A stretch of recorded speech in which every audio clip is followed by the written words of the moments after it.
Ooh, doing some more drafts today. So I'm not gonna say that I'm gonna force blue, but I think I'm gonna lean very strongly towards blue in this set. Because it physically pains my heart to pass Bilbo. I hate to see him go. So we'll be on the lookout.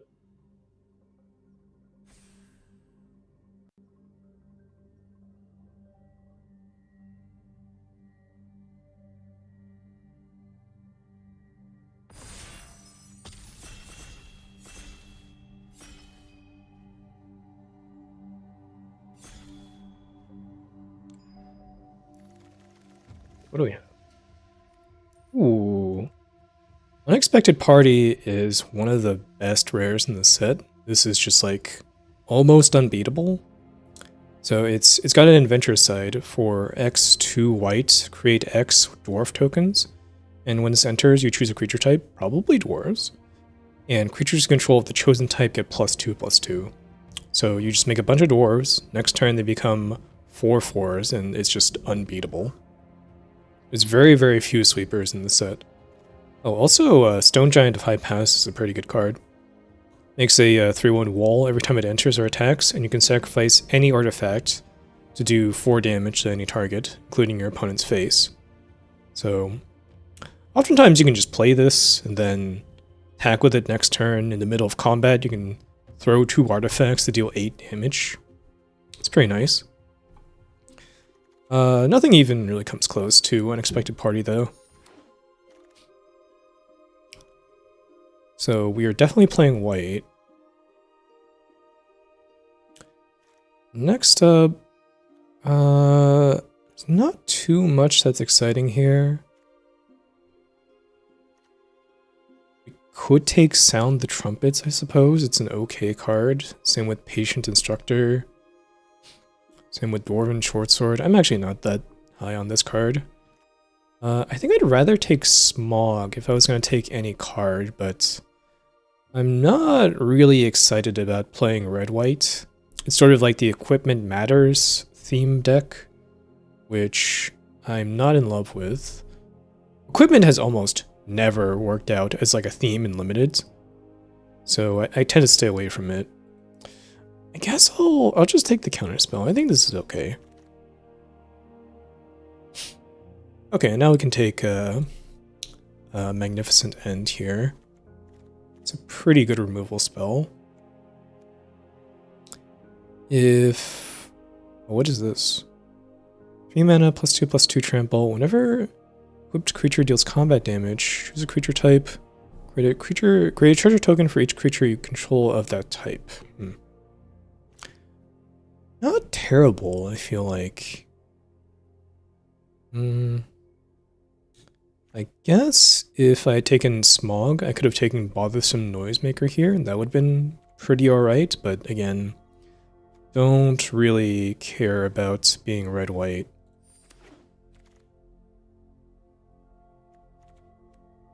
Any Bilbos? Any Bilbos. Oh, there's Golem, the Abandoned.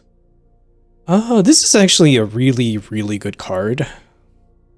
I might just go outside the lanes of like the established colors. You can do that.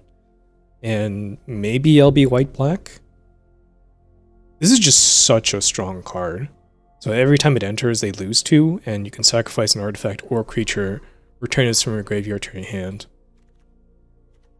I think it's the best card in here by quite a mile.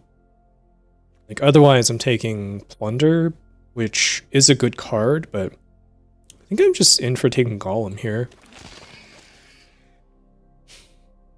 Okay, and now the best cards are probably blue. I really like Old Fat Spider Can't See Me. It's quite a mouthful, but it's a good card.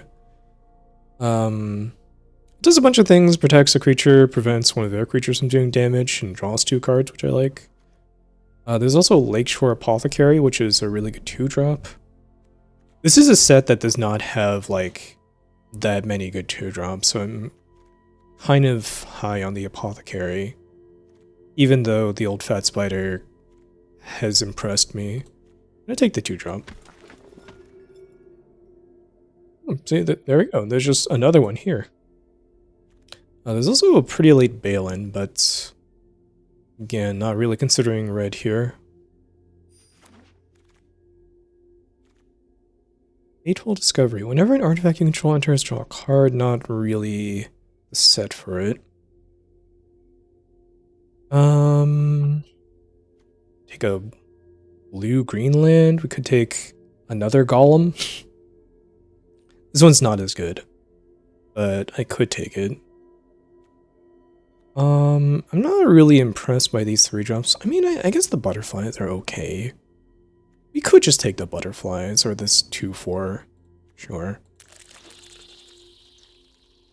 Okay, now I can take a white-blue land. That seems much better. Over Uneasy Partings. This is a good card too, but I prioritize the land here. Now we can take Confusticate. It's crazy to see that Smog Wield. I think I like that. I like this dragon quite a bit. It's pretty good value. Another Smog? Wow. And if people really just don't want to take Smog, I guess I'll take him. I mean, the card seems pretty impressive. It's a removal spell in the adventure, and then you get to play a huge dragon later.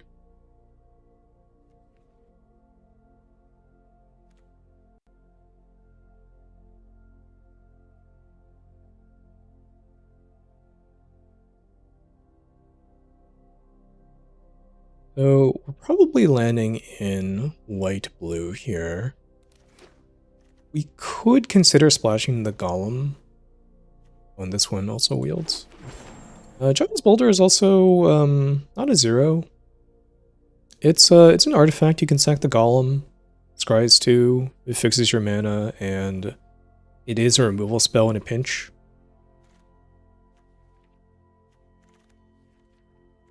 I guess I'll take the short sword, sure. Billions of short swords.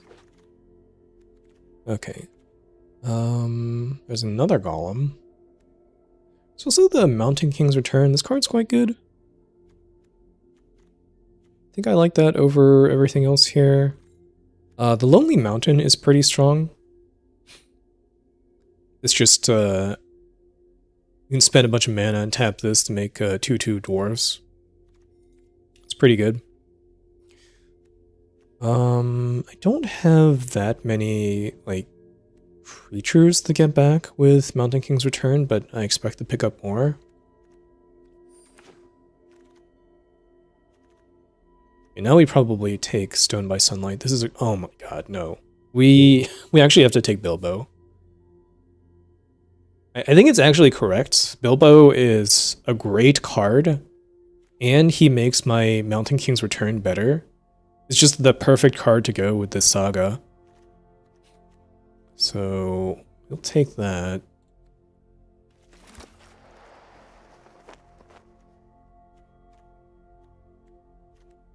This pick is a little bit less exciting. There's Burn, Tree, and Fern. It's a pretty good card. I think I'm happy enough with Enchanted River's Grasp, though.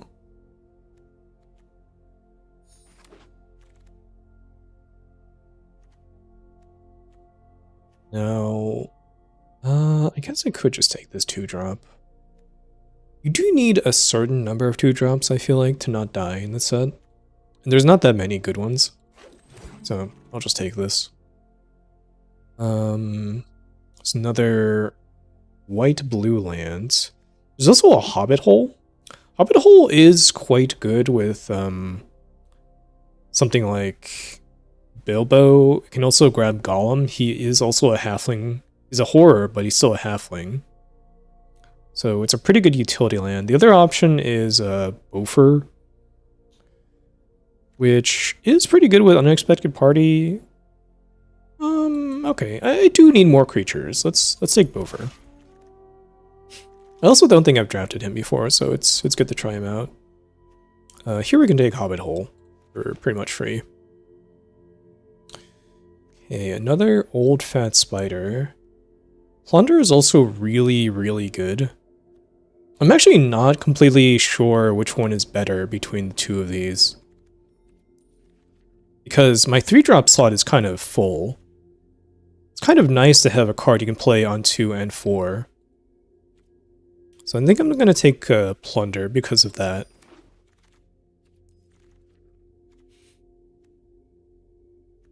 Ooh. I do love Thranduil's Decree. I'm just going to take it. I might need another 2-drop, but I think I can swing this.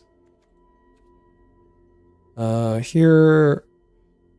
Yeah, just take another Grasp. I don't see anything wrong with it. When this wields... Oh. You can see we just have billions of 3-drops we could play. Do I just take another one? I guess so. You sort of get flooded on 3-drops when you play blue.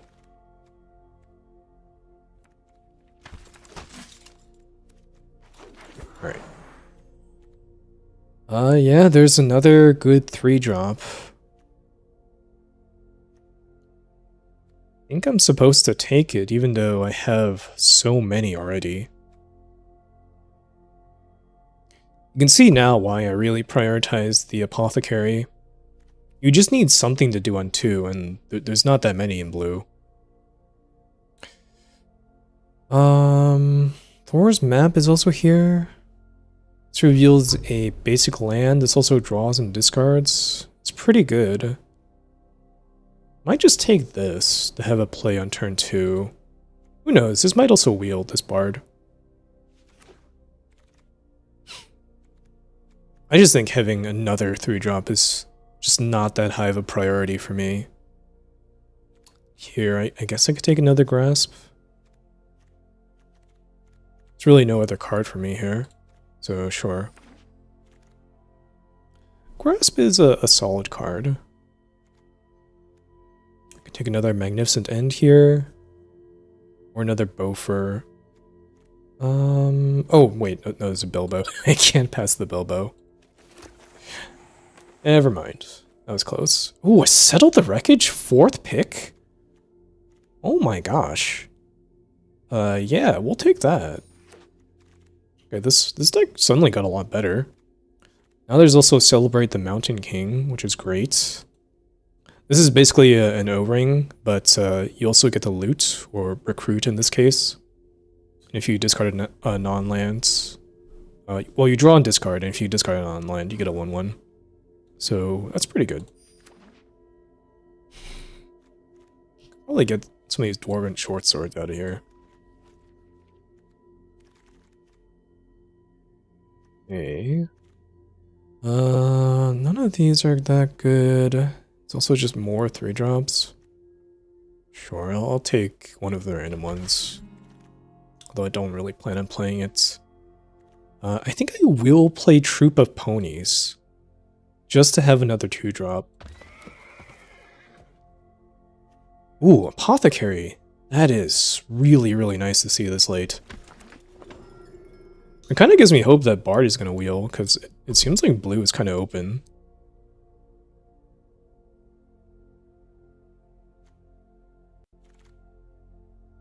Okay, it looks like he did not, but I do get an Uneasy Partings, which is also a good card.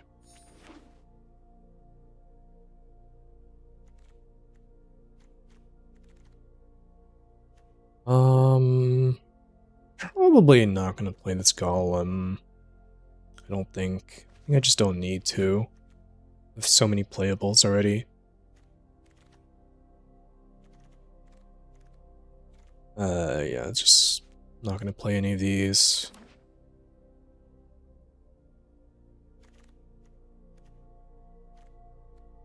Guess I could play Vow to Erebor, but probably not.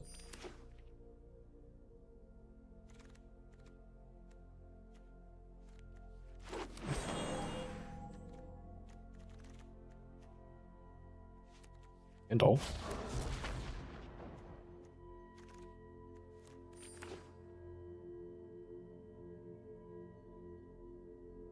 I wonder if Gandalf is actually good. Doesn't feel like this deck needs more expensive things, though. Okay, so I could probably cut Giant's Boulder. I like all the 2-drops. Probably cut some of these 3-drops, like maybe this Mirkwood Meditator here.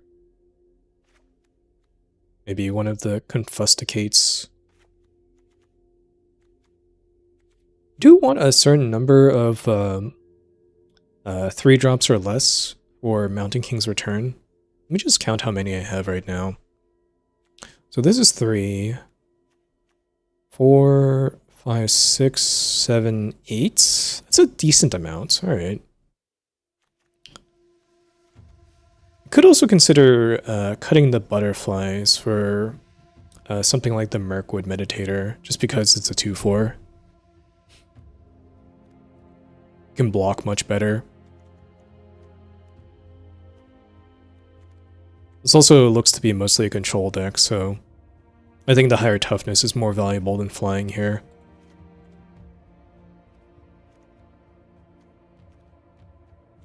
Need to make one more cut. I could cut a land, as I have Thor's map here. This is basically a land, and Troop of Ponies also grabs lands. So I could do that. On the other hand, I do have a 6-drop. This is basically a 6-drop as well.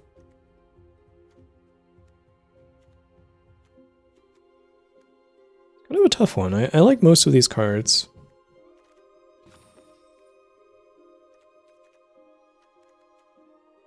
Guess I could cut Bofur. This is mostly just a 1/1. It is a protection spell on top of that, but it's kind of an awkward one to leave up. I also don't have very many creatures worth protecting in the first place. Yeah, okay, I think maybe you just cut Bofur here. Okay, let's go with this.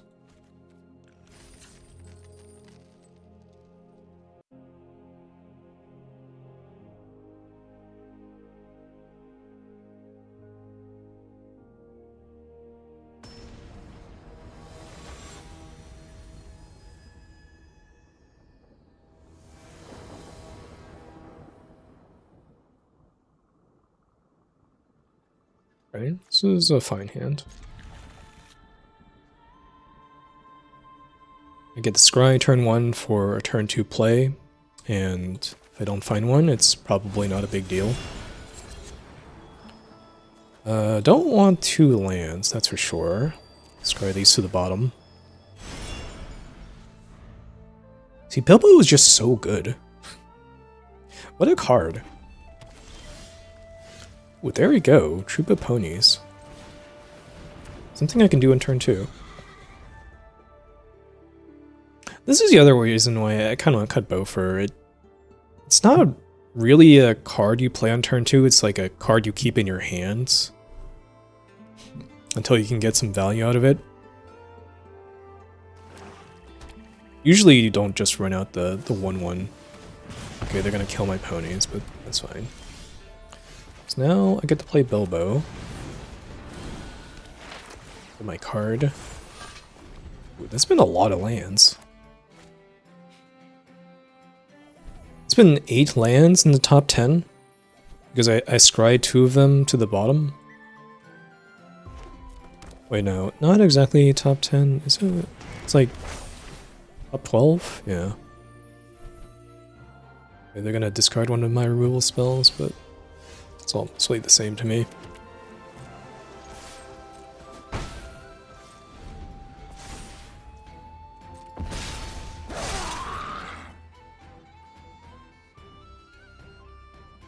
Now I just need to draw the adventure. Makes a bunch of dwarves. Okay, so they can sacrifice another creature, exile the top card, and then they can play it until the end of their next turn. So they probably want to sacrifice their 1/1 here to get a card out of it, which makes sense. Get a mountain, not bad. Okay. I'll probably just grasp that. Then I can play my 2-drop.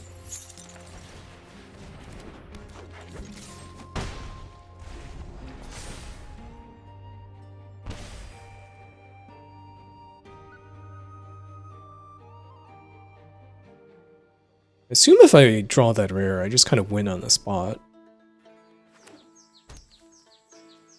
Thunder would be a good draw. The old fat spider saga would be good. Another land is not ideal. I guess I could pay 5 mana to make a creature unblockable. I could also attack, and if they try to pump this, I can use Magnificent End on it. That seems fine to me as well. I could also just do this first.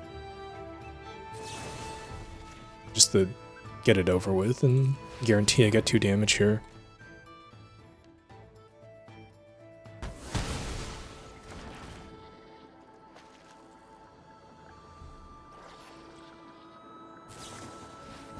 Alright, the Pinecone Strike. I really need to stop drawing lands here, and I think I'll be in good shape.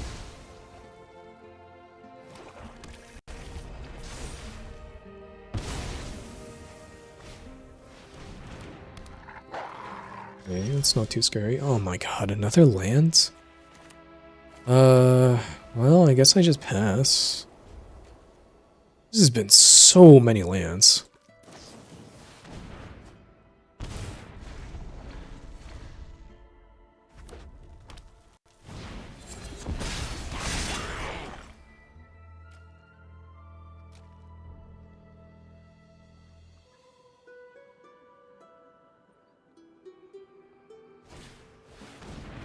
Mage into the Valley, yeah, that's a good card.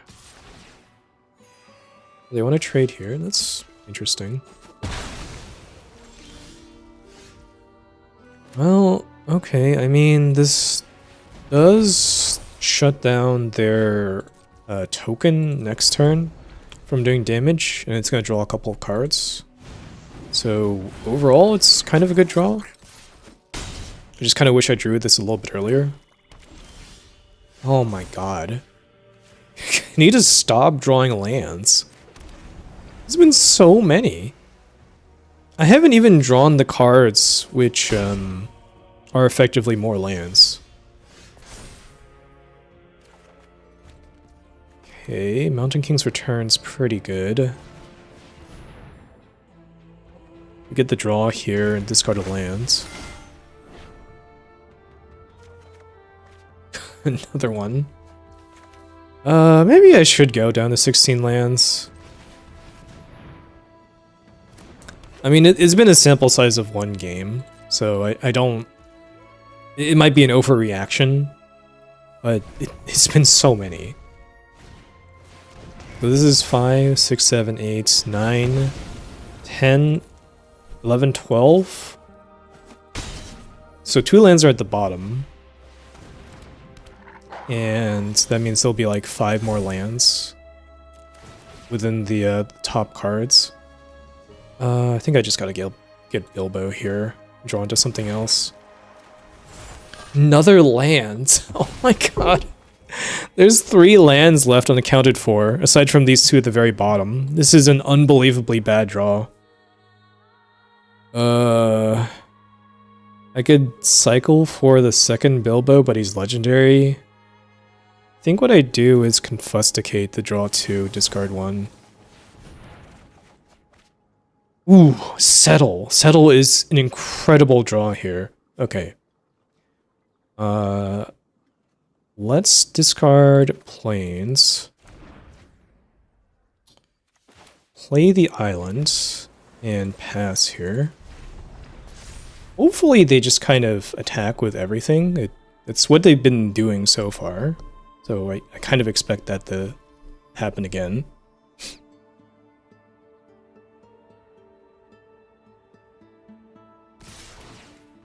There we go.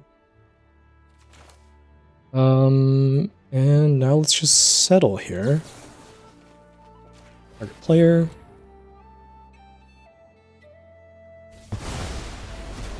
Nice.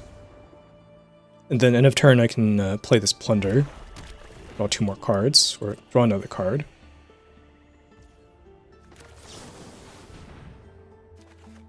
Nothing? What? How is that possible? Wait.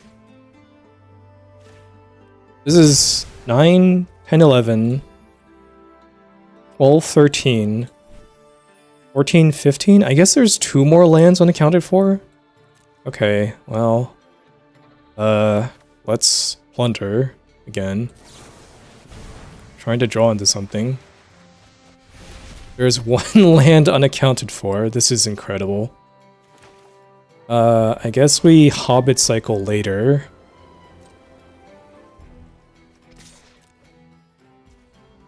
Hopefully he uses a removal spell on Bilbo so I can play my second one.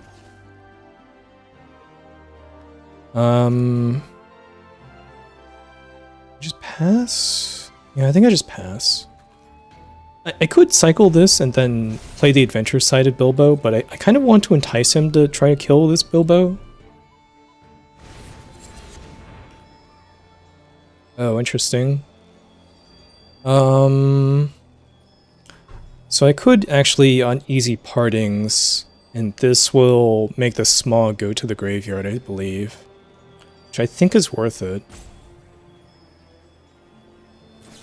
So yeah, I'm gonna put Bilbo on top of my library here.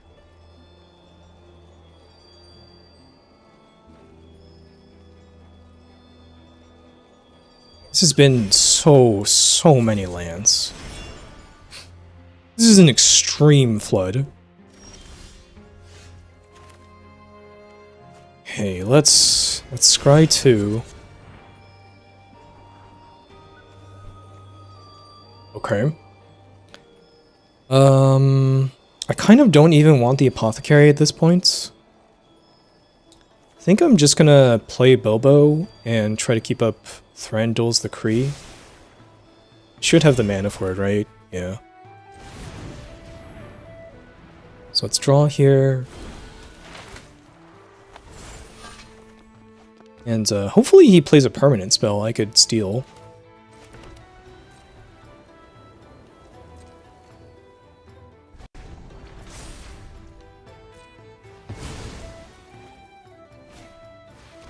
Rude Bent Blades. It's not really the best permanent. I think I might just let that resolve. Because the thing is, even if I play this, he's just going to sacrifice his 2/3 under Enchanted River's Grasp. So I'm just going to let that resolve. And try to counter an actual creature of his. Plus now I get to Hobbit cycle, or Halfling cycle, for another Bilbo.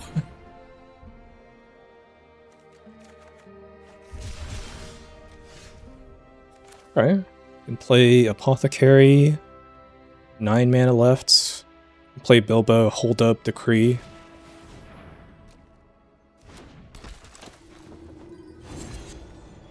This would be an unbelievable game to win if I won this one. Just drawing every single land in my deck.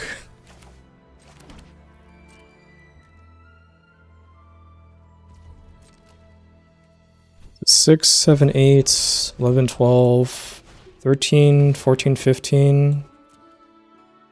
Stony Voiced Goblin. Should I counter that? No, I think that's okay. I'm just gonna discard this River's Grasp. And try to counter something a little bit more important. Okay, well. I guess I can play this and then just use it to discard the land I draw. I think I will go down 1 land after this. This is kind of insane. I need to find an unexpected party. So let's draw and discard here. Old Fat Spider.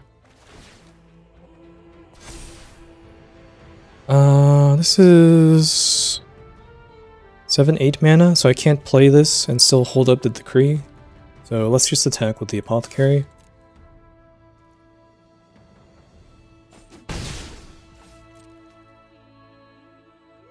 I'm really just hoping that he plays like a big permanent I can counter. Oh, there's some Noisemaker. I guess that sort of counts. Sure, I'll counter that one. I wonder what's in his hand. He's just not playing. Does he have nothing? He has more removal spells, okay. Sure. Ooh, Sound the Trumpets is not bad. Let's play the Noisemaker. Let's play the old fat spider. I need to be careful I don't get decked as well. Make this hexproof. I guess attack here? Sure.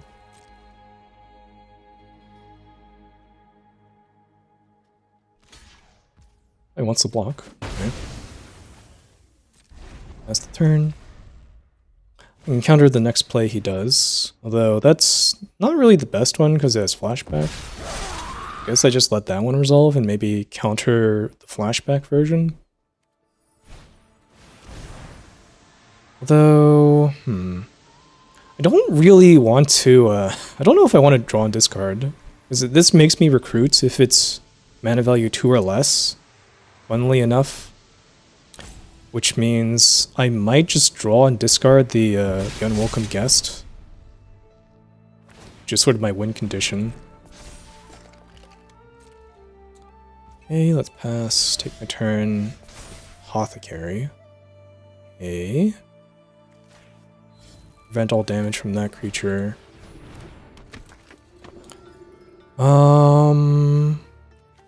Guess I could put some counters on a human I control. This has been an unbelievable game, by the way. This is such a flood. My very best card is at the bottom of the deck, apparently.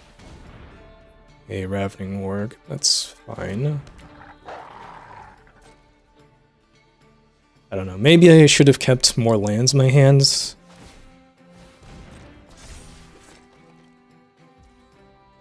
Take my turn. Oh my god, I still can't find the... Okay, there it is. Though unfortunately I'm gonna die to this next turn, because it's gonna make me draw a card. So... what can I do here? I can tap this down. Prevent all damage. Dealt by... So I could tap this down. I could pump all my goblins, I suppose. I could pump my human. It's kind of funny. Would that be enough? It's 4 and then 7. It would be enough if everything could get through, but I can't force through enough damage. This has been such an unreal game. Alright, I think I lose here because I deck out. Alright. And I can't get past both creatures here. Oh boy. What a game.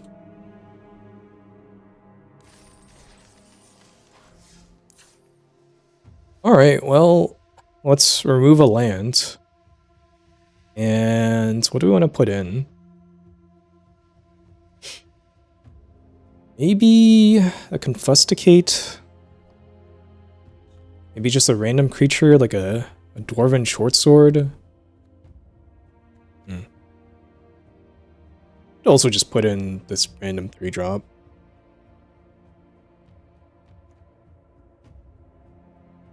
You know what? Let's put in Gandalf. I've not tried Gandalf yet. Feels like he could be okay.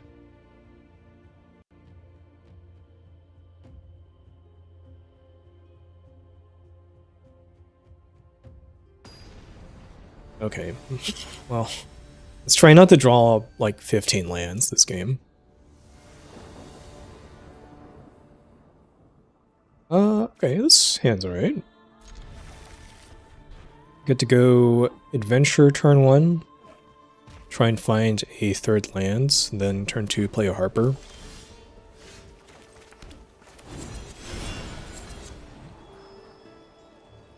I think I'll keep one of these. Just because I do eventually need an island to play this Sound the Trumpets. So I'm not going to keep both lands.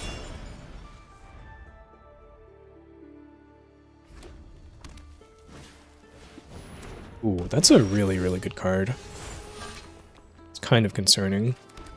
So this draws a card every time he plays a dwarf or equipment. Yeah, we'll just play this out. I could keep this in my hand to discard to Mountain King's Return to guarantee that a 3-drop goes to my graveyard, but I think this will be online at some point later anyways. Like, I could just play Bilbo and it'll die at some point. I definitely need to play this Ruler's Grasp on Keeley.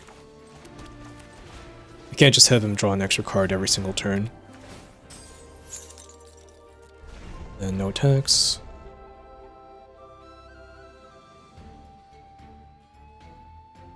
So next turn, probably just playing Hobbit Hole, grab an island, play Bilbo.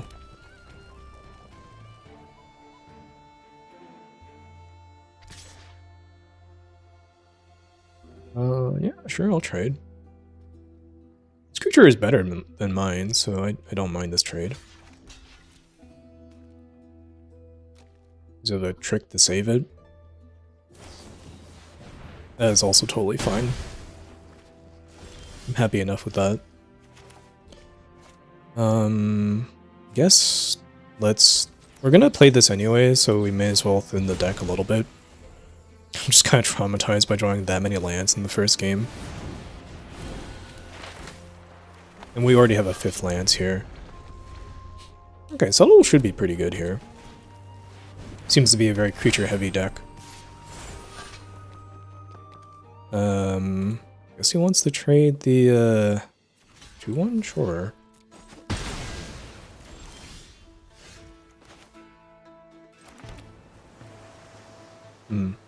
I could just play a Gandalf. That sounds reasonable to me.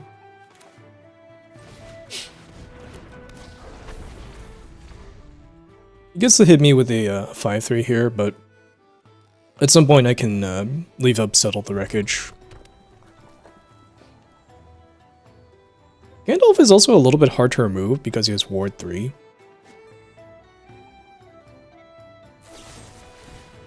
Oh, well, he does have a way to remove it. Okay. So I get hit for 7 here.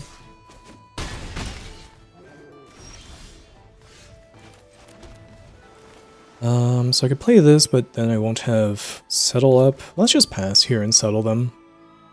Even if it's only for 2, I think that's alright.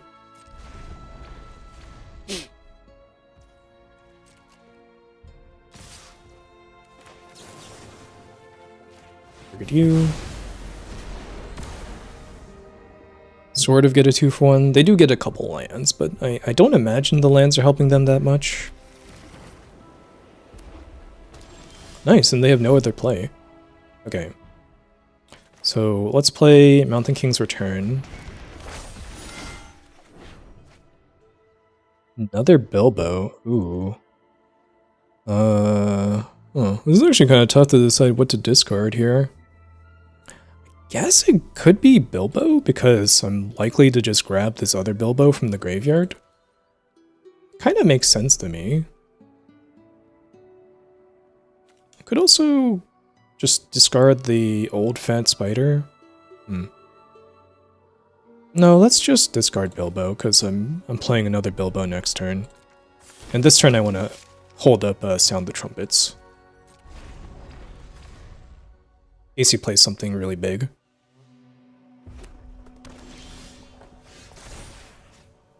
Okay, let's grab a Bilbo.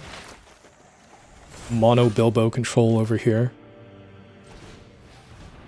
The Apothecary. I'm gonna start holding lands in my hand as well. Because I do have a ton of ways to draw and discard cards, as I found out.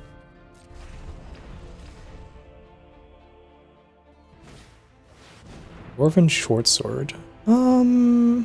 Yeah, I'll counter that, sure.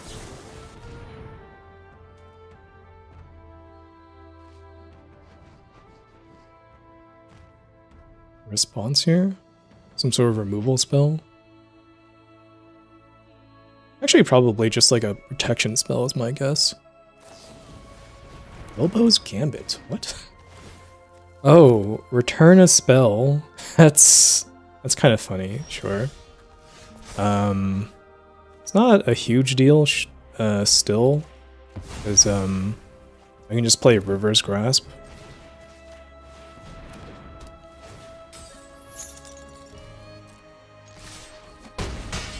Back for 5. Continue to hold up, sound the trumpets here.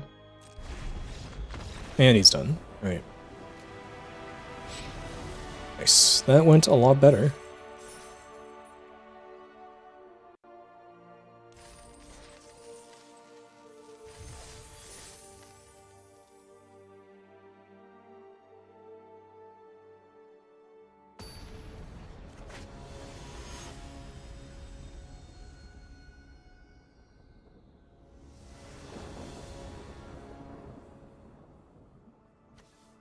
The party right away.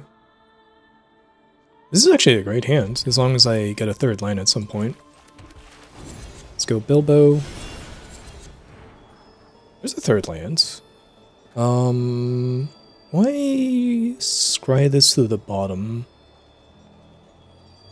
I think so. I already have a really expensive card in my hand in the party. Don't think I need another one. I think I'd rather just find more lands, so that I can actually play this card. Let's play Plains, play a Pony.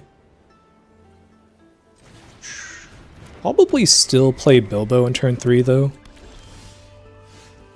Yeah. I mean, I could crack the Pony. Sort of ramp myself. So let's see. If I do this, I'll have 5 mana next turn, and then I'll play like Bilbo plus Harper, and that seems okay.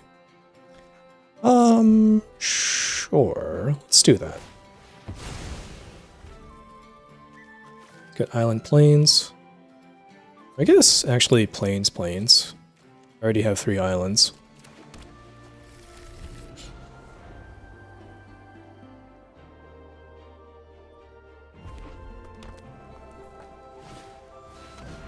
Boring. Make a treasure token. That is totally fine.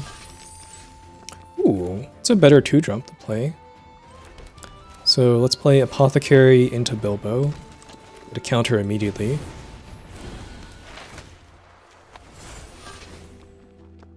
Very nice.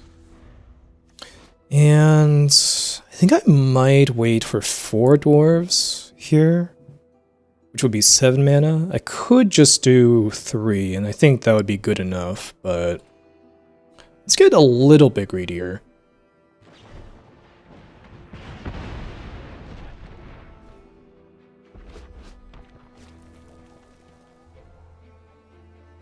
If he attacks here, I'm happy to trade Bilbo for his 3/2, especially since I just drew another one. Okay. Let's play Mountain King's Return. Draw a card. Probably just discard the Harper is my guess. Okay. Then, do I want to grasp his guy? I could. I'm just gonna attack. And if he wants to attack me, I'll probably just play Uneasy Partings on his 3/2. I kind of don't care that he gets another treasure token.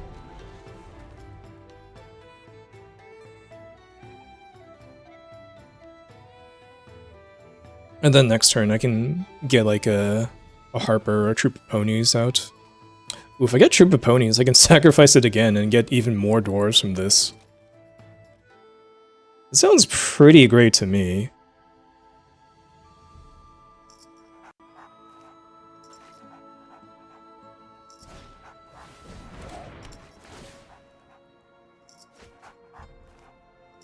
This also kind of doesn't look like a deck that would play the rare Wrath. I think it's like Smog's Desolation or something.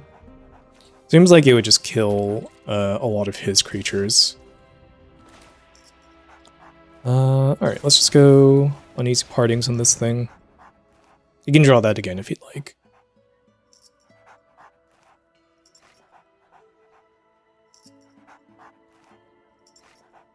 I imagine he doesn't want to.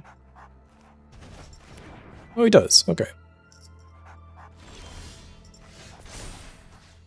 Okay, let's get our troop of ponies here.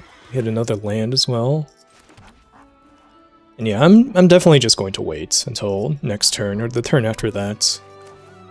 It's not like I'm under much pressure here. Let's attack. And we can still scry here. I might actually just keep one of these lands. An untapped land is another 2/2 from Unexpected Party, so sure. Then pass the turn here. Don't think there's much of a reason to cycle Bilbo immediately.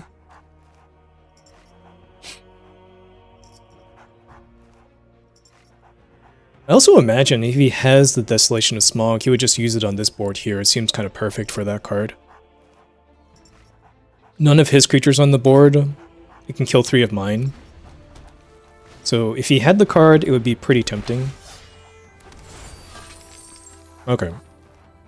So now I'm just going to make a ton of dwarves.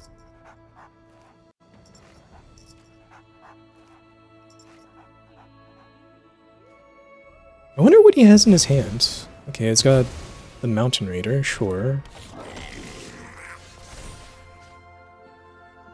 So I'll put a counter on the token here, sure. And I'm just gonna make a ton of dwarves. I guess it's 4 in this case. 4 should be enough. Wait, no, I can make 5. I miscounted somehow. Oh, because when I hover over this, it's acting like I'm gonna cast the front side for 4 mana. I see. This is just 3 and X. Okay, so I'm gonna make 5 dwarves and then pass the turn here. He can attack me if he wants and get a goblin army token, but I imagine it's going to be tough to beat 5 4/4s next turn.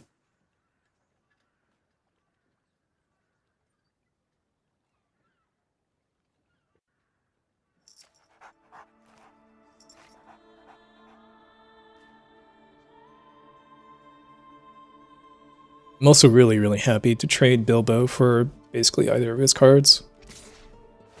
Because I have another Bilbo here. Just block there.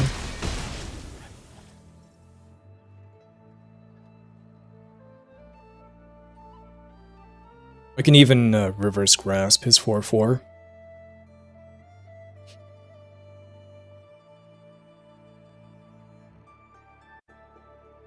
I can't imagine there's many things that could get him out of this.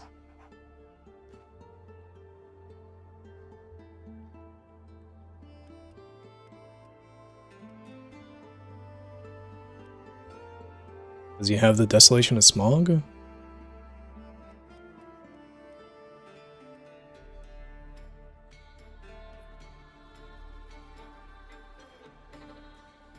not being slow rolled, am I?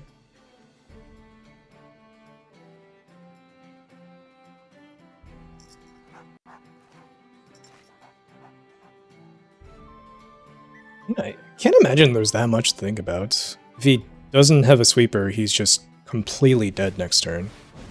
Oh, Bolg? Alright, so he can kill one of the dwarves, but that's totally fine still.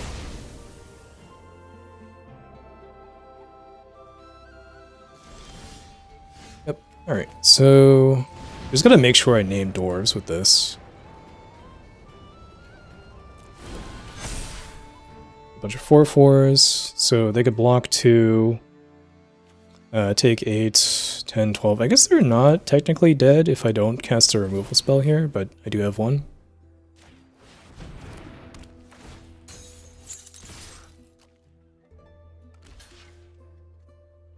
Alright. Party gets the job done.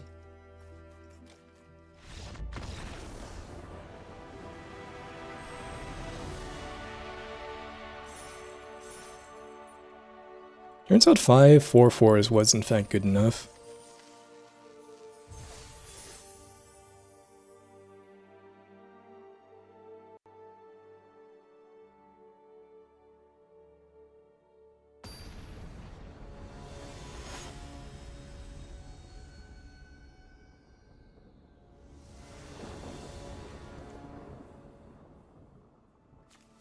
Pretty good.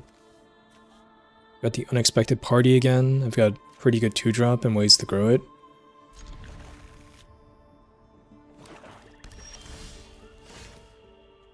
Ooh.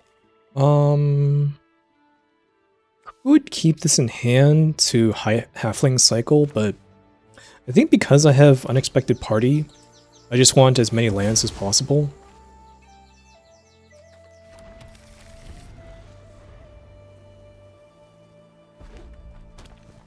So I'm just gonna crack that there. Also now I have a 6-drop. Which further reinforces the need for more lands. It's so brutal, because like the first game, I could have just drawn this earlier and then my flood wouldn't have been nearly as bad. It would have actually been positive for me. But this was also like the bottom card of the deck. It's just unbelievable. Alright, let's attack. I guess he could still trade because... yeah, he could still trade here. Let's just pass and keep up Confusticate. So even if I grow that, this gives something -1/-1 until end of turn, so it can actually kill something with 3 toughness if it dies and trades. If he doesn't play anything for Confusticate, I can just draw 2 and discard a card, and this will still grow the Apothecary this turn.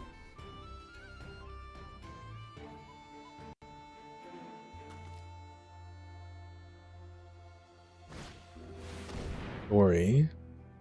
I don't think I care to counter that, although it does speed up his dragon by a turn. Yeah, I don't know. Guess I will just counter it.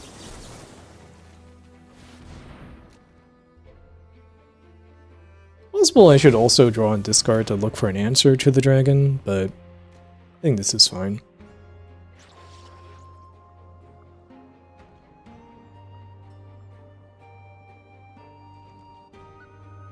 No attacks. Okay. Let's play Plunder. Certainly not running this out for 1 dwarf.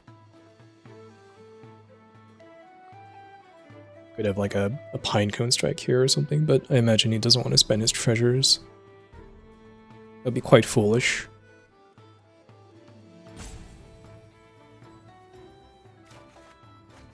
Ooh, Settle the Wreckage. That is an answer to the dragon. Okay. No attacks still. Next turn I can probably just flash back the Plunder. Turn after that, maybe I'll settle or keep up Thranduil's Decree. So now he decides he wants to attack.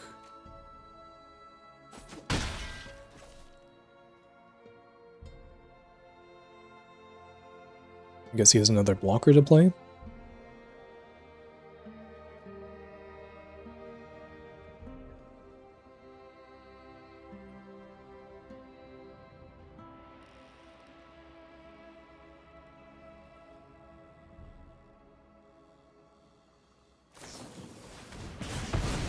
Okay, he just has a Pinecone Strike.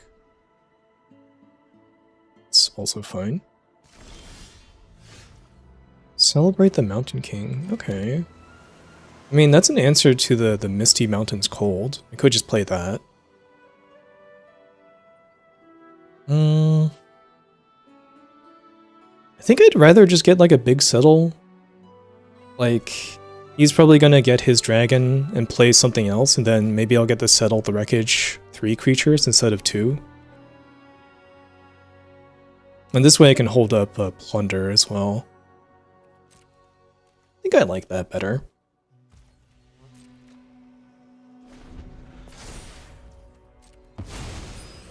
Here he goes, there's the dragon.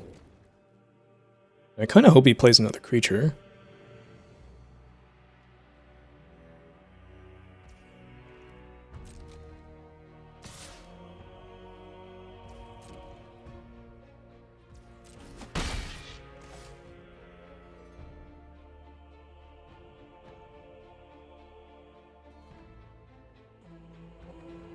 Any creatures?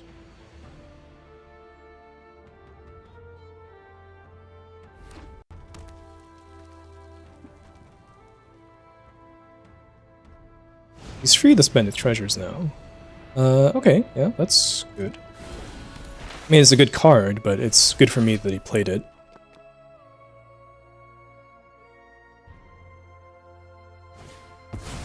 And a Goblin Plate Mail, sure. The really impressive thing would be if he were to play around Settle the Wreckage, but I think almost nobody would do that.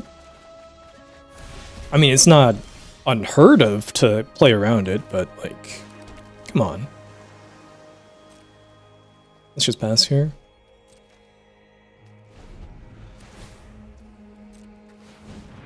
It does look really suspicious here that I have so many cards in hand. I'm not playing anything. So like, if he only attacks with like 2 creatures here or something, I could see just like not using Settle. Oh, it looks like he is trying to play around it. It kind of looks like that. I mean, Settle to remove like the dragon and the 2/1 is totally fine by me. This is still like pretty good value.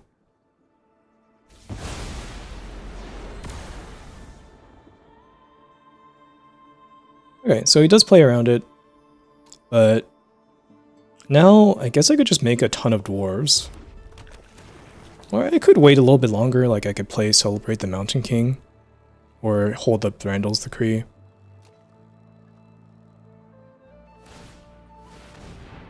Okay.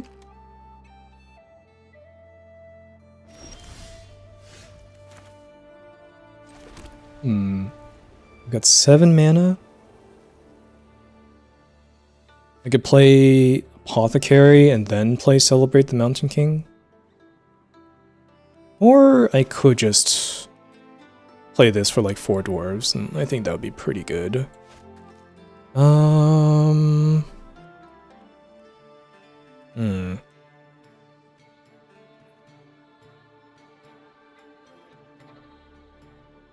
Yeah, let's just do that.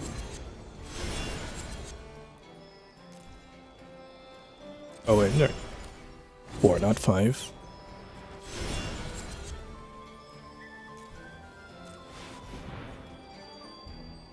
You could have removal spells to kill some of the dwarves. I think that would not be too surprising.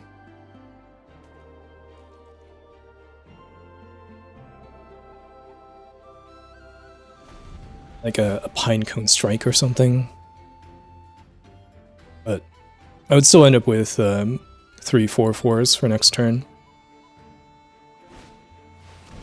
Crude Bent Blade, yeah, sure. Gets rid of 1.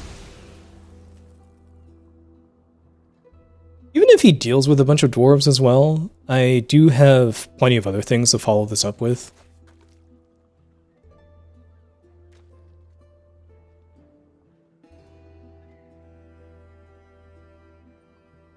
Was his play just equipping one of his creatures?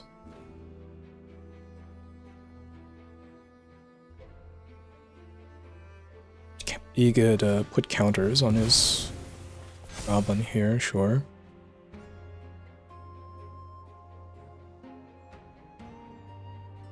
Equip another one. Could spend some treasure tokens to do that.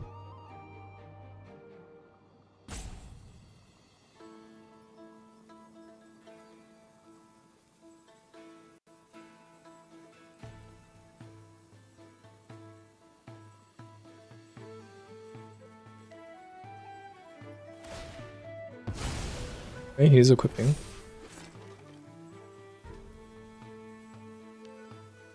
If he's gonna do this, he attacks with everything. I'll probably just double block the 4/3. I think that's fine. Well, actually, maybe I should triple block, because in case he has a removal, I still want to kill his creature. Like if he has a Pinecone Strike here.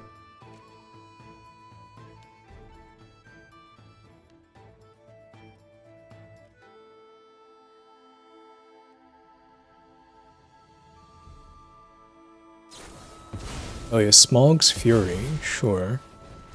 It's a little bit worse for me.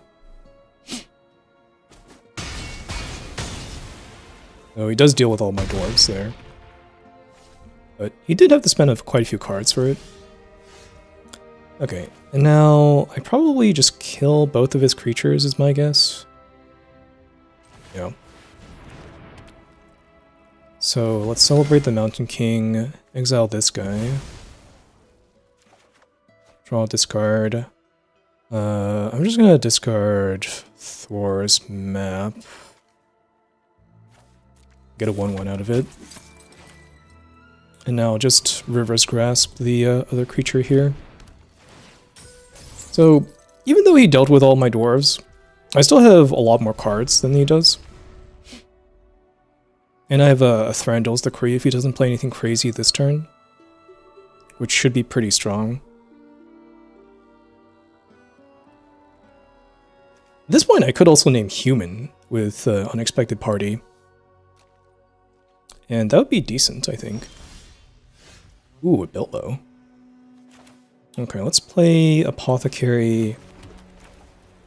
I will play Bilbo at some points, but I want to hold up the Decree. I just pass the turn here. I mean, maybe I don't have to keep up Decree. I could just keep up Sound the Trumpets instead.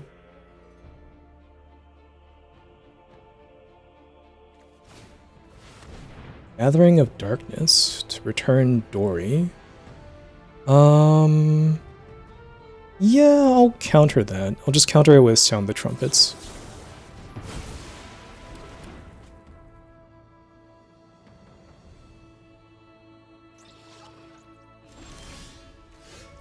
Let's see. 9 mana, so I could play a 3-drop and still keep up Thranduil's Decree. So let's play Bilbo.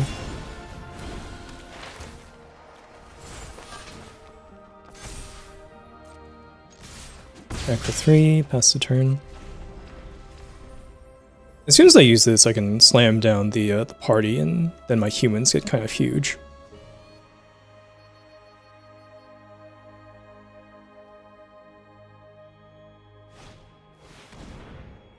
Oh, that is a good one to counter. So I get to counter this, and then it gets exiled, and then at some point I can play this as a removal spell for his next creature. That was sick. Okay, now let's play the party. Name Human, not Horse.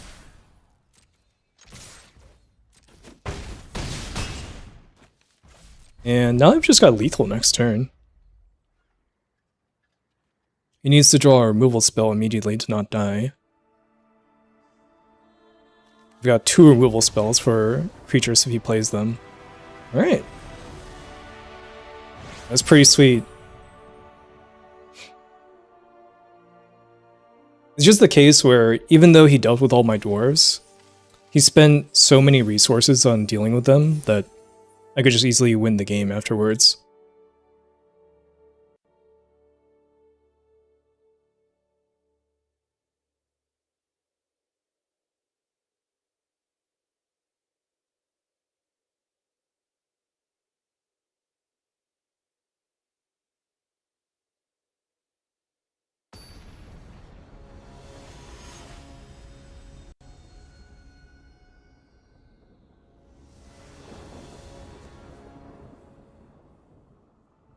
Okay. We got a Bilbo, we got a map. Seems like a totally fine hand. Hopefully we can scry into an apothecary. Didn't. I kinda think this is all just fine. Question is, I want to draw this magnificent end. I guess I do. And I'm just gonna play map turn 2, so this guy here doesn't matter. It's gonna get shuffled anyways.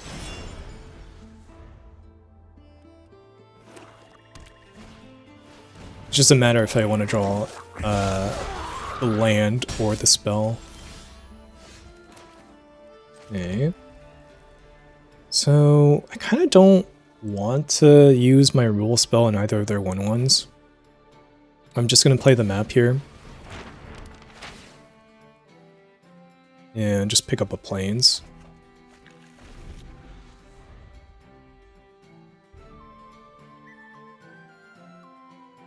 The Goblin Town Funkies does seem like a pretty decent card, honestly. It's kind of annoying. Okay, let's play Bilbo.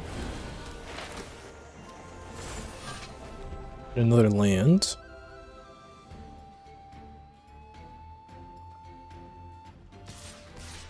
I think at some point I will use River's Grasp on something. And I just won't block. And hold Bilbo back for their 2/2. Another Centuries, okay.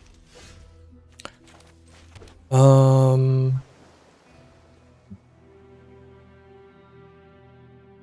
guess at this point, why use a River's Grasp? Sure. I think I'd rather use this because it's a little bit more expensive.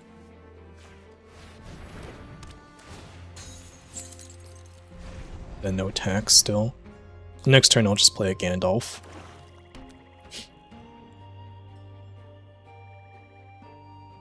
On his third land there. Stir up trouble to kill my Bilbo. Okay. Ooh, into Dreaded Bat Clouds. That is a pretty nasty card. I think what I'll do is keep up Magnificent End and Uneasy Partings then, because they played this. It's a 4/2 flyer, flying Death Touch, and normally cost 5, but it costs 2 if a creature died this turn, so I think I'll be killing that one when they try to attack with it. And I'll probably just use Uneasy Partings on their 2/2 here. They definitely have a lot of pressure with this draw. I'll give them that. Okay, so let's try to kill their 4/2 here. Then use Partings on this one. I imagine they don't want to draw this, but who knows. Yeah, they put that at the bottom. Okay. Oh, let's just play a Gandalf. He's not the easiest thing to remove. I say as he probably immediately plays up a Stir Up Trouble. Oh no, it actually lives. Nice. Awesome.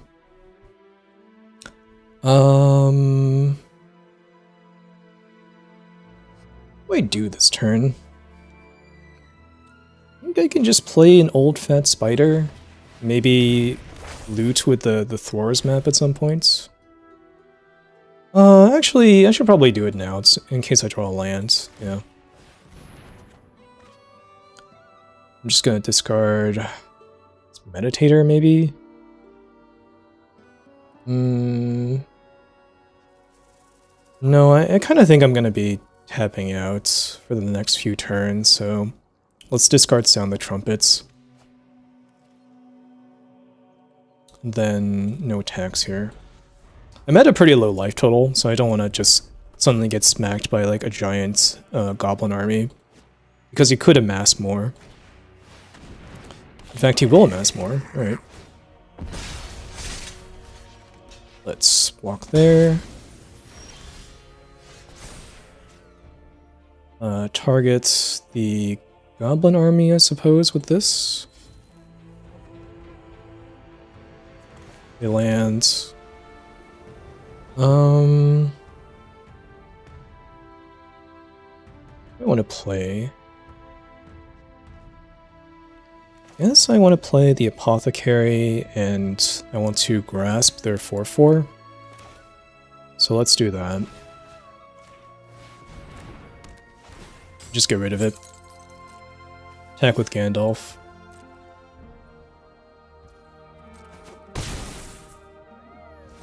Then play the apothecary here.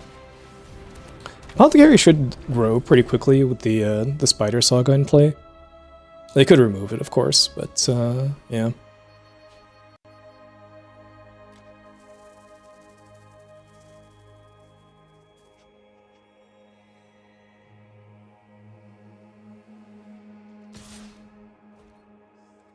No blocks.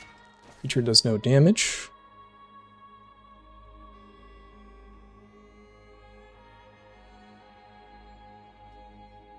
This is going to be a thing that people get more used to as the set goes on. Okay, they kill my my apothecary because they can't kill Gandalf. Another old fat spider, you say? Kinda want to keep up Thranduil's Decree, honestly. So I think I might just do that. I could also play the Meditator, another old fat spider. Because they don't have the mana for Smog. Not even close yet.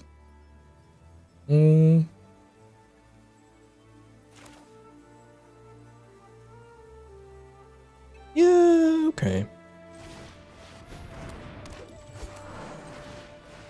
Their old fat spider. I think... well, let's just target the 2/4, sure. Gandalf is just really hard to target in the first place, so I think he might not need the hexproof as much.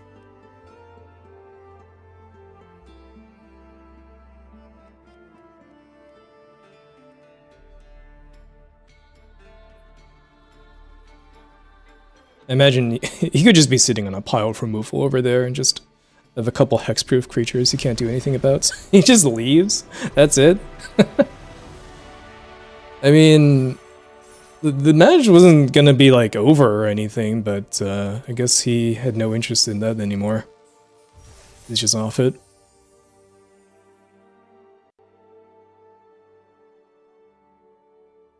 Just staring at a pile of like Pinecone Strikes and, I don't know, Bilbo's Deadly Slice.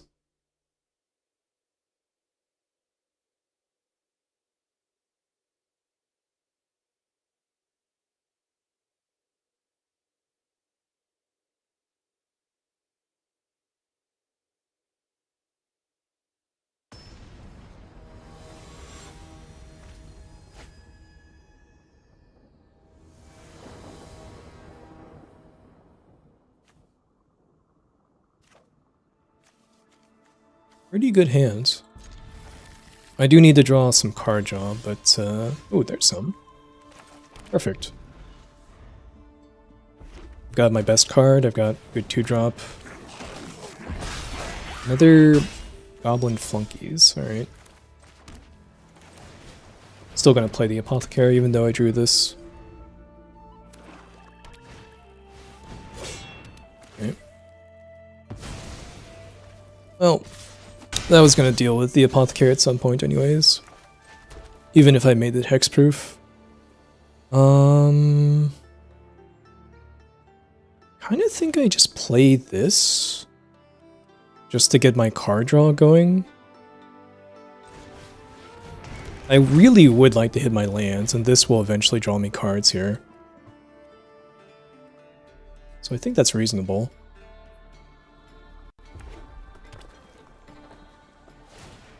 Looks like they want to equip their Bent Blade here. And another 2-drop.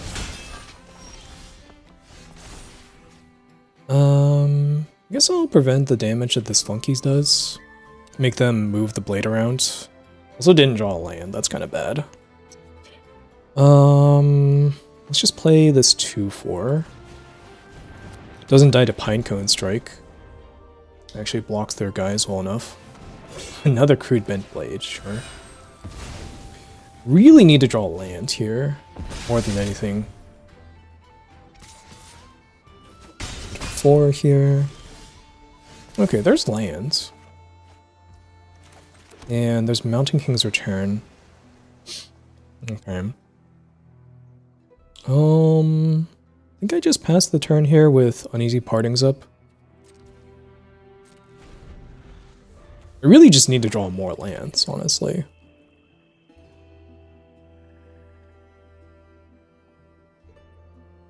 Well, I guess Uneasy Partings can't actually return their token, but looks like they didn't amass or anything. Okay. Well, this one doesn't do damage, so it's totally fine by me.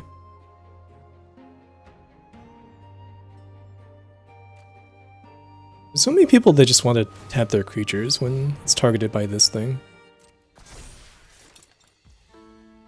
Alright, let's play Uneasy Partings on their 2/3 here. A good loot and response if they like. Looks like they want to draw it again. It's kind of interesting. Alright, let's play Harper, I guess? And a River's Grasp.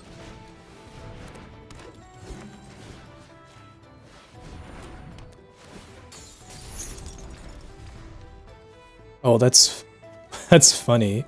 It's equipped with a an equipment that increases toughness so it doesn't die.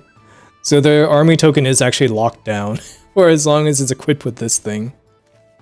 So they gotta move the bent blade first for them to make a new army token that's not locked down by the grasp. Oh, okay, they just play this thing. That's also pretty good. Yeah, they have a pretty good red-black deck here. And I definitely missed out on land drops a little bit too much. I think it's probably time to just pull the trigger on these dwarves.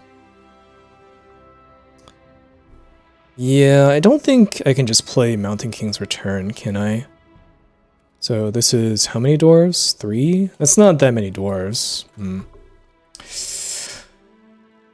Yeah, I'm in a really bad spot here.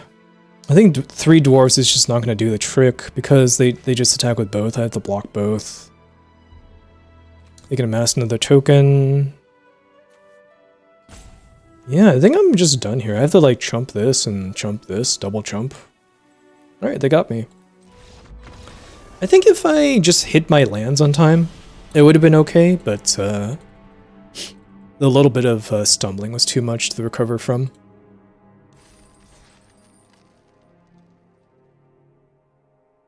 4-2. Let's try to get some more wins here.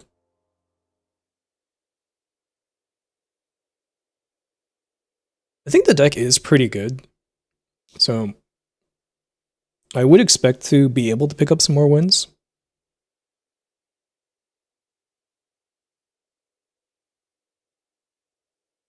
Or 3 would be kind of below the average for this kind of deck.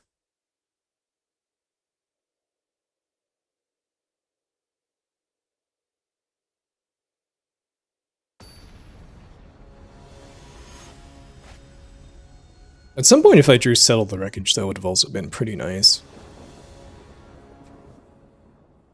Okay, well, this is a good hand. We'll keep it. Get planes here. We've got some removal. I've got a expensive value counterspell. I've got a finisher. Probably just use Magnificent End on that thing. And don't mess around. I've got so much removal in my hands. May as well just use it.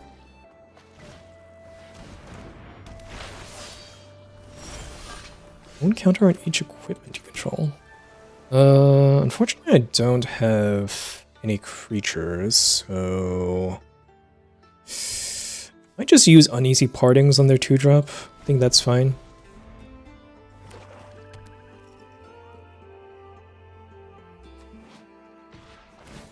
Remember, this enters our attacks.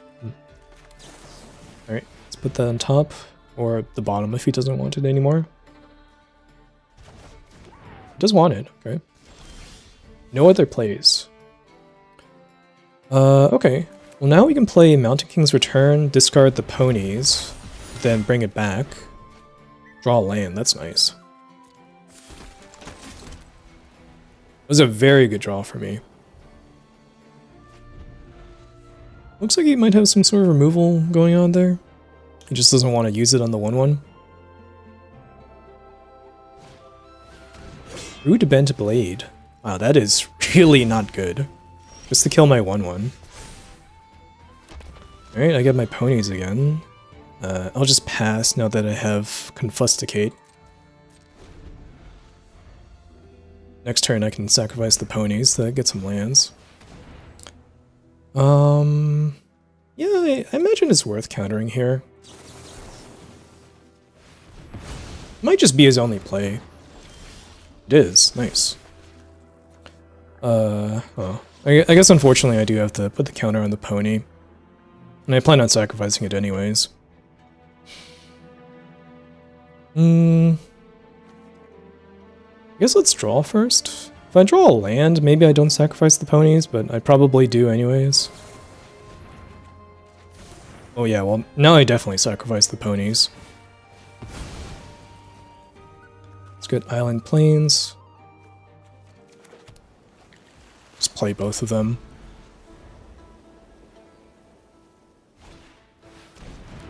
Ooh, it's a really, really good card, I believe. Whenever this attacks, you can sacrifice another creature, put a number of counters on this creature equal to that creature's power. Yeah, when this creature dies, you mass Goblins X, where X is this creature's power. I guess it's pretty bad against River's Grasp. I think... what do I want to do? I could just play River's Grasp and Old Fat Spider. The other option is to leave up Thranduil's Decree and Plunder. I think I like that. Because it has to be kind of tempting to play another creature for this thing. Or he's just gonna equip, alright.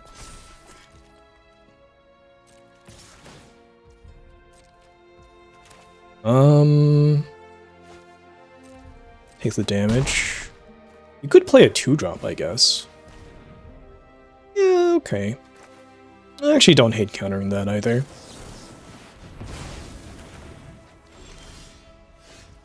So let's play this. Let's play River's Grasp. I think... might just make a bunch of dwarves. I can make 4 dwarves. 4 dwarves is pretty good. Okay. I'll do it.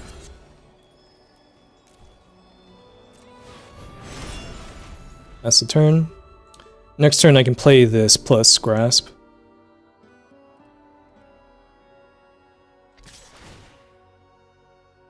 Alright, I'll just take 5. Well, I mean, maybe I should just jump. Sure, I'll jump. Save myself 5 life here.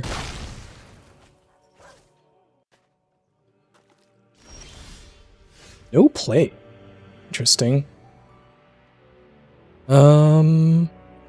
Let's play the party. Good to have some removal spells in response, and I would be okay with that. Looks like he doesn't. So I just have 4 4/4s here. I imagine that's gonna be tough to beat.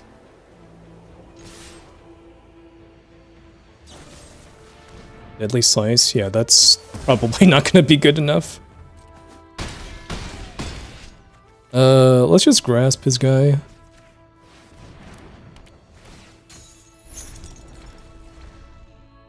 This game should be pretty over, yeah. It's gonna be pretty hard to beat this card most of the time.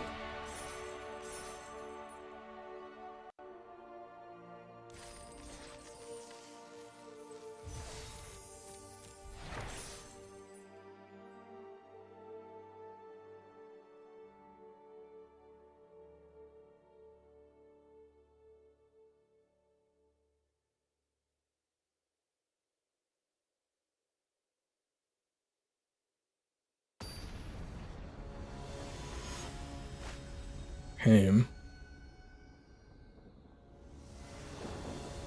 I just realized that this Kaito looks like he has a sword made out of shurikens. Kinda ridiculous. I guess I'll keep this. I've got some removal, I've got something I can play in turn 2. Hopefully I don't just get Goblin flunkied again for like the billionth time. It looks like it didn't. Nice.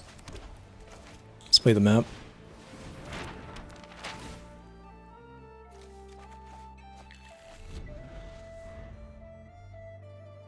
And I imagine he'll have a play for this turn, but if he doesn't, I can hold up a counter. Apothecary. Interesting. Alright. In that case, I think I'm just gonna pass.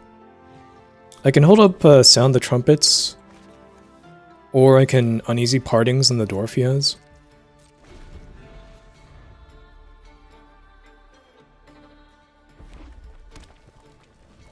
Those seem like pretty solid plays.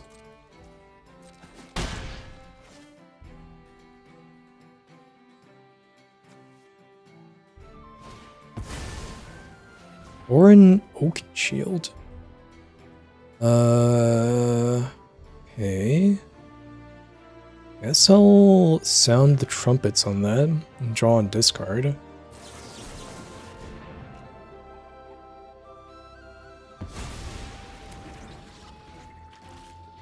What do I want to discard? Maybe this Confusticate?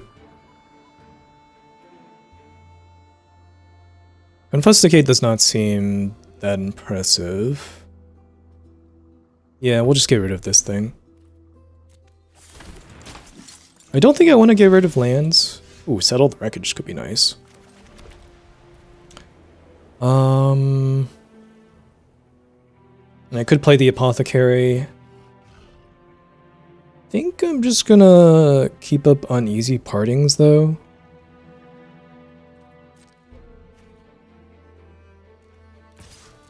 Kind of looks like he has removal in his hand that is just kind of stranded right now, so not really a reason to let him use that right now. Do I wanna... Well, let's just Uneasy Partings now. If he wants to draw that, that is totally fine by me. Next turn, I'd probably just play this Gandalf. I could have a... Oh, the Eagles are coming. Alright. Well, that's pretty good. But I do have a Settle the Wreckage, at least.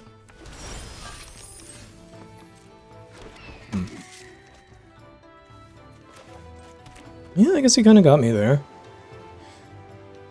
Well now, I kind of have to settle. 4/4 Eagle is just so large in this set.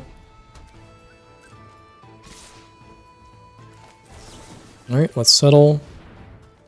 Get his 2 cards there. Eagles Are Coming is a really, really good card. It might be tough to beat that one.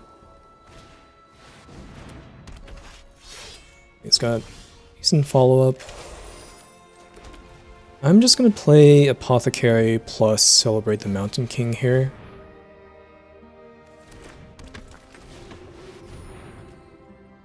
Loot away this land. He can use his Pinecone Strike he's been saving the entire time right now if he wants. There he goes. I called it.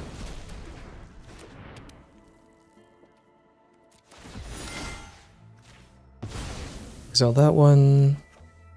Let's go to land. Alright, well, we basically have no cards, but I do have this map, which can discard spare lands, which is kind of nice. Here, I'm just gonna play Gandalf. I think... Do I play the lands? I think playing one land is okay. I could also cycle this for a Bilbo, which would be fine. I think there's a lot of other cards I'd rather find, like the party. So I think I'm gonna use the map. Cycling for, or halfling cycling for Bilbo is also extremely, extremely slow. It's very mana intensive.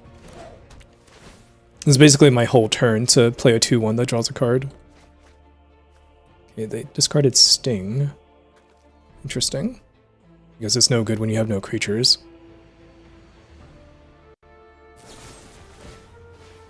Oh, he does actually have a way to kill Gandalf. Alright. That's a shame.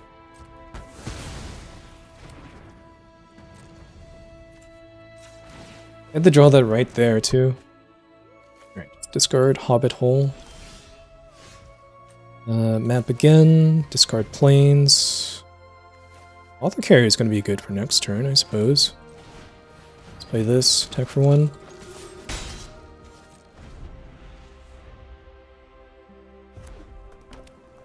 Ooh, that's a really annoying card. That's going to make a 2-2 every single turn, huh?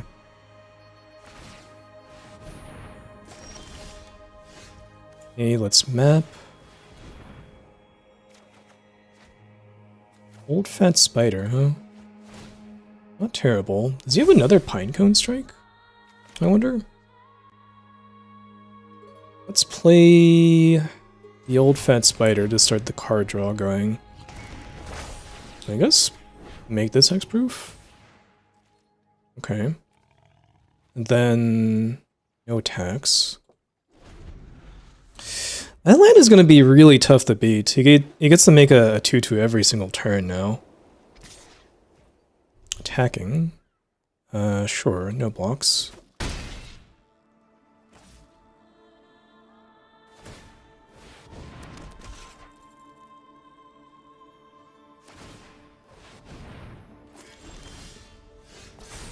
Okay, Bilbo's not bad. Let's prevent all the damage that this one deals. Let's play Bilbo. We could scry first. Let's do that. We can still play River's Grasp afterwards. Another Bilbo. I think I can bottom that. I think there's better cards I could draw.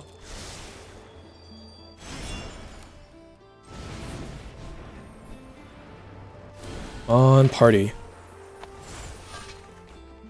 Another lands, alright. Well, I can map that away next turn. And then let's grasp this card. Oh, this is gonna be tough. Let's attack for 4. Pass. I do get to draw extra cards with Old Fat Spider next turn. Okay. I guess to do that, make another 2-2, move the equipment. I really, really need to find that party. Yeah. Let's map. The map has been pretty good this game, I must say. Okay, there's ponies. That's not really what I'm looking for. I guess I just pass. This is looking just worse and worse by the turn because of that mountain. Or that land. I guess I play the ponies. Sure. I don't think I attack with the Apothecary. It can grow next turn to be bigger than this 5-3. I'll just pass. If he attacks with the 5-3, I can block with Bilbo plus the token. Gosh, that land is just so difficult to beat.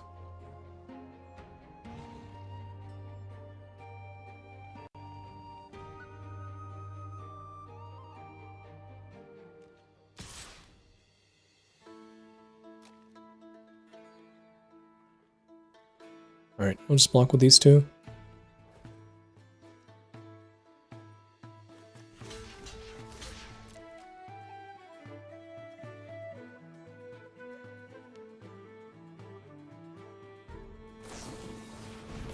Alright, he has a trick. That's also fine.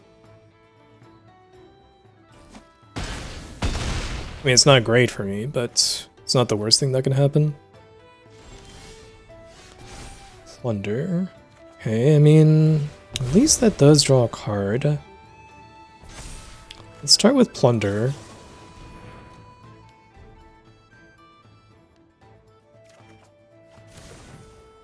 Elven King's Harper is kind of interesting. It is actually a way to force through damage at some points. Hmm.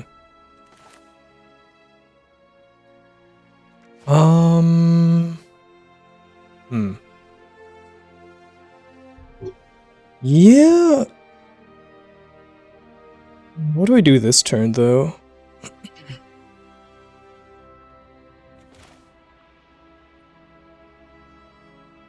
I kinda want to just play Plunder again.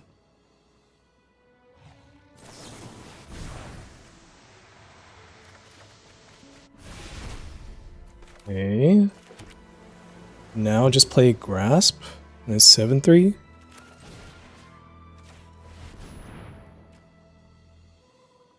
I think I don't attack because it's kind of a disaster if he triple blocks. I could attack with like a pony. I kind of don't mind that. It's not like I need this card. Alright. Trades with one of the 2/2s.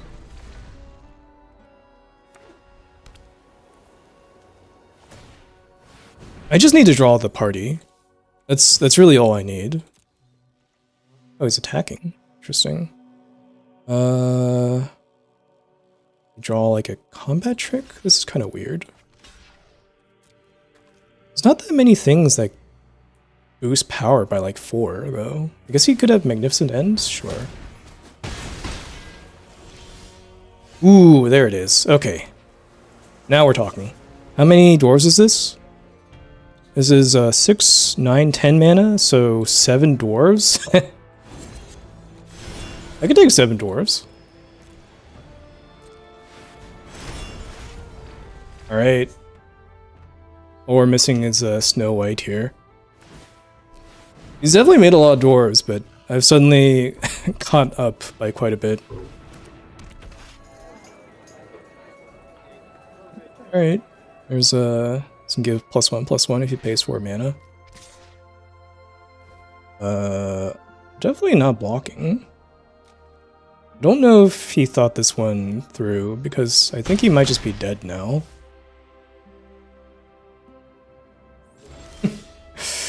Yeah, I was not gonna block there. So let's play the front side of this. Name Dwarf. It's only creatures you control, the chosen type, by the way. It's not gonna pump up his dwarves. And let's just attack with everything. You can block 2 cards. Still get in with with 5 dwarves here.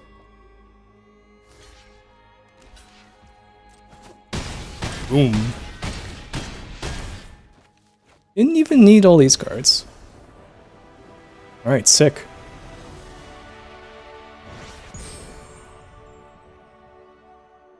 I think that's 6-2 now. So this is going to be the final game.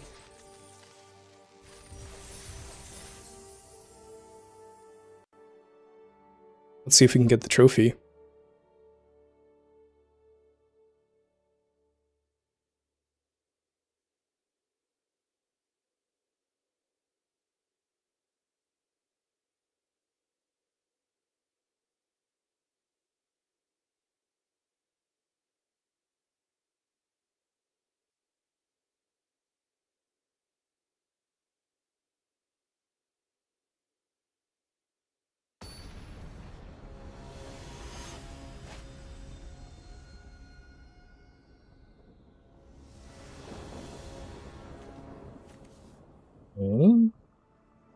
Pretty good hand, honestly. I've got the Unexpected Party, I've got Bilbo, I've got a map. It seems solid. We've got a 3rd land already, okay. So let's scry with Bilbo. Let's bend the island, draw the plunder. The second card doesn't matter too much because I'm probably just playing Thor's map anyways. I guess I could play Plunder? Is that better than playing map? I guess so. No, let's just play the map. Let's get a plains here. I changed my mind. Got his own plunder. Looks like it's a blue-white mirror here. Let's play Bilbo. Nice, didn't get countered. And we've got plenty of lands for Unexpected Party now.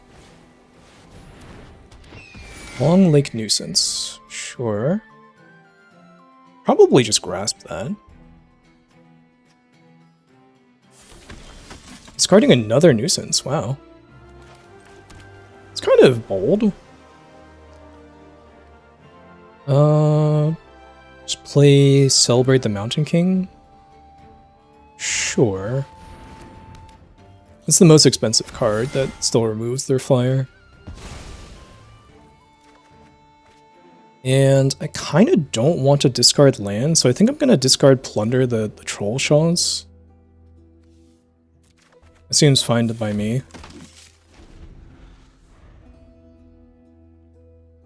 I want all these lands to make more dwarves with the party here. Or I guess At the Door is what it's actually called on the adventure.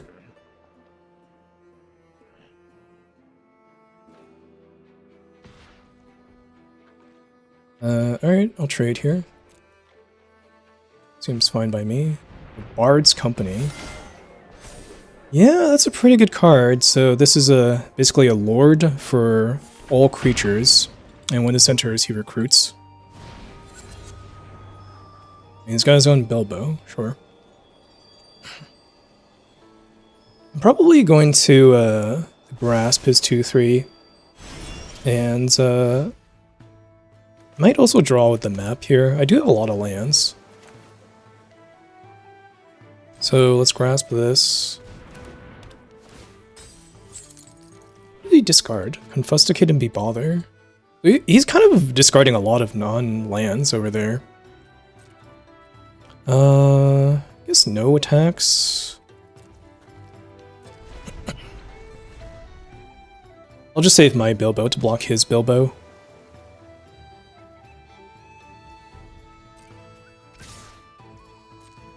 No blocks.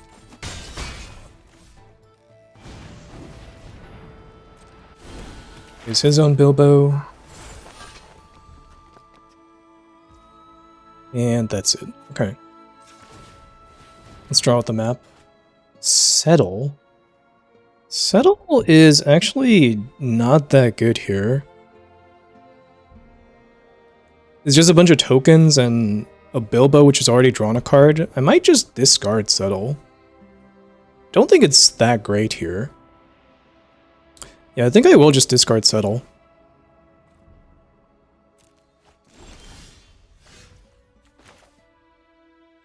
Now let's play Islands.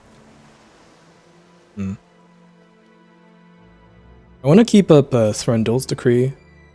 And if he doesn't play anything, I could play Plunder and draw with the map again. So let's pass. I guess he could put counters on one of his tokens. I wouldn't mind that, I guess.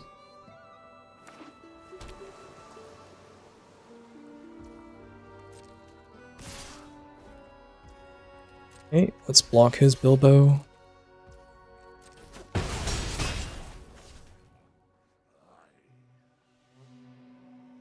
And let's see if he plays anything here. No plays. Alright, so let's Plunder. You could counter this. I kind of wouldn't care too much.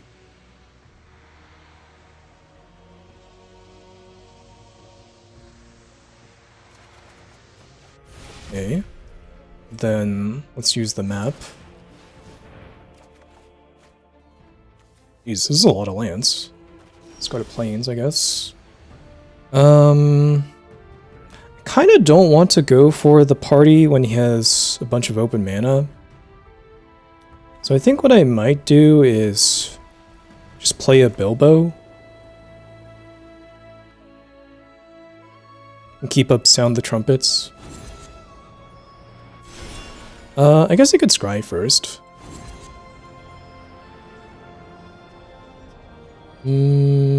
Sure, I don't see anything wrong with scrying. It's not like there's a daze in this set. Okay, let's bottom islands. I think Apothecary is good enough. Sure. Play Bilbo. He's probably going to draw off of Plunder. I'm kind of okay with that. So what I really want is just for him to tap out, so that I can resolve my unexpected party here.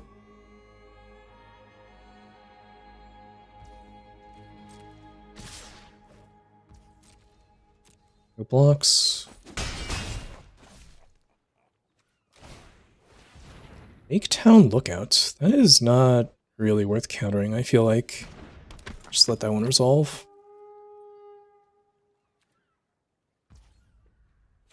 Alright, let's draw with the map. The map has actually been really, really good. Discard Hobbit Hole. Let's play lands. Play Apothecary.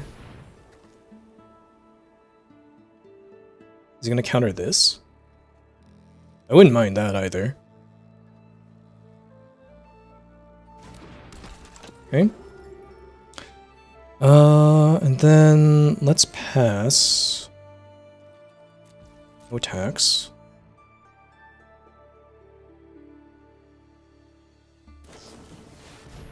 Uneasy Partings. Interesting. I think I'm just gonna sound the trumpets on that.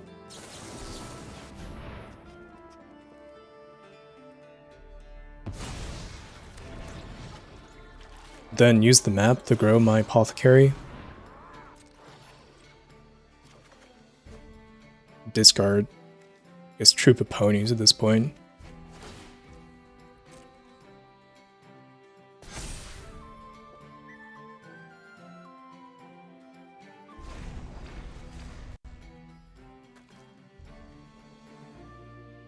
And again, I really just want him to tab out for something, so that I can resolve the party. That might be good enough. Oh, he's getting rid of that thing. Sure. Get his bird back. Makes sense. So I guess the loot twice here.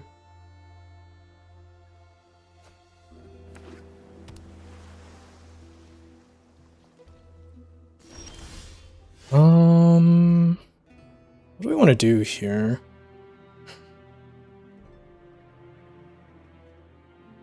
I could play the Old Fat Spider Can't See Me.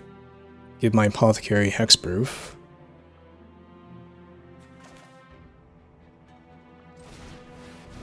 That seems okay.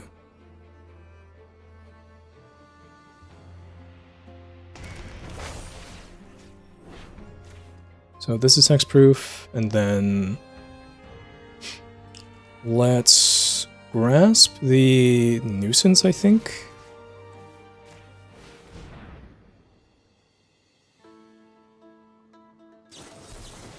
He did have a counter. Okay. That's good to know. He could still have another one, but it's a little bit less likely now. Do I want to attack still with the 2-3? It could be fine. I mean, it trades for like potentially the nuisance and a couple of his guys. Or one of his guys. I could also just pass. I think I just pass. Hold up Magnificent End on the bird.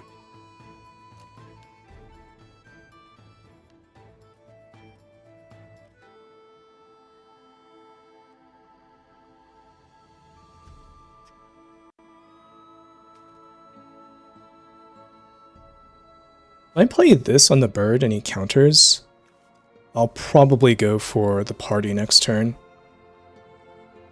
This has been kind of a cool match. It's a lot of like back and forth here.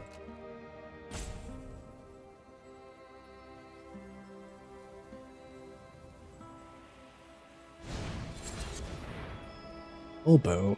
Oh, exchanging control of my saga. Interesting. Huh. It's kind of cool. Alright. Guess that... Not much I can do about that.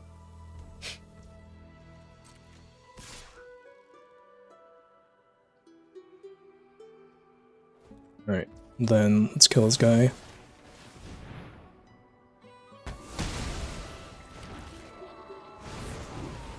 Nice, he taps out.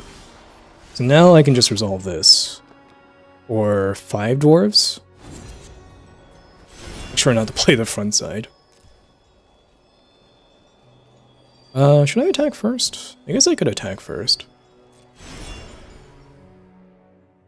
Yeah, it's pretty unlikely he blocks, I feel like. Hmm.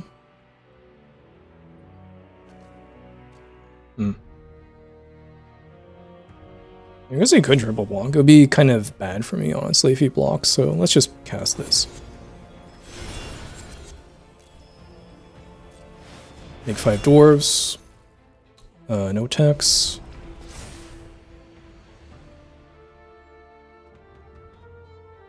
8 mana next turn, which is preventing one of the dwarves from attacking, sure.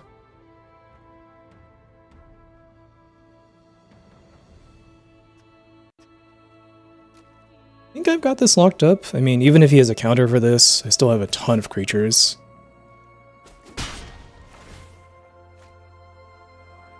Let's get the loot here.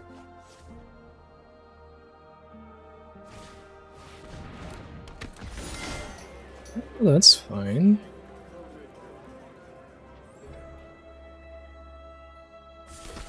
Kind of crazy how many non-land cards he's discarded so far. Alright. I guess Gandalf is actually like a pretty good blocker for all this nonsense here. So, I mean, I think I definitely still play this. Naming Dwarf.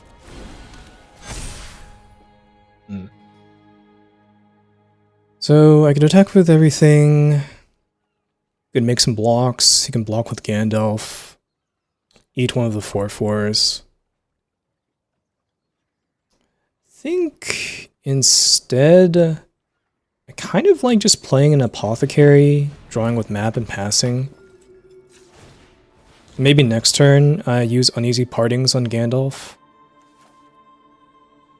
I could also keep this Harbor, but I don't think that's how I want to win the game. It's really, really expensive. My Apothecaries. No attacks.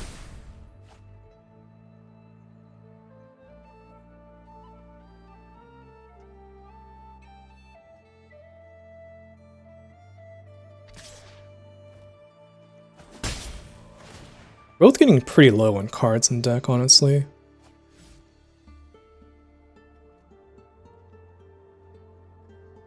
Both at 8 lands, just discarding all the lands we draw.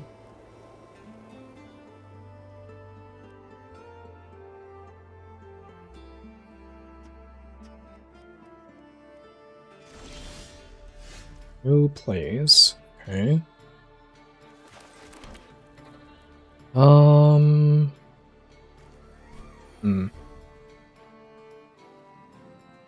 I do think I just pass. I could play the Old Fat Spider, but then I can't keep up Thranduil's Decree, unfortunately.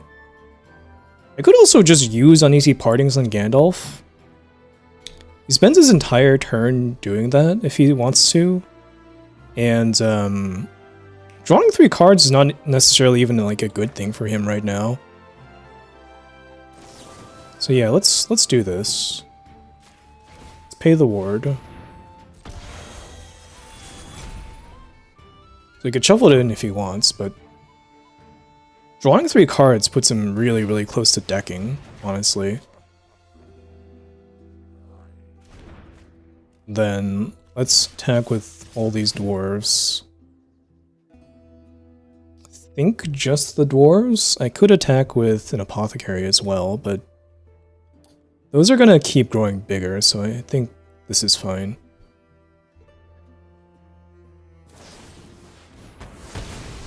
Sure. He's gonna block 4 creatures on 1 dwarf. That's fine. 3 creatures on this one and chump the other one.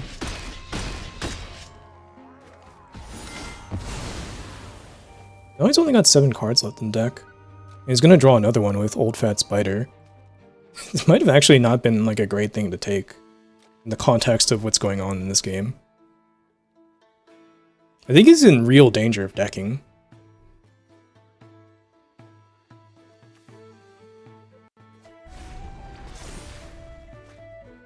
Now he's down to 5 cards. If he wants to attack with Bilbo, he goes down to 4 and then 3 next turn.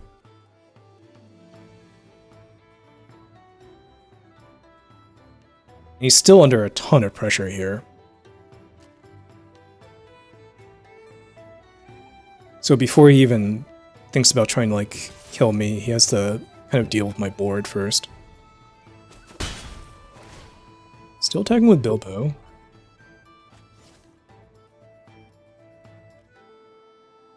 I wonder if it's just going to be Gandalf again. Grasp is fine. Kind of needs to do a lot more than that to stay alive, even. Okay. Well, just attack with everything. Yeah. Another Magnificent End. I could counter this. That might be pretty good. Let's see.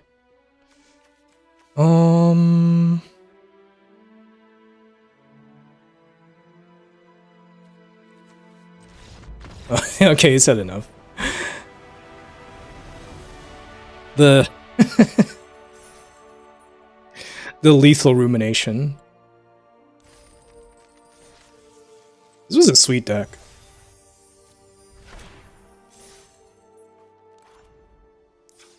Just a really, really good blue-white deck. With Unexpected Party, a bunch of Bilbos, Apothecaries. I really, really like the blue comets in this set. I've been quite impressed by them. Also, Settle the Wreckage was good.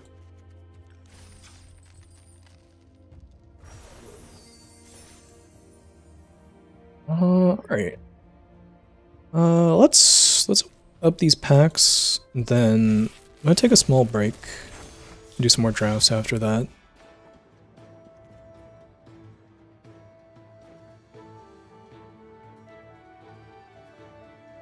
You know, after playing around with the set some more, I think this might be too bad to actually play. You have to take turn 4 off, and then you have to discard 2 cards every time you activate this ability. It is a May ability, but still, that's a lot of do nothing, honestly.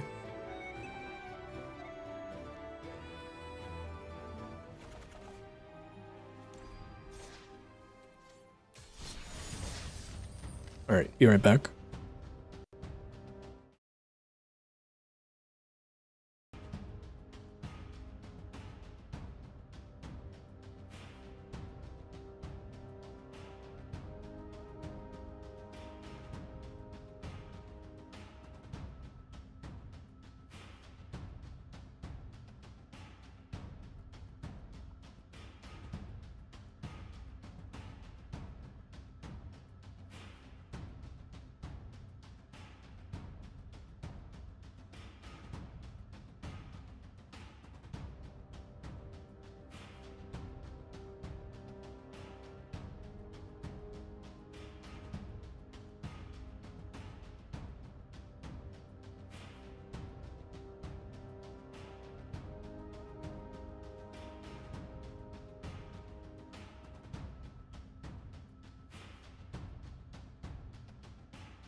Okay, I'm back. Let's hop into another one.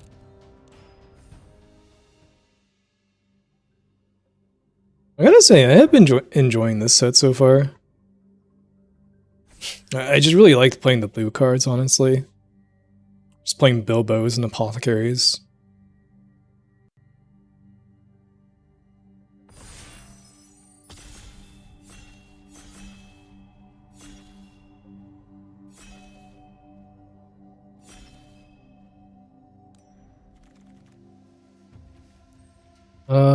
Probably not taking Fateful Discovery. This is not gonna be a good card in Limited. Take Troll Negotiations. I think this card is pretty strong. I liked the map last time, but let's just try Negotiations. I haven't drafted green so far. This could be like a blue-green draft, although I guess I'm not necessarily blue yet. It's just highly likely I'm blue.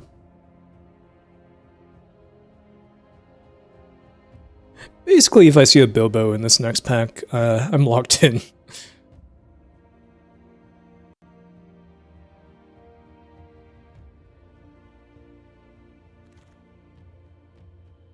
There's no Bilbo. There's a Thrundle the Elven King. Activated abilities of all elves in your graveyard. And whenever another legendary elf you control dies, draw 2 cards and discard. Doesn't seem very good, does it? I could take River's Grasp. I've been pretty happy with that card. Exile 2 creatures, return them to the battlefield. It's also got Vigilance Ward for 6 mana.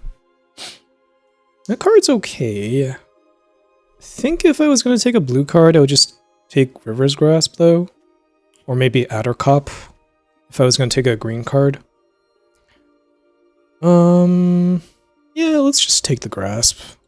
I think Grasp is a pretty good card. Oh, there's this thing. If you attack and you control a creature with power 4 or greater, you draw a card and lose a life. That's pretty good. Well, I'm just going to take Quarrel here. Quarrel is a great card.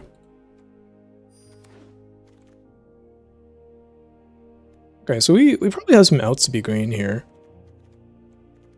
See, now here I could take Nasty Little Rabbit.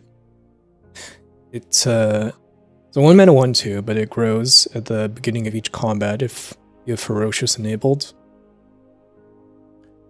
Other than that, there's Gathering of Darkness, actually. Maybe you just take this, because this is also a really, really good card. And it could just be green-black. Yeah, honestly, I don't really know if I believe in the little rabbit. So, I'm going to take Gathering of Darkness. Let's see where that goes. Ooh, this is probably good. Affinity for elves. When this enters mill 4, put all elf cards from among them into your hand. Oh. Never mind. Ooh, I will take Old Fat Spider. This is a messed up card. So this is a 6/7 with reach. Can't be blocked by creatures with power 2 or less, and then whenever this becomes targeted by an opponent, you draw a card. That is excellent. That is such a good card. And now I can just take Wood Elves. That seems great to me. Try to ramp into some of these expensive cards. Now I could take Mirkwood, or I could take another Quarrel. I should probably just take Quarrel. Quarrel is good. Yeah. Now I could take Bjorn, Reluctant Host. I think I like that more than Ordinary Bear. I do like the bear. I think it's very cute, but I think probably this guy's a little bit better.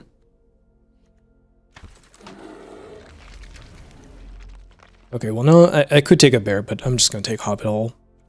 I think Hobbit Hole is very good. Ooh, and the Addercop wields. That's actually a pretty good sign for me. The grain is open. Also, this guy wield?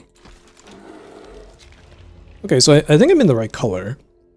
It just remains to be seen if I'm blue or black here, in addition to green. Although if my future packs go like that, it could just be mono green. That could be kind of sweet.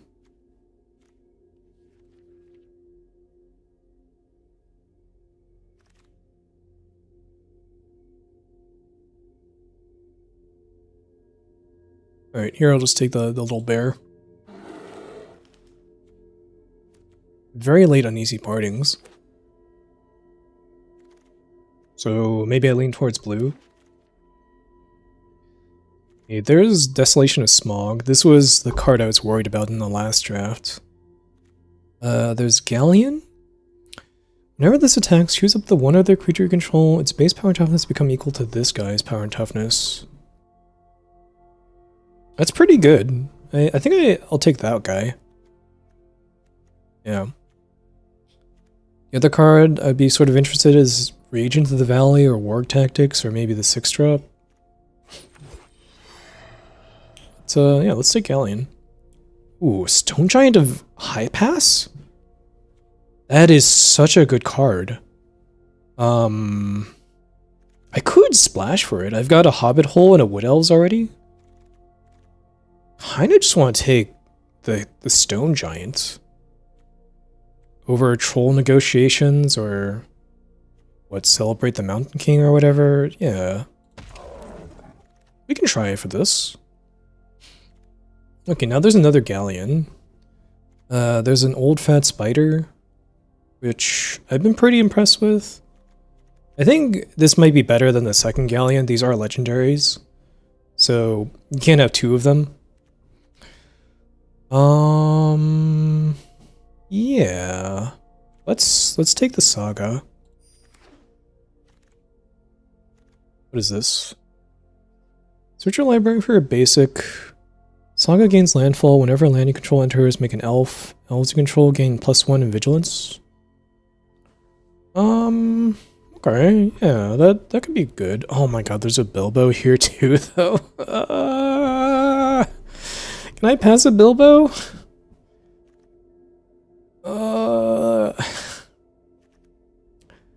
Down into the Valleys seems pretty good, though.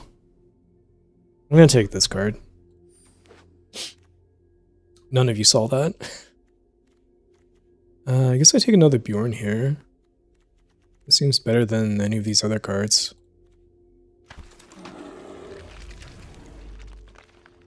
Another Wood Elves maybe to help splash for the Stone Giant. I think Stone or Troll Negotiations is also pretty good. The Apothecary is pretty good too. I might just have to take the Apothecary, honestly. I have no 2-drops except for like Addercop and Quarrel. I think this is very necessary. And I take the Rabbit. But I don't think the Rabbit does much. I'm just gonna take the Hobbit Hole. Make my mana a little bit better. When here, I definitely take Addercop. Addercop is also really good with Quarrel. I need more good targets with this. And here, well, I guess I've got Bjorn as like a 2-drop, sort of. Bowside Wanderers. The top 4 reveal permanents. Okay, I kind of like this. I could have also taken the Meteorite. I guess here, I don't know if I want like another Bjorn. That seems like too many 5-drops. I'll just take a Sound the Trumpets. Wow. It's a really late Galleon. I guess I'll take Galleon, even though I kind of do need 2-drops. Just a really good card.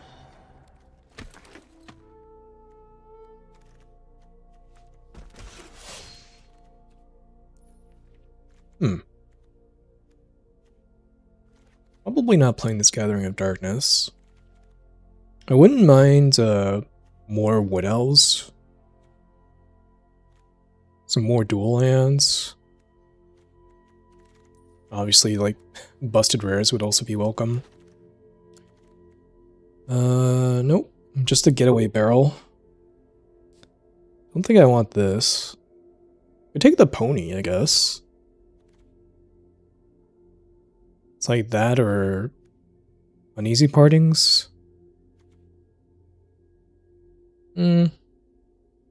the pony is okay. I don't have that many 2-drops, so this could be pretty good for me. This could grab both mountains for Stone Giant as well. What is this? Feature library for 2 basic planes. Okay, this is not going to be useful for me. Rasp is pretty good. Let's just take Rasp. Another Grasp. There's also War Tactics, which is fine. I'm just gonna keep taking Grasp. Grasp is pretty good.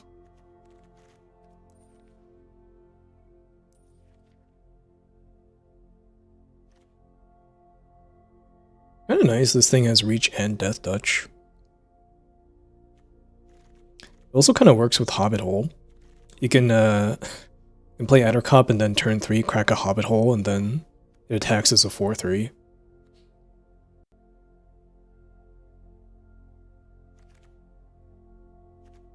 So, Gnashing of Teeth, Bjorn's Hospitality.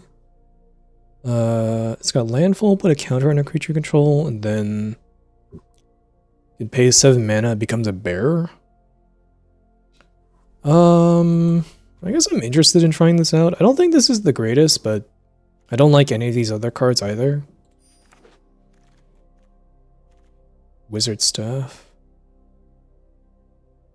No, that's not gonna be good. I will take another Wood Elves, though. Ooh, another Addercop? Maybe I actually have enough 2-drops now. Maybe I just take the land. Or the Giant's Boulder. I'll take the land. I'm just thinking I have enough playables at this point. I don't really need more. Also, this little bear is not getting in there. Kinda don't like Sound the Trumpets either in this type of deck. Just kinda want to tap out most of the time.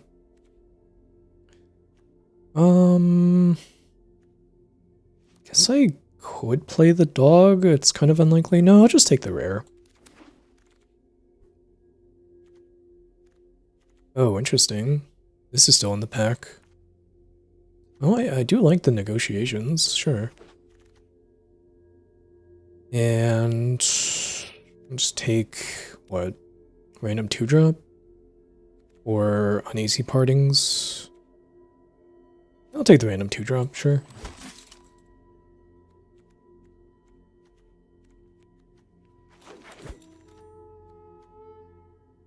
I could play a War Tactics.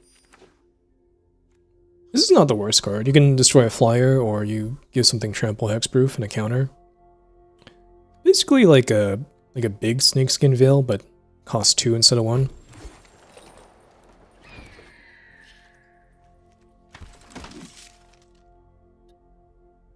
Okay, well, I didn't get nearly enough card draw for Apothecary, so I think I do get rid of that one.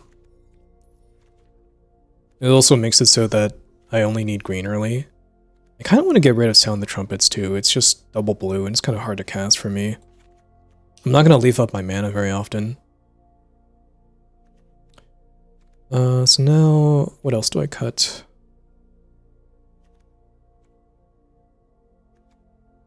Do I need 3 mountains? I might be okay with just 2.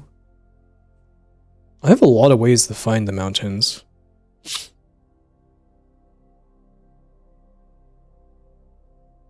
9 green? I think I want another green source. I mean, do I even play the Stone Giant? Is the thing, like... It makes it so much easier on my mana if I just don't play this guy. You could play, like, Gathering of Darkness instead. That's a pretty good card. Or I could just play Bowside Wanderers.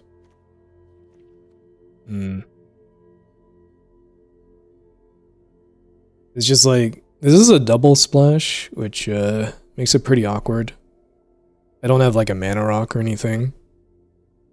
Or like an elf that taps for all colors. Yeah, I should probably just get rid of like the stone giant and one of these Bjorns and what else? Another Bjorn?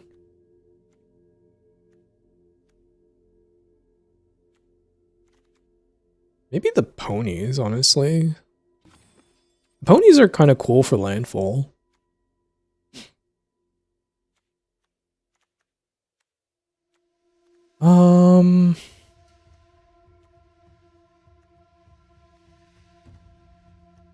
I'm just gonna get rid of the war tactics, I think.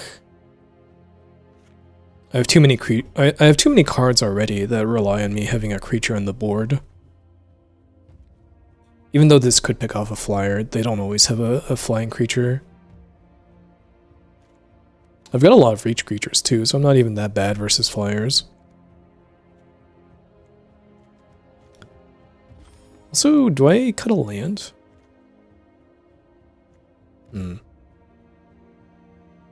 Right now, this is 11 green. Could cut an island and play another like creature or something. I've got some ramp as well, so I could consider like one of these 6 drops or 5 drops.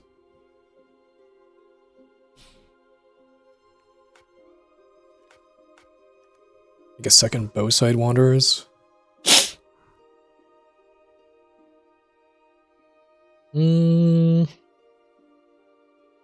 Yeah, okay, that doesn't sound too bad to me. So this is 16 lands, but I've got ponies, I've got 2 wood elves. I've got Down in the Valley, which also gets a basic land. And should I play the giant with like 2 mountains in the deck? I have so many things that grab basics. Aw.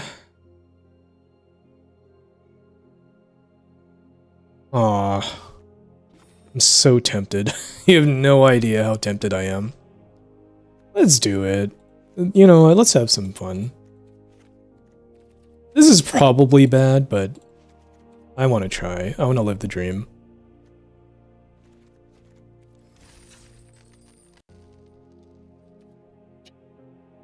Alright, Teamer, here we Teamer, here we go.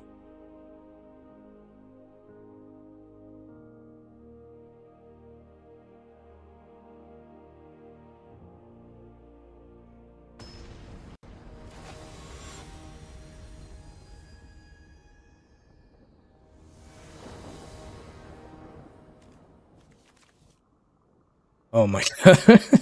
This is really bad. This mountain probably could have been a forest. I'm gonna mulligan this hand. Alright, I'll keep this one. I guess I send back Guardian of the Halls? I think so, because I've already got Bjorn I can play on turn 2. I just want to get some lands.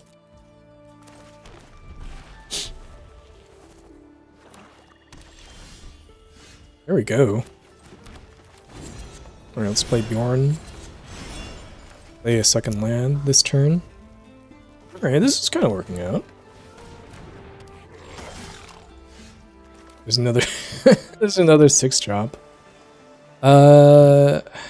You know what? Yeah, let's just grasp their guy. If I don't do this, I'm not spending my mana at all, and that just seems kind of bad. Hopefully I just draw a land. I can play these 5 drops and 6 drops. Okay, well, at least I can cast that.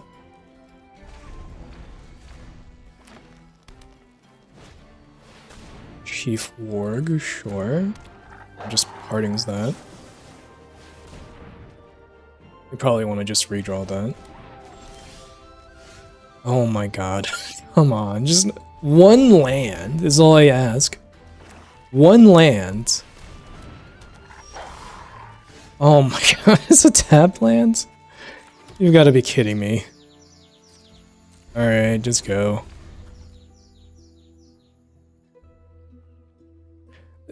there's maybe a little bit of karma in the universe. Alright. It's kind of it's a little bit of a problem. Could have played that before combat to get a card, but, oh well. Can't imagine I win from here. This seems like the draw where I don't do anything for multiple turns is not gonna work out. Alright, well I can play the big fat spider. That's probably my safest thing.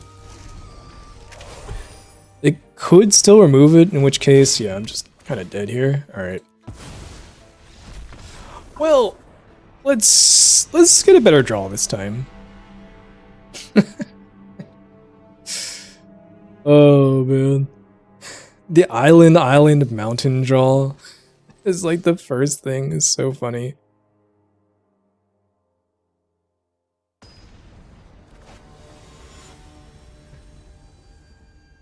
Look, if we bomb out of here, we can just do another draft. It's cool. I drew both my mountains? Okay, well, I can still keep. I have one green source. How? I only have 2 mountains in the deck. I keep drawing them in the opening hand. Okay, let's go till, play third lands. I can play down in the valley to get a, is another green? I do need double green at some point.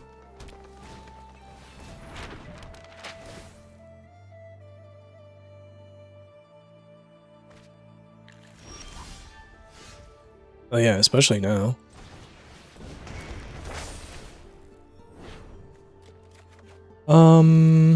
I'm just gonna play my land out. I don't care if I'm missing out on a landfall trigger. I really want to just get to 5 mana and 6 mana.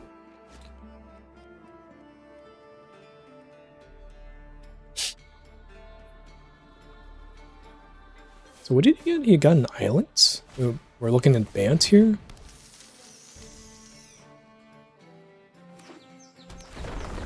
Interesting. Sure. Oh my god. You've got to be kidding me. Just give me a land. Are you serious right now? This is definitely a lot worse if you don't have your land set up. If you don't have a land to play with this, the saga is kind of awful, isn't it? It's just 3 mana to get 1 land.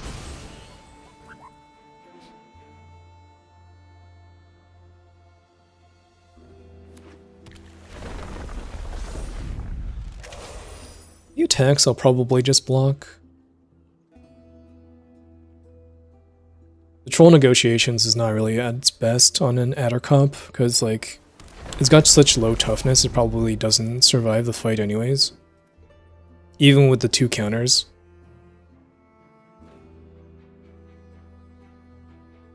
I really just need to draw some lands here. I mean, I don't know, maybe do I just go up on lands? Maybe that's correct. Just go up on a forest.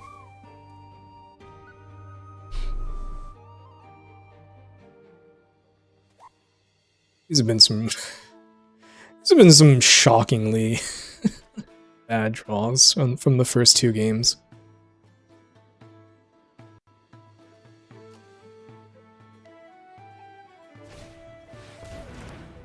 Alright, he gets to pick up his map and play that again. That's pretty cool. Oh my god. Oh. You would be kidding me. I guess I just pass. Wow, this is bad.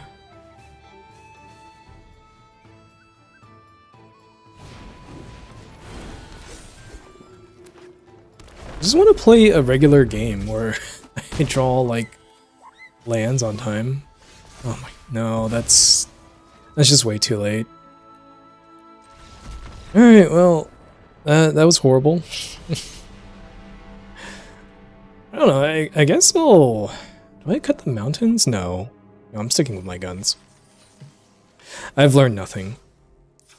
I think I will go up on a mountain though, or a forest. Because I actually have a lot of expensive things I want to get to. I'm just gonna cut this stupid Bjorn's hospitality. I don't think it's very good.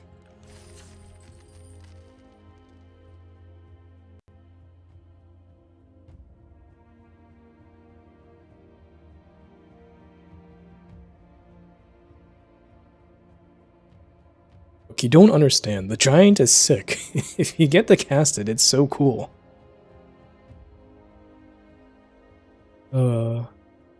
I mean, I don't know. I have so much fixing. It shouldn't be this bad. It's just been really, really bad draws. Like, I've got the 2 wood elves, I've got the ponies, I've got that saga that grabs the lands. I just can't draw lands to save my life.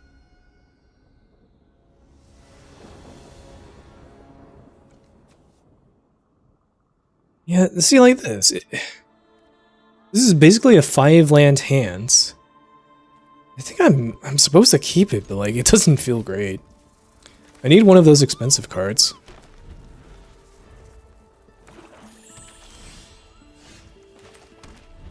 Right, well, troll negotiations could do something. I'm just gonna River's Grasp that thing. No, let's play the Wood Elves. Wait, what? Oh, this only gets forests. Oh, this is not the card I thought it was. The Wood Elves only gets forest. It does not fix for red. Okay, well, I guess I'll get a forest. Oh, I should have read this card more closely. So I don't actually have a way to fix for red in a way that's very easy. What is this? Sack another creature, draw a card, make a treasure token? Yeah, that's pretty good. I'll probably grasp that thing. Or I can just negotiations, actually. Alright. I guess this is only an enter ability though, so it's not that amazing to kill. Let's just play the negotiations and kill the pony then.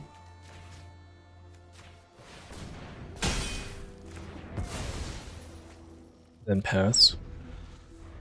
Oh my god.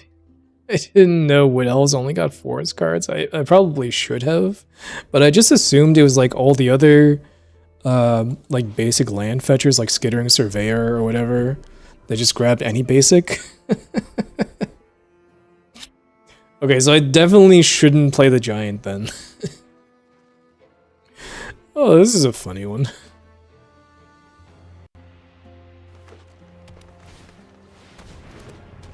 Yeah, Pathmaker's pretty good. I'm just gonna grasp that.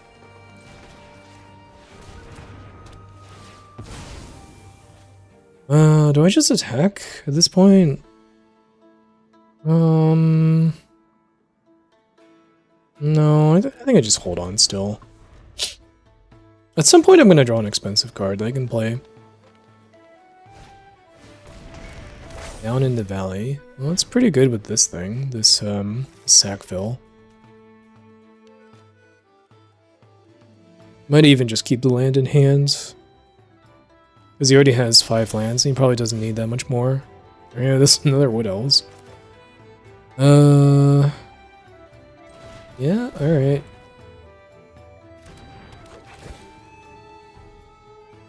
Get another forest. Use another River's Grasp on this thing. You can just sack it to return Golem, but that's fine. I want to attack with this thing. Oh, War Tactics. Interesting. Okay. Guess I just pass then?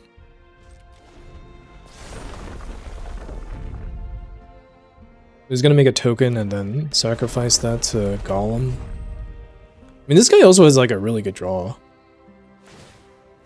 He's got Gollum and Sackville, like, Bagginses? So I don't think I was necessarily winning this even with like a normal deck. This just seems to be like a really, really good green-black deck. And I'm also flooding out horribly, so there's that as well. Let's just grasp the Golem. Guess I'm glad he used the Warg Tactics there. Save the Bagginses. Norn's Hospitality, sure. You can turn that into a bear soon.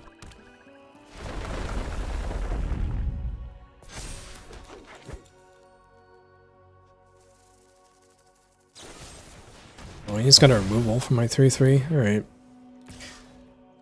That's pretty bad. I need to draw something immediately. And I'm probably gonna just draw lands. Oh yeah, it's a quarrel that I can't use anymore, sure. Alright.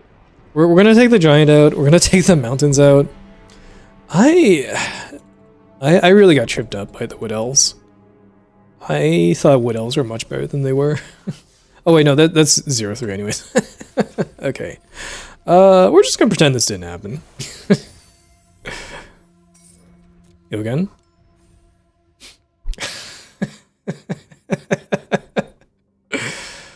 Wood Elves is a really old card. In my defense. It's been a long time since I've read it. I really thought you could get mountains with it. Well, this is what happens when I don't draft blue, apparently. That'll show me. I guess I did draft blue, but like not that many blue cards.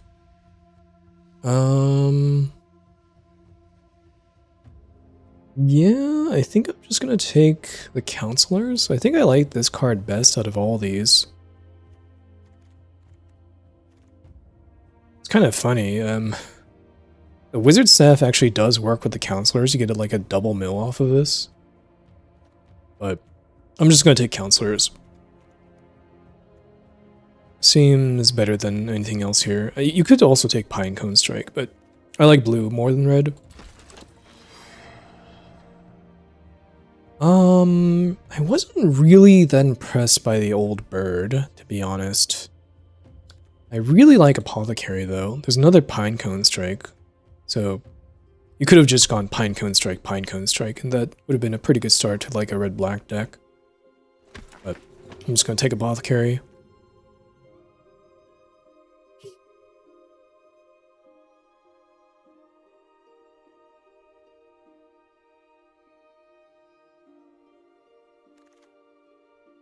What is this? Gleaming Splendor. Oh, this is like a commander card. This is not going to be good in limited. There's another Master's Counselors, but I think I just take Bilbo here. Bilbo with these two drops is amazing.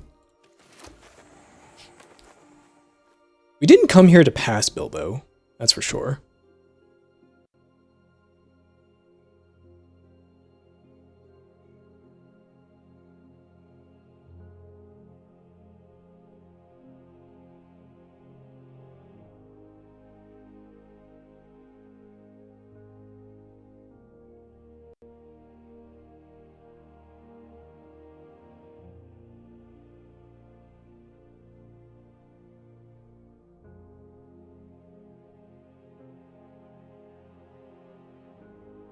This guy's hogging up all the packs over here. It's Macaroni Rascal.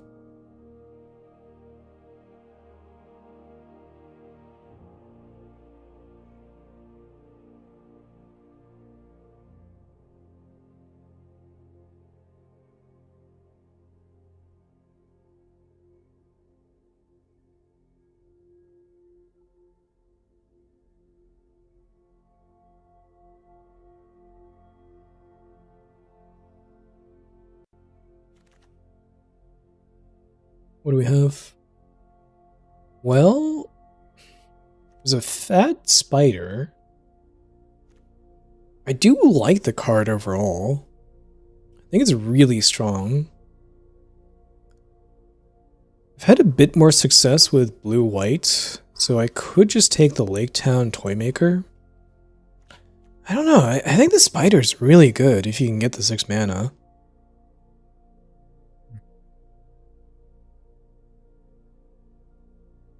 Yeah, I'm just gonna take the Spider.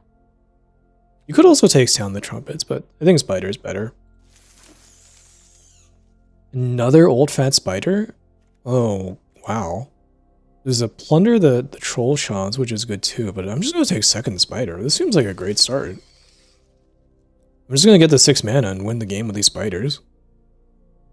Alright. Let's take Sound the Trumpets. Over... Actually, no. Do you just take Confusticate? This might be better, because like this is better at triggering the Apothecary and the Master's Counselors. You can draw 2 cards instead of 1, even though you have to discard. It's easier to cast because it's only 1 blue pip. I think you just take this one. Even though it's not a hard counter, paying 4 is quite a lot.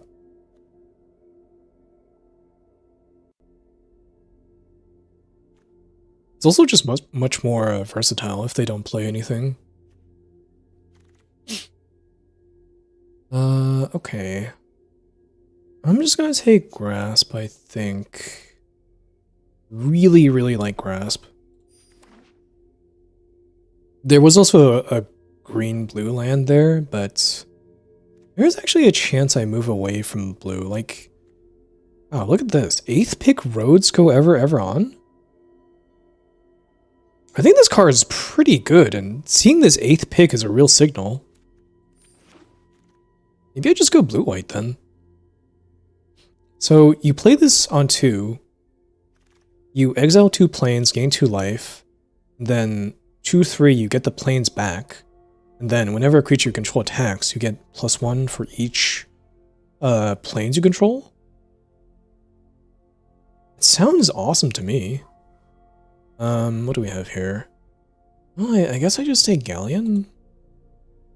I think Galleon's pretty good, especially with these two.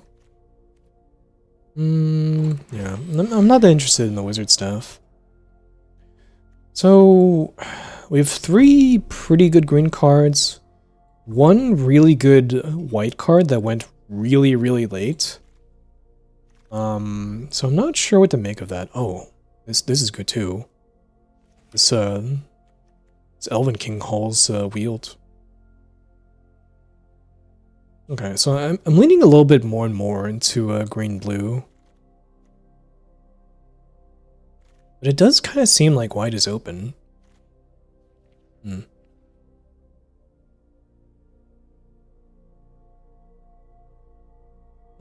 We'll see what happens in Pack 2, but like, I'm not completely opposed to playing white. I guess we'll just take Sound the Trumpets now, sure. Blue also seems quite open.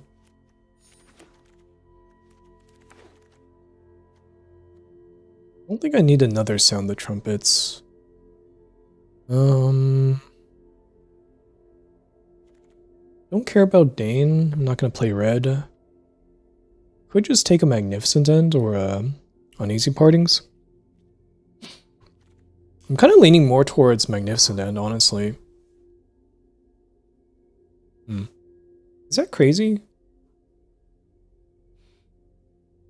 The thing is, I just have so many 3-drops.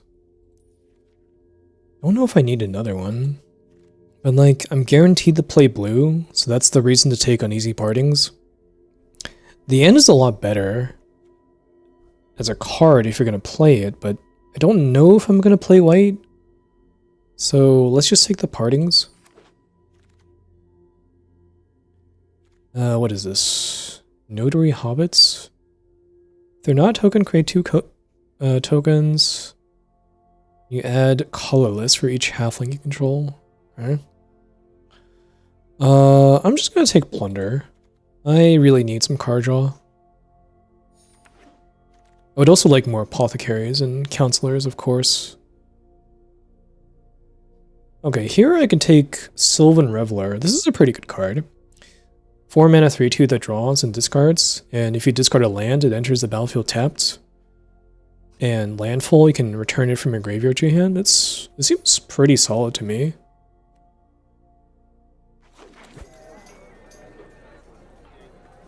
I guess I could also splash some white, but I'm not gonna splash Roads Go Ever On. Here, another Plunder or an Easy Partings. I think I just take another Plunder. Plunder is great. Could use some more Bilbos though. Okay, I'll take a Down into the Valley. I think this card is good. It's just I kind of had a horrible situation the last time I played it. Oh wow, another spider. Okay, that kind of shores up the late game, I feel like. It's also a Wildland Scrounger, but oh, I'm just gonna take another Apothecary. Apothecary is awesome. Ooh, there's also a Lord of the Eagles? Do I have any flyers? I don't think I have any flyers to make that cheaper. Should I just take it though? No, I should really just take like an Adder Cop or a Hobbit Hole or something. I'll just take an Adder Cop. Okay, and now I'll take Hobbit Hole, I think. Yeah. I'm pretty good on playables, I just want better mana. I've also got a Halfling to go get Bilbo. And now I'll just take Grasp. It's good to have a second one of these.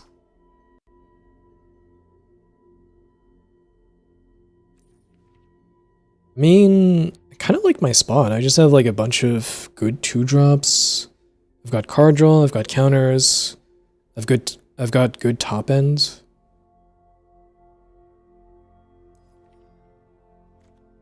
I guess I could use more interaction and maybe some more 2-drops.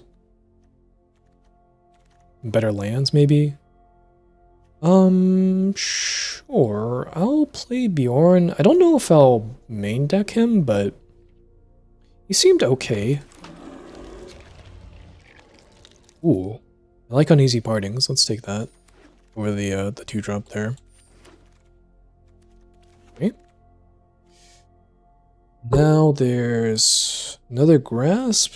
There's a Wilderland Scrounger. I think I just take another Grasp.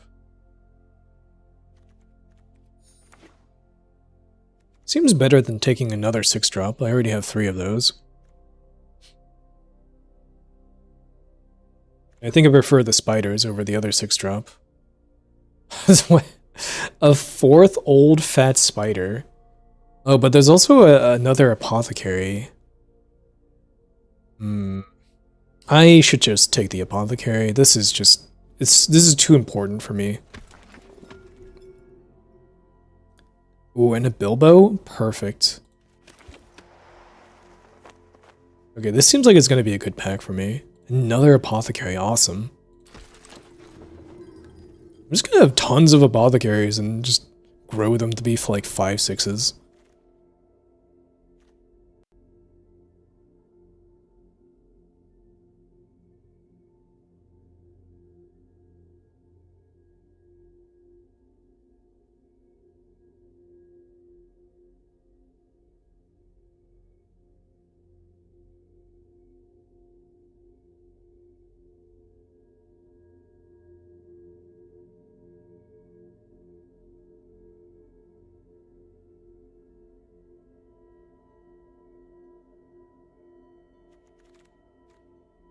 Alright, what do we have?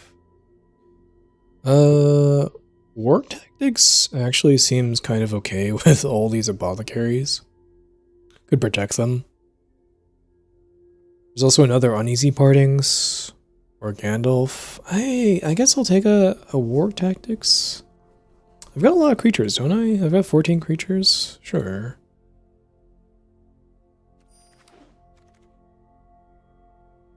And here, I'll just take land. Should have plenty of playables. I guess Gandalf? Sure, I don't know if I'm playing Gandalf, though. Ooh, I won't play another Master's Counselors. That's good.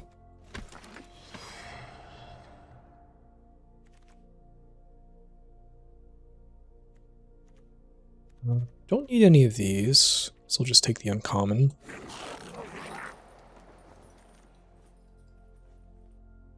Oh my god, the old fat spider wields? Okay. I got Fort X. Ooh, another plunder. That is perfect. I can't believe this wield. Oh, and there's a Confusticate, but I kind of have enough playables already. Let's just take through the Forest Gate, because it's rare. Another Uneasy Partings. Blue is wide open in this draft. And a Wood Elves. What? Last pick Wood Elves? I mean, I think it's actually going to be good this game, too, or in this deck. Jeez. Got 9 cuts to make? I think you cut Patient Instructor for sure. Do you just cut down in the valley? I think so.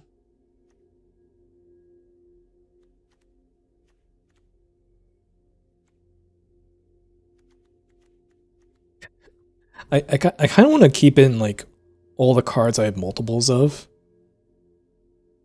Maybe you cut the Adder Cup. I have so many 2-drops already. Maybe the Galleon. No, the Galleon, I don't know. The Galleon seems pretty good. You could cut Wood Elves. Or maybe Org Tactics.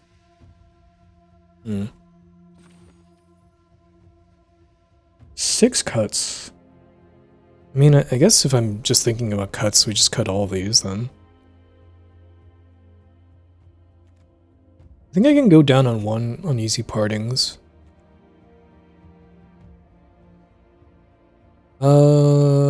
I could cut a spider, but I kind of don't want to. I'm gonna have so many spiders in my deck. I should probably keep the Wood Elves in then, but like, oh, do I cut a spider? I don't want to cut an old fat spider, but I think it might be like appropriate. I just don't think you need like 4 6-drops in your deck.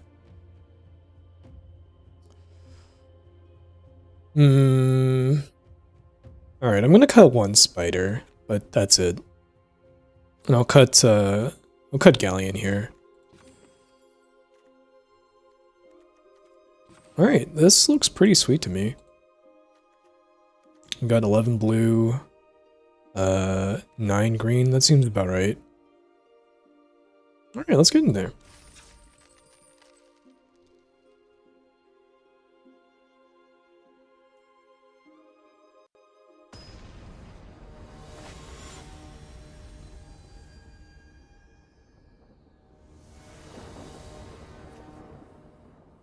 Ooh, easy keep. So I don't have a turn 3 play, but turn 4? Oh, turn 3 play is just going to be another Apothecary. Turn 4, I could play Sylvan Reveler, draw a card and discard a land and get closer to Old Fat Spider. Oh, there's a Bilbo. I could play Bilbo in turn 3, but I think I'm just going to play another Apothecary. And I could scry 2 there. Oh. Yeah, I guess no blocks. They could have a plunder there, and that would punish me pretty heavily. What? Why didn't they do that before damage, though? They could have done 1 more damage to me.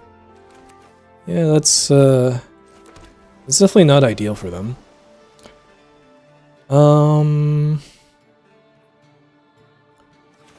Should I just play... No, I'm just gonna play another Apothecary. I'm gonna scry 2 here. Master's Counselors. Don't think I want that. I think I want an answer to their Apothecary, potentially.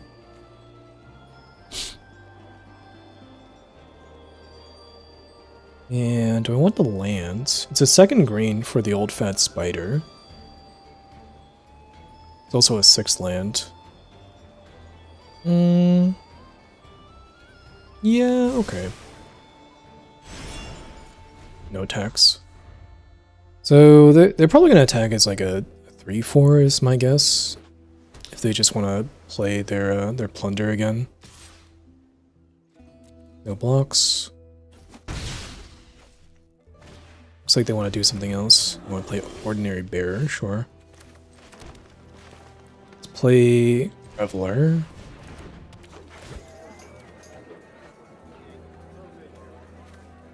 Drew another land, unfortunately. So I guess it would have worked to have bottomed that forest. That's okay. Just gonna play the spider next turn.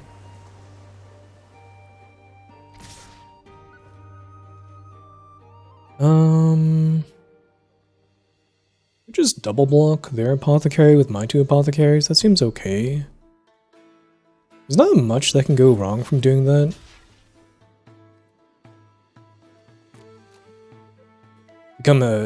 It could become a 3/4 if they play this plunder, but it still trades for one of these apothecaries. You could bounce an apothecary, but then the apothecaries just bounce. Interesting. Playing 1 plunder. Guess they have a 3-drop they want to play as well? What's the plan here?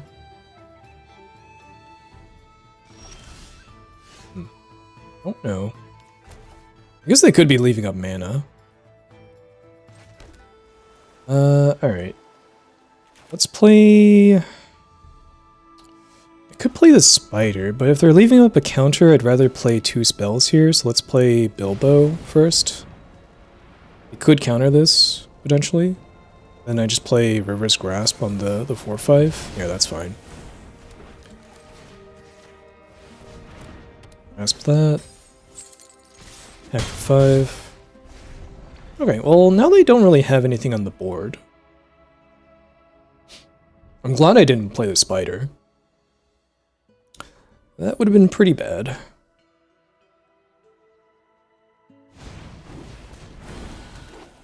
Thundle, sure. He gets to make some 1/1s or some 2/2s now. I'm gonna attack with the 3/2. Eventually I can start getting this back. And it's actually pretty good for me if I do that. So they might just take the 3 damage here. No, they want to trade. Okay. Now I play Old Fat Spider and pass the turn. Next turn I'm going to play a land to get this back and then replay it.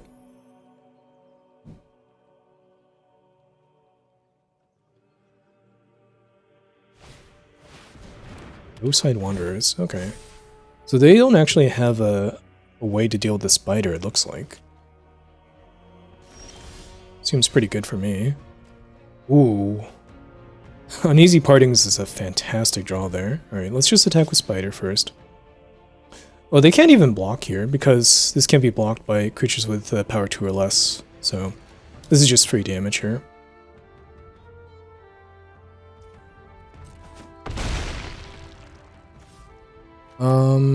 Then play land and still do the same plan? Yeah. So play this, play the Reveler, draw and discard land. Tons of land, apparently. Alright. So they could make more L's, but they can't actually block the fat spider. So they really need an answer to the 6/7 right now.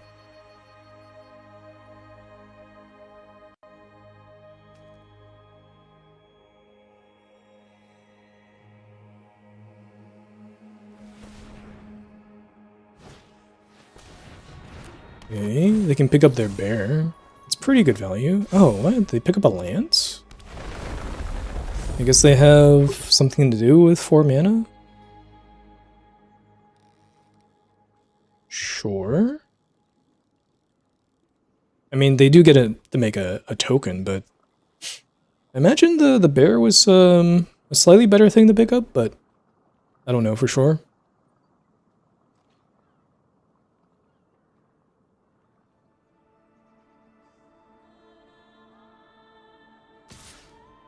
Attack me for a 7. Okay. No blocks.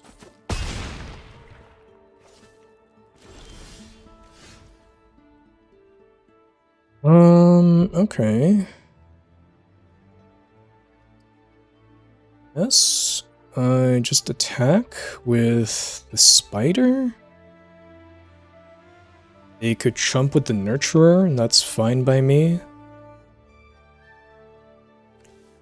This is only on elves, okay. This is an elf, but it's the only elf I have. How much mana do I have? This is 5, 8. I could play a land, and then I could do uneasy partings as well.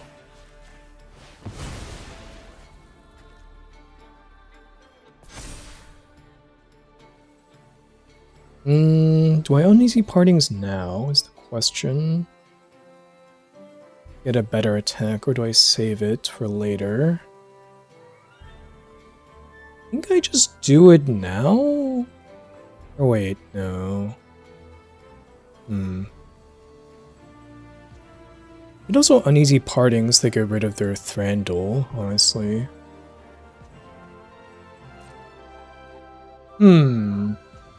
This is a pretty close game. So, I definitely want to attack with the spider. They have two troll shares, so I think the longer the game goes on, it's a little bit worse for me. Then, yeah, I think we just attack with everything. Play uneasy partings on the 5/4.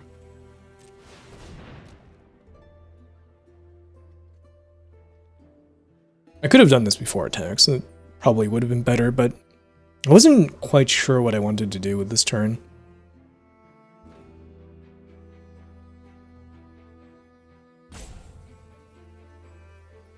Also, maybe attacking with the apothecary was not that good.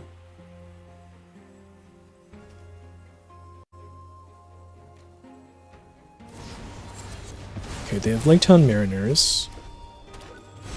Oh wait, I knew about that, right. That was probably really stupid. I knew they had this card, actually. So I definitely should have played around that. That's my bad then. So what do they do now? They... I guess just take the hit from the spider and then they trade with the 5/4? You can't block it, really. They can chump it.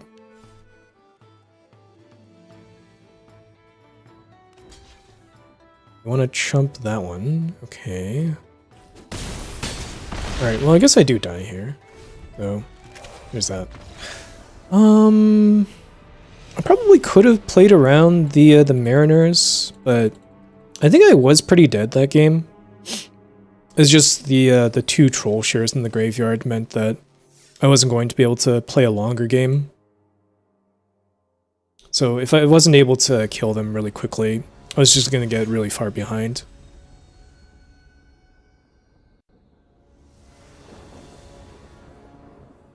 Oh, this hand's pretty good.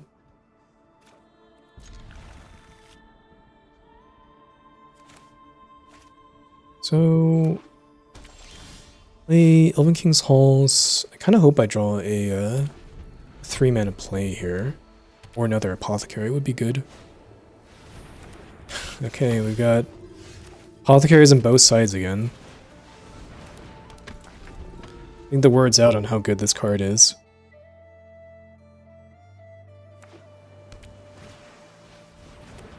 Okay. And another Apothecary, sure. I've got my own Apothecary. Alright. Play my tap lands. This is what the set is. It's just apothecaries staring at each other. This is all that happens here.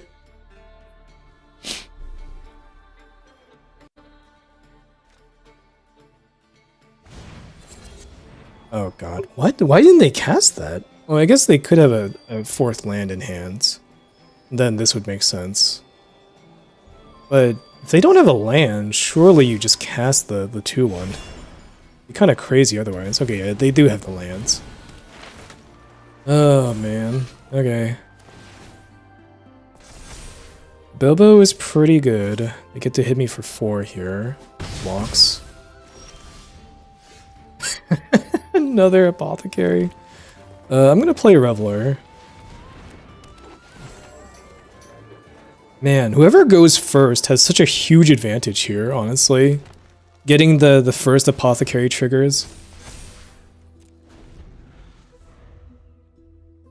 Their apothecaries are just always going to be bigger than mine.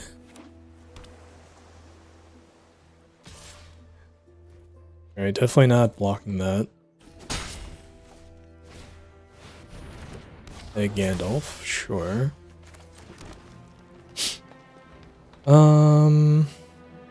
Guess I just play another apothecary. Maybe an uneasy partings on something at some point.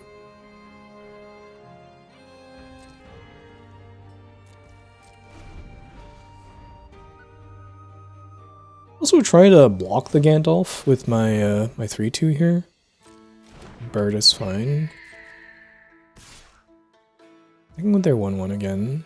Yeah, that makes sense.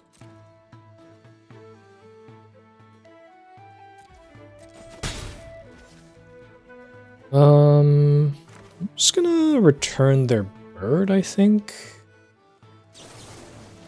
Make them play that again. In the bottom, interesting. Alright. Ooh, Bilbo's a pretty good draw. I think I just play Bilbo and play something else for 3 mana.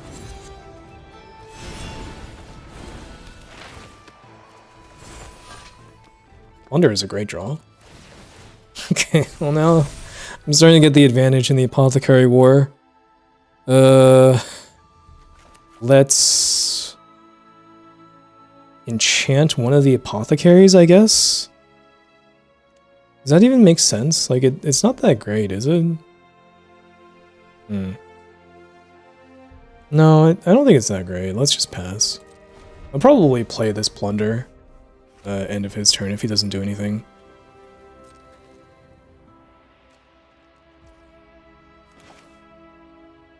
Yeah, let's just draw a card here.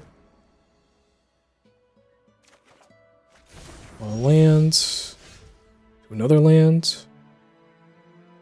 I suppose we just keep drawing here. I don't see why not.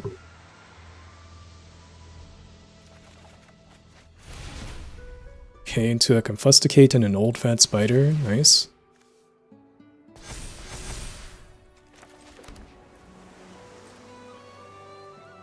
Pretty soon, these apothecaries can attack past his Gandalf. This is such a such a ridiculous game. All right, I'm gonna Confusticate that.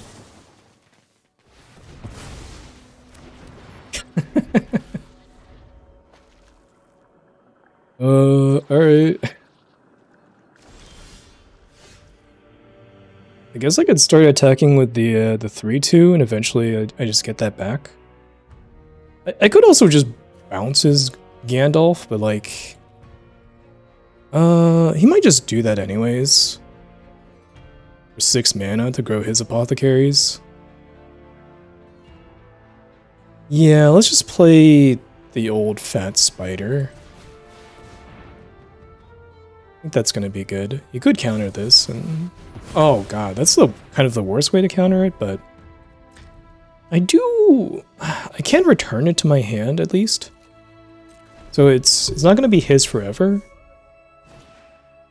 So he gets to play the spider. He does get to draw a card when I target it, which kind of sucks, but I can Uneasy Partings to put it back into the top of my deck. So do I want to play a land first to play around Confusticate? I guess that's fine. Bounce this.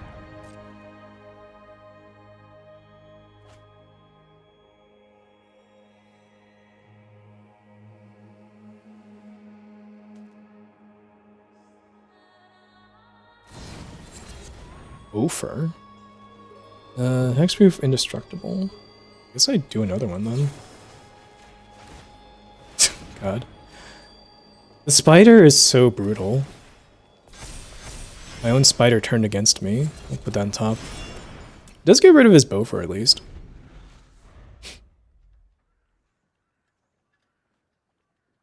So it's also another turn where he doesn't crack his Gandalf.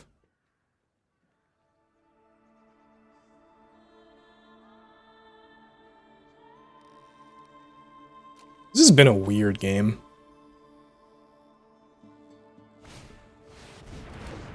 Okay, playing the flock. Then just passing? Moment of glory. Interesting.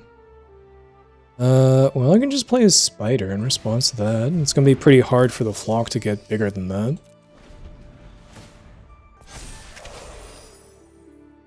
And I guess I could put a counter on each of his creatures, but I don't know how much that's gonna be relevant.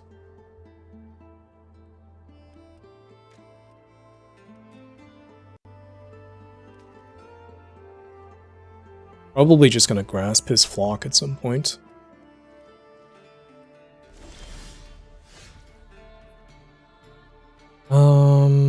Yeah, let's just do that now.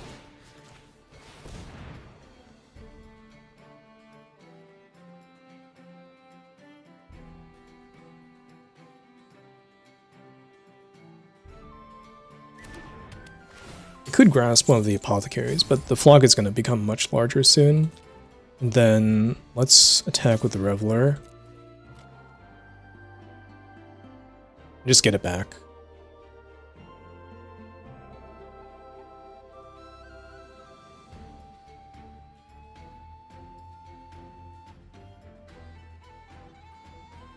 You could just take the 3 damage here. That would also be fine with me.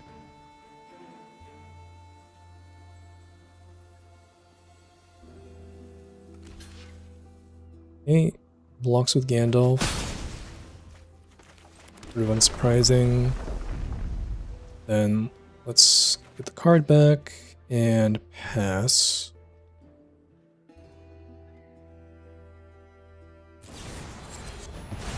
Oh, he's got a Lake Town Mariners. Alright. Yeah, I guess maybe that card is pretty good if you have a bunch of Bilbos in your deck and people are playing Grasp. Maybe I should prioritize the Mariners a little bit more. It seems pretty good in the blue mirror.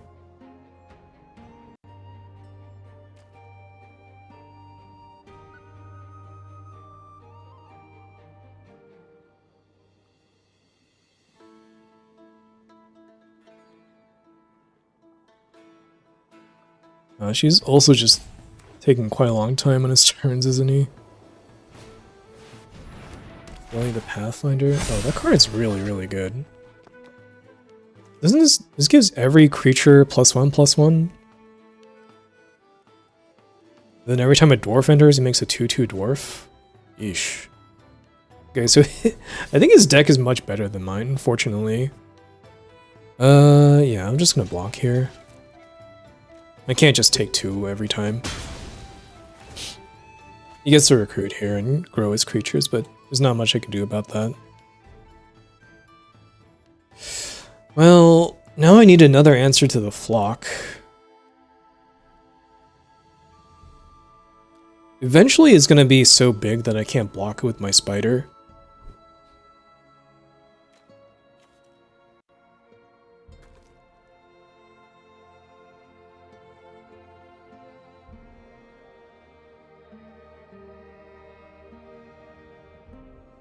Stupid Mariner card.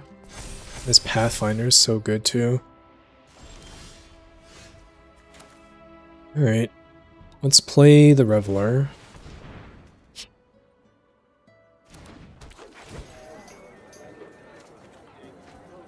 Discard a land.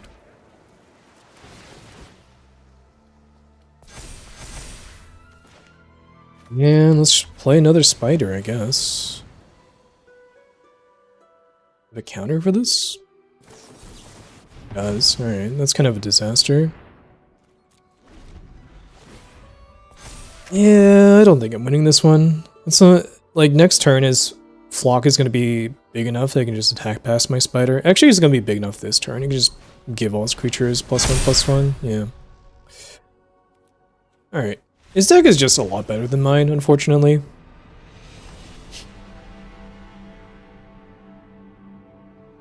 Man, that counter to take my own spider was just brutal. It's kind of impossible to recover from that. Okay, can I just get like an opponent that doesn't also play like 3 apothecaries?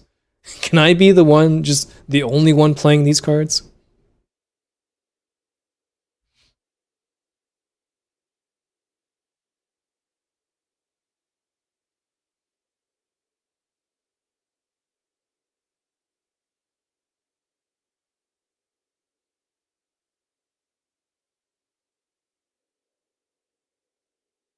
I think this deck is pretty solid too. It'd be kind of a shame if it went like 0-3 or 1-3. I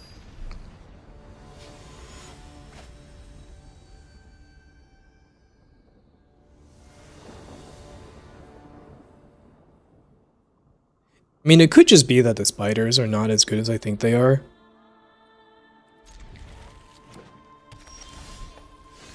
But like, no, the spider was so good when he had it. He had a 6-mana counter to stop it. Yeah, there we go. We got Apothecary here. Probably just play Plunder next turn.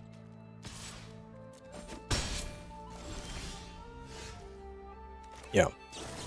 Just gonna play this, draw a card, throw my Apothecary.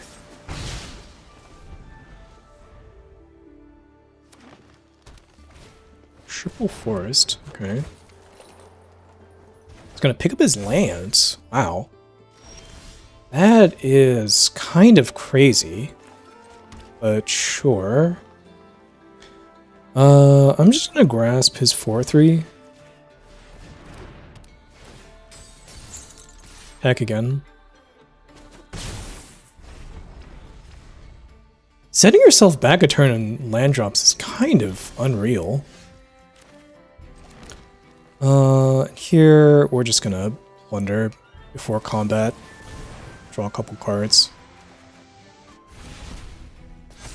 I could keep up Confusticate. It might be correct to do so, but I don't know.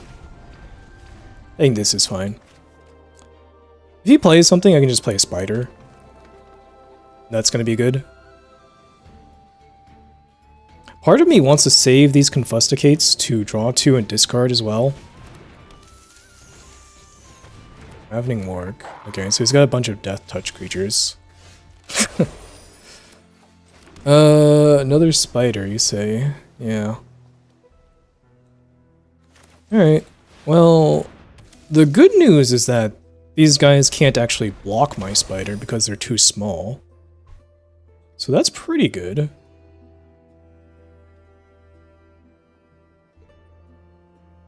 So maybe I should have just attacked there. I think this Apothecary is just going to trade 1 for 1 with one of these Death Touchers anyways. So yeah, I probably should have attacked. Because I would be fine with the trade.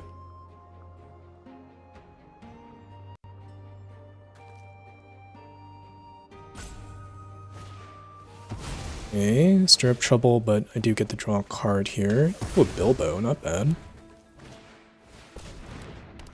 Squatch Hunter. Okay. No attacks. I just play another spider? I could play a Bilbo and like a Reveler, I guess. Yeah, let's just play another spider. Scry with Bilbo. Ooh. Kinda like both of these. Yeah, let's keep both. No attacks.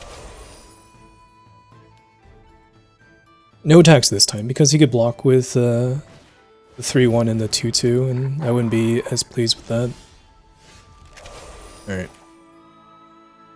Let's play land.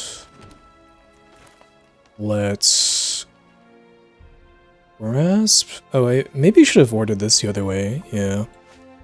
Well, that's still fine. I get to keep up Confusticate and be bother. Let's grasp the warg. This warg. And let's attack with the spider. And he can't block with the 2-1 Death Touch. So pretty good. And we'll just pass here with Confusticate up.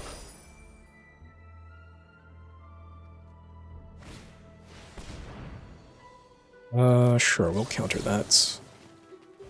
Doesn't do a ton for him, but may as well. I mean, it could help double block the spider is what it could do. Alright. Let's play Apothecary. Play Bilbo.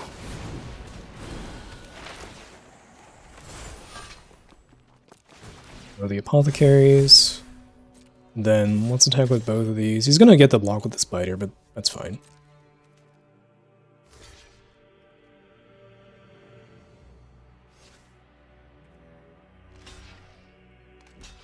Yeah, I mean... Okay, I don't know why he's doing this, but sure. Guess I'll take the 3-1 as well. And pass the turn here. I've got another Confusticate up. This is so sick. I just get to play creatures and draw cards and just draw more cards. Yeah, you can have a Wood Elves, that's totally fine. I guess his plan now is to chump with the 3/3 warg on my spider. I don't think that's gonna work, but I think that's what he's gonna try. Ooh, especially now that I drew that. Okay, just grasp his 3/3 and he's dead. Got there with the spider. Nice. Okay, you know, not bad. Once the spider actually resolves and it doesn't get countered.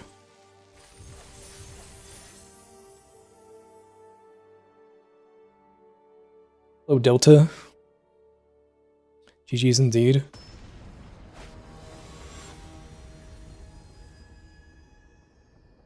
I had a pretty rough first couple of games with this, just running into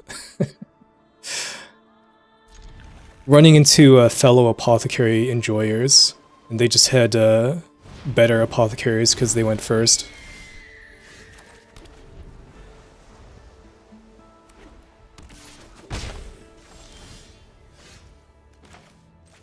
Okay.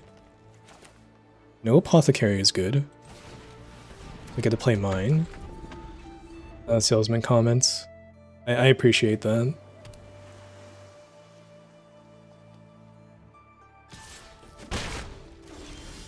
Really? No play, huh? In that case, I'm just gonna attack and play Counselors, I think. Uneasy Partings. Sure. I'm gonna put that in the bottom, because I've got these 2 6-drops I want to cast.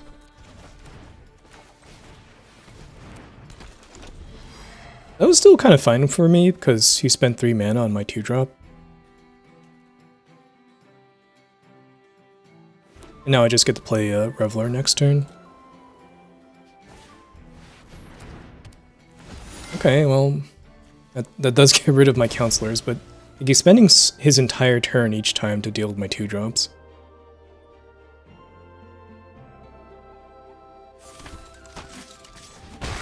Really? Discarding Eagle?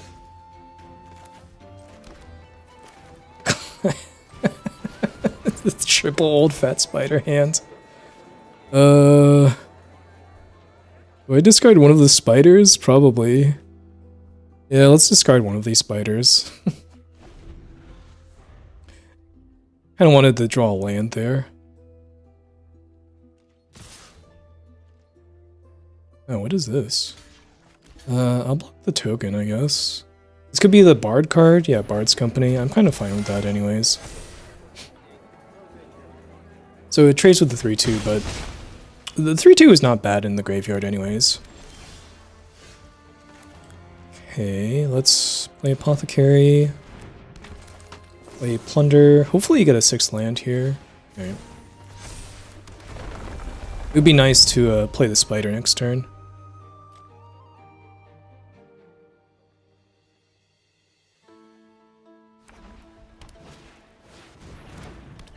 Jeez, we've got a lot of flyers.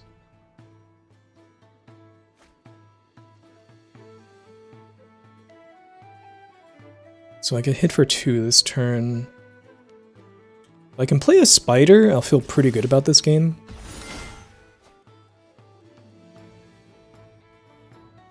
Oh, this recruits when it attacks. That's pretty good.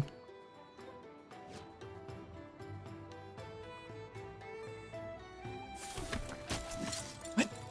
It's kind of insane to me that he's discarding these Eagles. The Eagles seem like they would be crazy on his board. Oh no. Alright, didn't draw lands. I think I'm supposed to Confusticate here to try and hit land. Draw 2, discard 1. Okay, I did hit a land. Let's discard this guy. Play land. It's gonna be really suspicious, but I'm not gonna return the Reveler. And let's attack. Oh wait, shit. Oh my god, I'm such an idiot. Oh, I'm so stupid. This is only 3 mana on an attacking creature. I messed up. I thought it could bounce the Bard's Company. This is a new set. You'll have to forgive me for that. I just kind of lose now. Alright. I think I learned the old Spider is actually not as crazy as I thought it was. I thought it was gonna be like one of the best cards in green, but it's actually not incredible as just like an expensive card. Alright, let's do one more.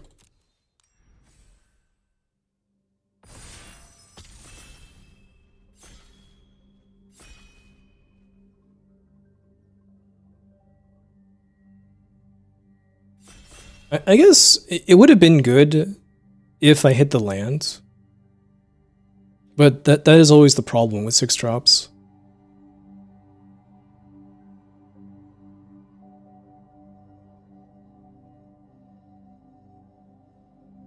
I also had way too many of those spiders. I had like 3 or 4 of them.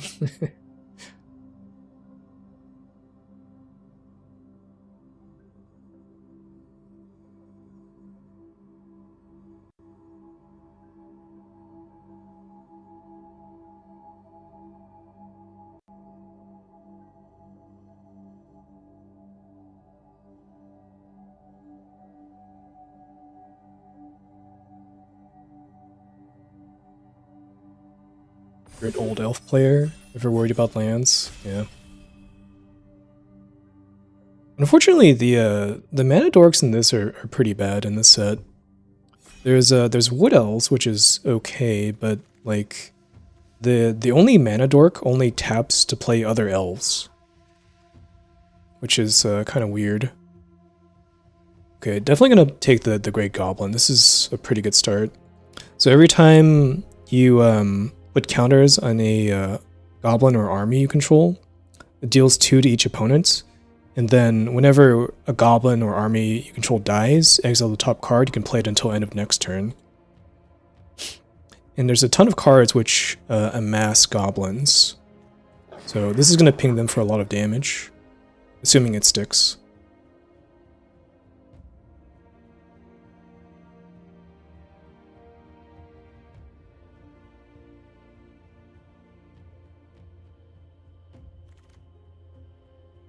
So like, we're not guaranteed to play red-black, but this is the best home for it.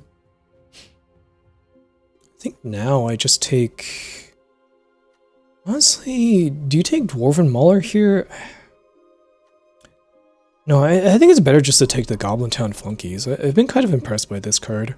It also goes much better with the Great Goblin.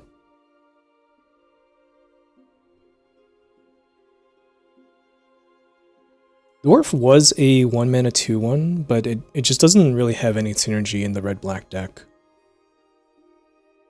Ooh, now I can just take Rage into the Valley. This is great. This is amass 2, lose 1 life, and draw a card.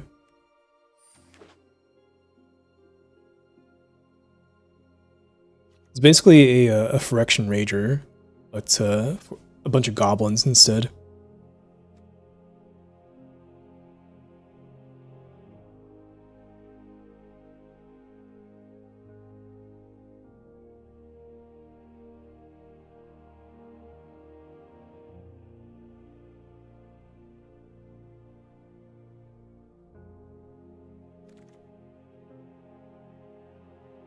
Here, there's Goblin Town, which is okay. I do like Gundabad Opportunist. It's a pretty decent goblin. It's another one of these cards which exiles the top card of your library. It's decent value. I think I like that better than the land for now. There's also Tidings of War, but I think it's kind of a replaceable card. Ooh, Golem is great.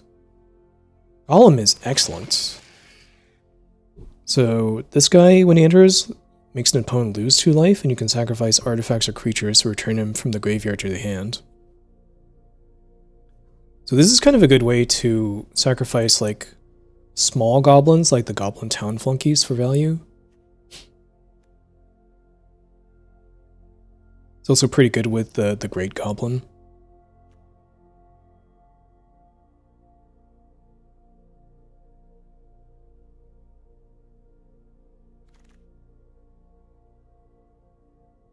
No, there's a Bilbo. Oh, my sweet. I have to take Goblin Town here, but in my heart of hearts, I want to take Bilbo here.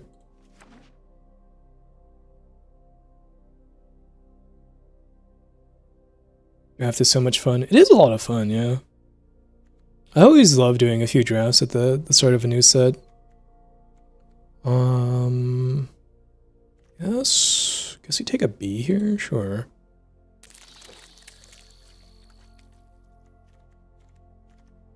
Kind of nothing here. I'll just take a Grasp, I guess. Probably not play it.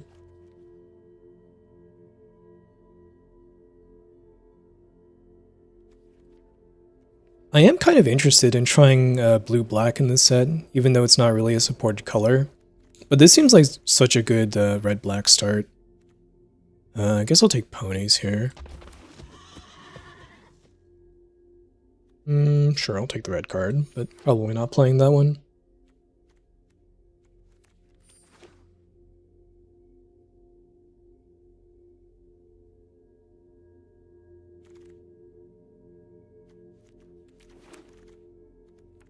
Alright.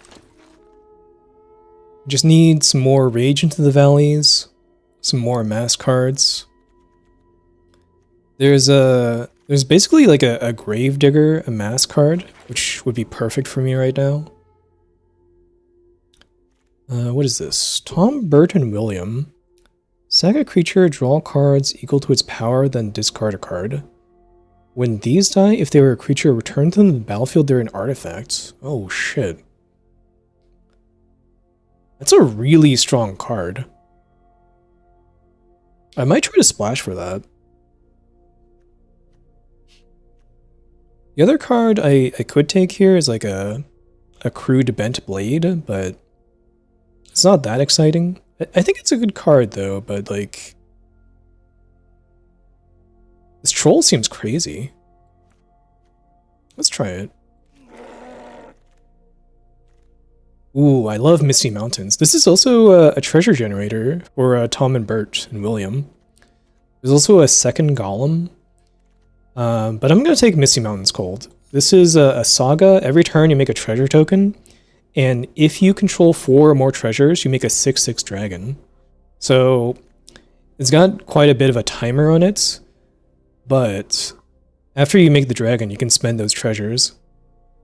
Here we take Pinecone Strike for sure. This is a great card. I think more important than the plate mill even.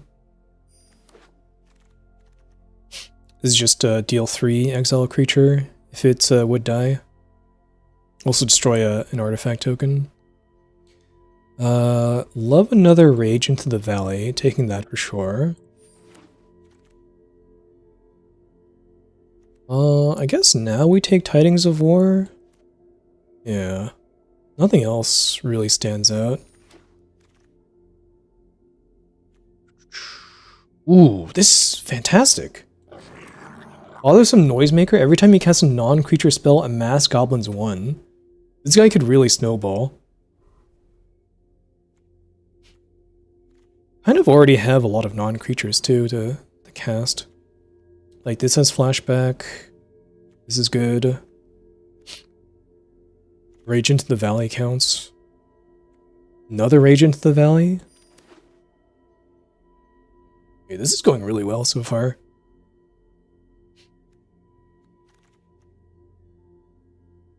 I think now we take Crude Bent Blade.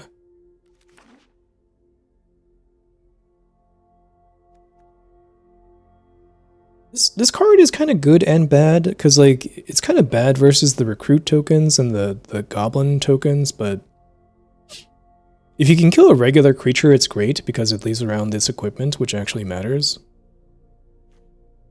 We'll just take the red card here.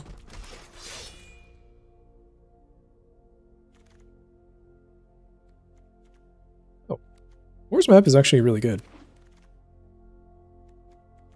I was surprised to see that one. Ooh, this Flunky's Wield. So Thor's Map just gets a basic, but you can also pay 2 to draw and discard.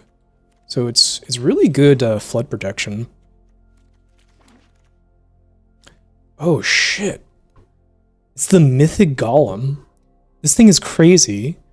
When this enters, choose odd or even. Whenever an opponent casts a spell with mana value of the chosen quality, choose one that hasn't been chosen. So you can get a counter on him, you can drain for 2 or draw a card.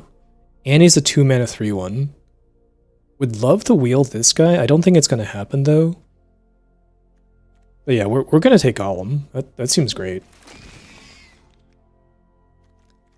Now there's a Smog, which is pretty cool, but I think I'm supposed to take Bilbo's Deadly Slice. This is just a murder. There's also a Mirkwood if you want to help splash for Tom and Bert, but you just take murder here. Okay, and the Great Ugly Looking Goblin is pretty good.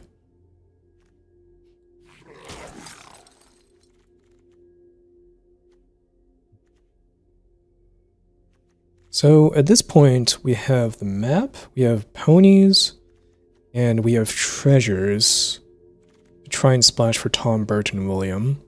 Oh shit, this is also good. Chief Warg's Company. 3 mana for a 5/3 trample. Can't attack unless you have 2 or more other wolves, but each of your upkeeps, you make a 2/2 wolf.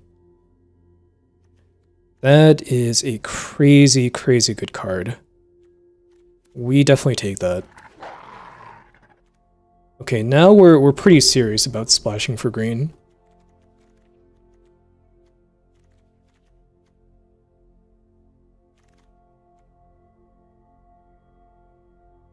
I do like another Rage into the Valley, but like, I think I need interaction. The Stirrup Trouble is just really, really good. Especially with the flunkies and the Tidings of War. But we also have this Giant's Boulder. This is good too for splashing. Could play that. We'll definitely take Hobbit Hole here over the other Stirrup Trouble. Their flunkies could be good.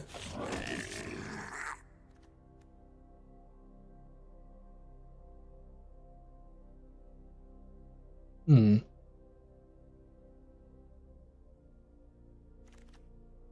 You know, honestly, I was really thinking about splashing Tom, Bert, and William, but it is a lot worse than the Chief Wargs company.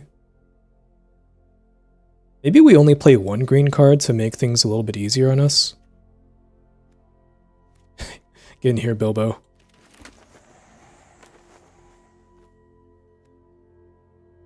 I mean, he is really, really good.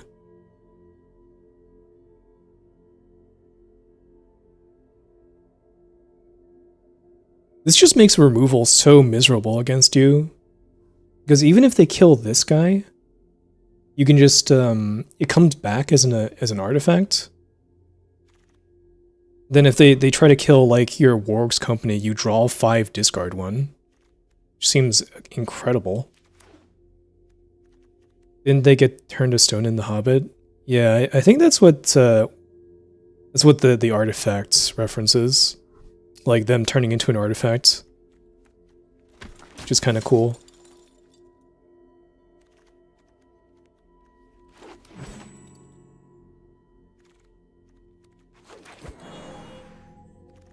Okay, well, this deck looks pretty cool. I'm excited about this one. We can definitely cut the Iron Hills Stalwart. Need to make one more cut. I think it's the B. The B doesn't really do anything for us. Let's see.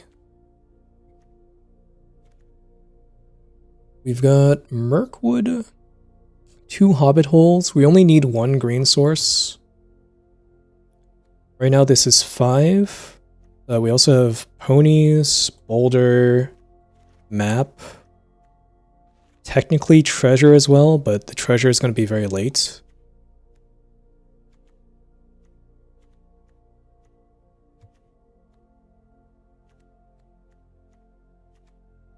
I think this might be enough that I only need 1 forest. Then we can go up on a swamp here. So this is 6, 7, 8, 9, 10 black, 6, 7, 8, 9 red. That seems pretty good. Alright, let's try this.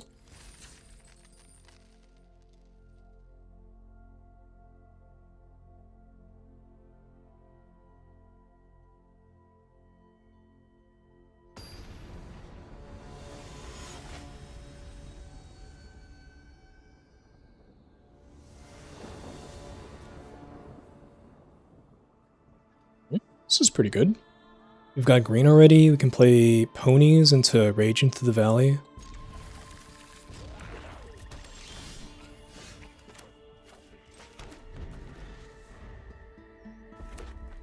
Could have also played Tidings on turn 1, but I think this is fine.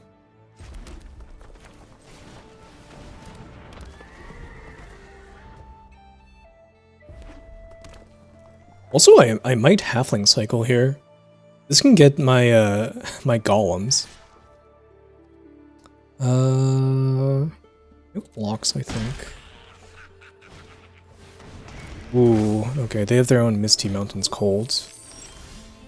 But I actually do have Pinecone Strike, which is kind of a good counter. Funnily enough. Let's play Mountain. Let's Pinecone Strike. This is actually sick. Because I can kill his creature, it doesn't get his death trigger because it gets exiled. And then I can blow up the treasure. And then unless he has another treasure producing source, this doesn't make a dragon after the 4th stage. Because he needs 4 treasures.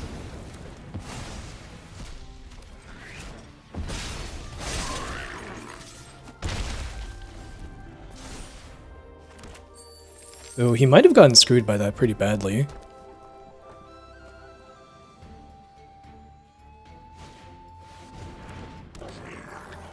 Okay. Interesting. He didn't want to sacrifice an artifact. So maybe he still has hope that he can get enough treasure before the saga dies.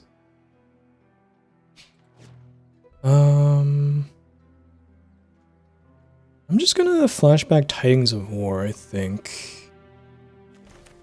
Just try to put on pressure. I don't really need to ramp right now. I've got all my colors.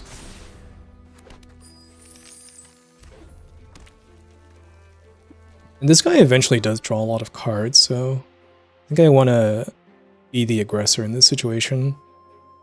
Because he can sacrifice his treasures to get cards off the top.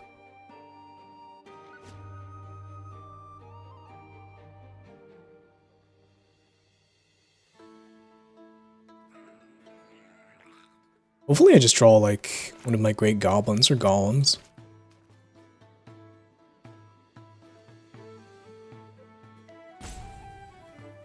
Chief Warg would be a pretty good draw too.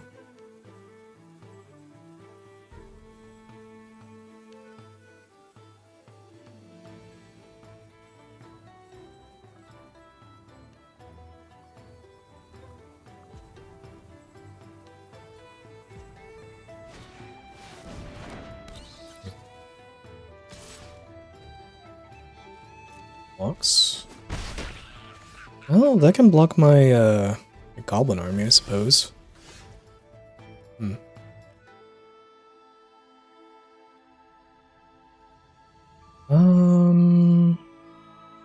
Let's go Rage into the Valley. I know this is gonna make it a bit worse if the bat blocks, but I kind of want to entice him to block. And I kind of want to play this card anyways, this turn. So let's play this. Yeah, okay. Let's attack with everything. He probably blocks here, I imagine. Doesn't want to just take 8. Now I try to rebuild a little bit. Make a new goblin army.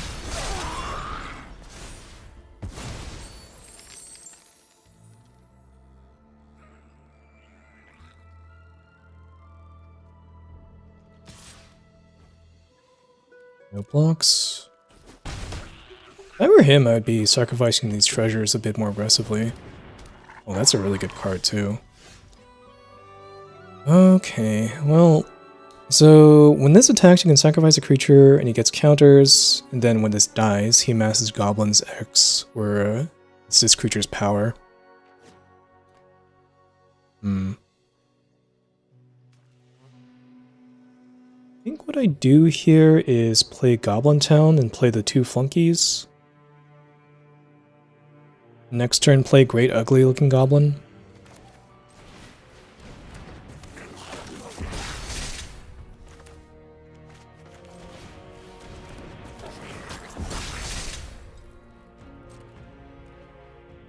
Do I attack with everything? No, I think I just attack with these 2. Don't think it's worth attacking with the 1/1s. So I might just want to trade with my pony here. He gets a 3/3 goblin army if he does so. Yeah.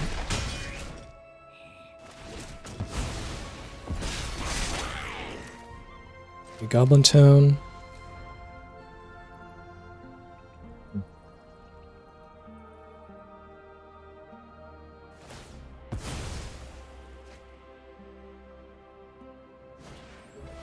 Oh, he's got his own ponies.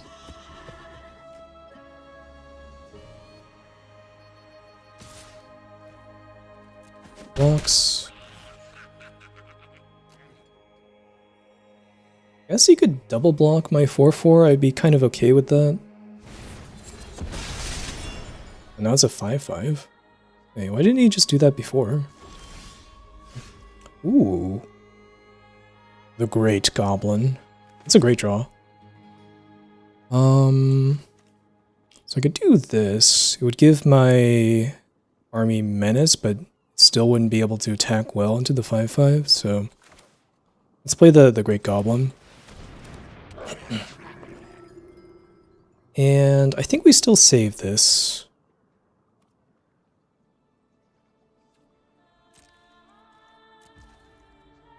No attacks.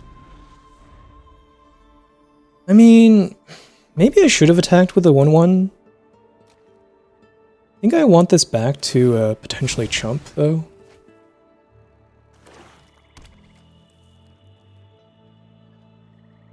Also, he has one of these ugly-looking goblins, so this thing can gain menace, which means I want extra blockers.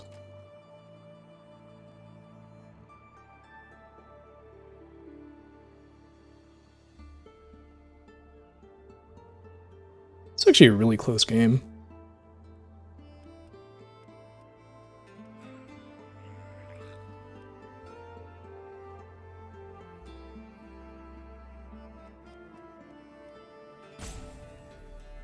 So, like, I imagine he just plays the 6-drop here.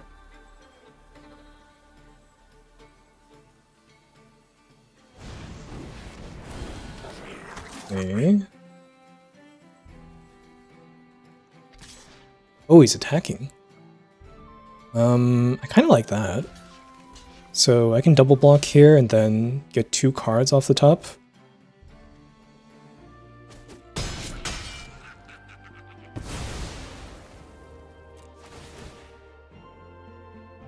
Seems pretty great for me.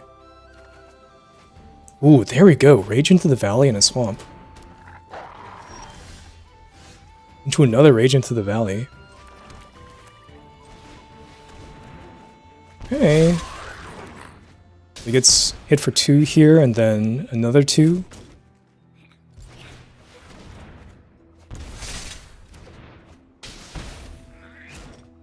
Okay. Then no attacks.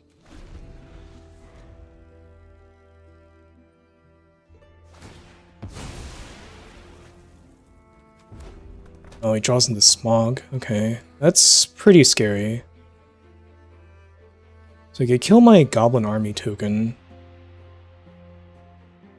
Then my blocks become a little bit bad. He's just going for the 3-2.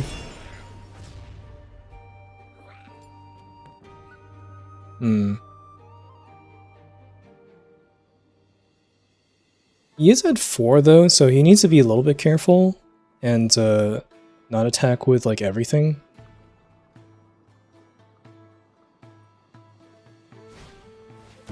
Oh man, he drew that? That's crazy.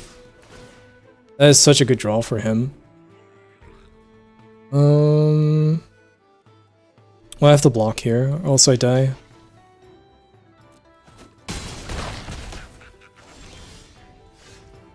Bilbo's Deadly Slice does keep me alive for a turn, but like, this is kind of a bad spot.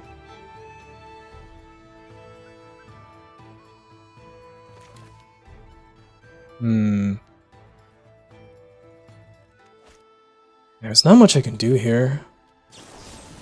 So Deadly Slice this thing, 5 mana left. I think my best chance is the Halfling cycle here. Get a Golem. So when this enters, it deals 2, but like... Do I have any other sources of burn? Got a Goblin Town flunkies.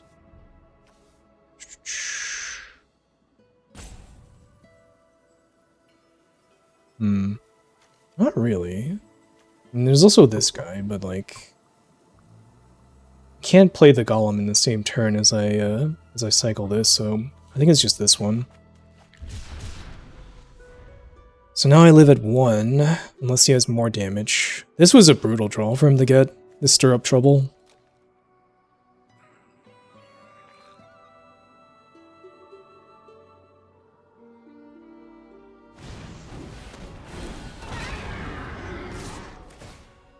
Oh right, he just plays a smog and that becomes a 3-3, yeah. Well, there wasn't much I could do to, like, change my plays to play around that. That was really, really close.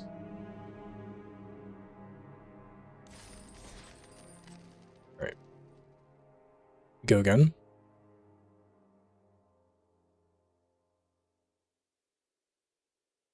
Guess it was a turn... where I could have gotten the Mythic Golem sooner, but I think that was also a turn where I was playing like the Great Goblin or something, and it felt more important. I don't know. That was a pretty hard game. It's pretty cool though. He drew so many cards off of that 2/3 Goblin, sacrificing all those treasures.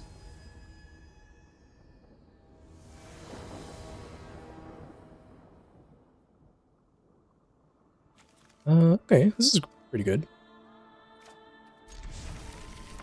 Get to go turn 2 Golem.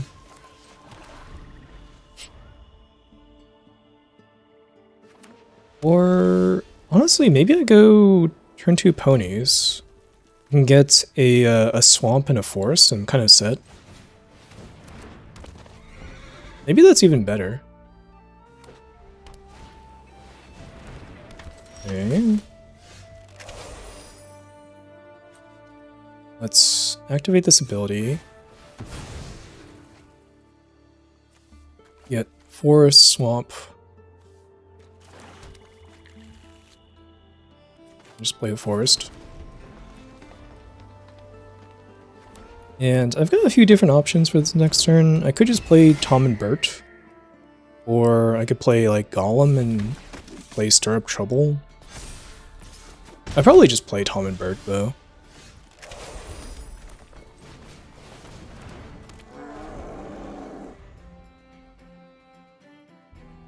One of the issues, though, is that, yeah, River's Grasp is really good versus Tom and Bert's. That is kind of an issue. Because this card removes all of his abilities, so he doesn't come back when he dies.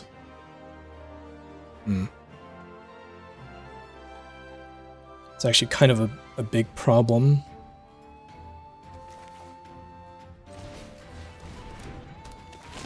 Well, let's just play Golem.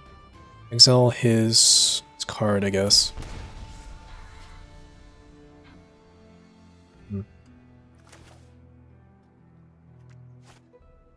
The way the pony worked out did not work out great for me.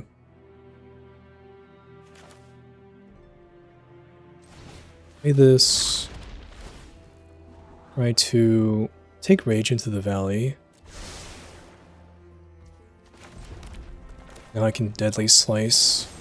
Probably just go after the Bard. So he doesn't gain more counters.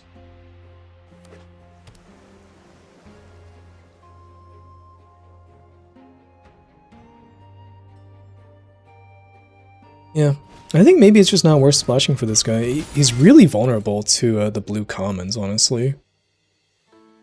Like, Grasp is really good against him. And the bounce card is also quite good.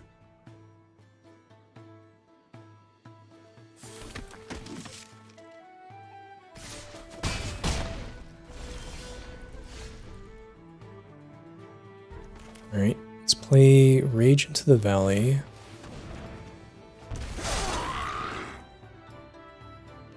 Okay, into another one.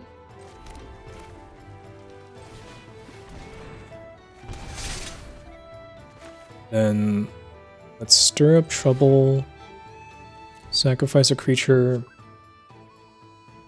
probably sacrifice the Golem. Yeah.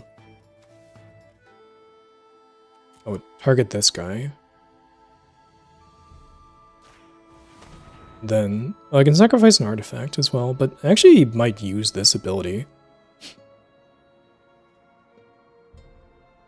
I could also sacrifice Tom and Bert, but I think it's better to sacrifice the Golem and then, like, replay him.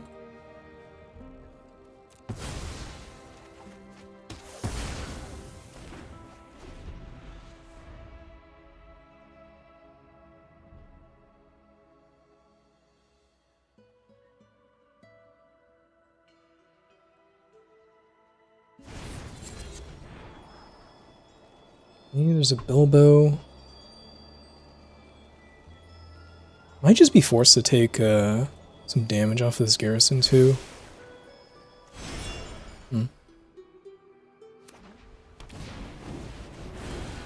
I guess looking at how this game went, it was just a little bit too slow to go for this ponies play. Can you use the artifact to destroy the enchantment on your dude? Yeah, I can do that. Oh, I'm just dead, alright.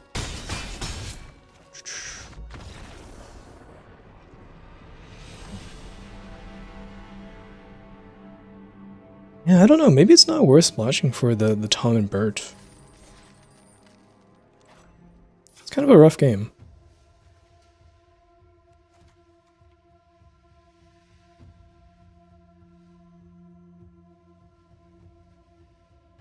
No, actually, I think it's worth it. It's just... It's kind of an awkward draw for me.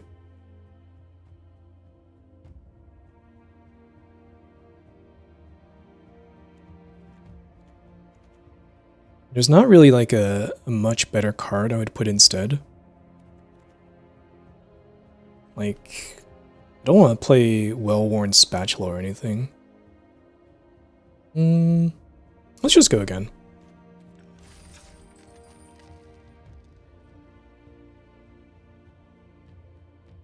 I think this deck is pretty sweet.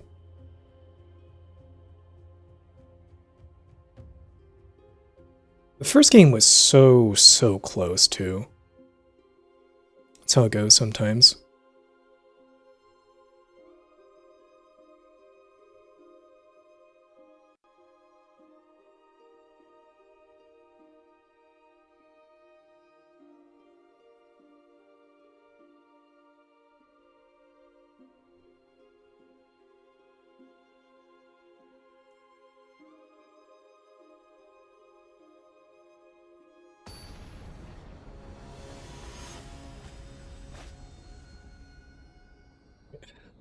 Up against some Moogle here.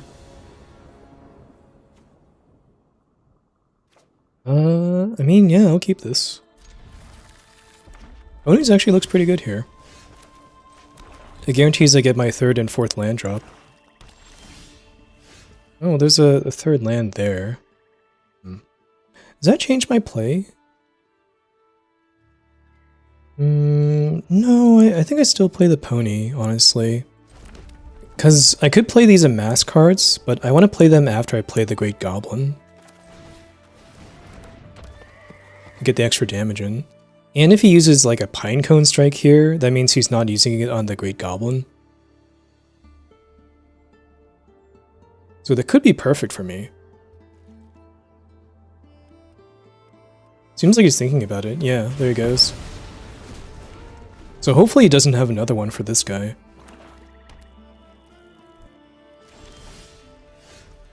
Okay, he's leaving up his mana. I'm just gonna go for it. The payoff is so high if this guy lives. I don't think I should play around another removal. That's what I'm trying to say. And if he dies, he dies. Ooh, he did not have a kill spell there, so maybe this guy does live.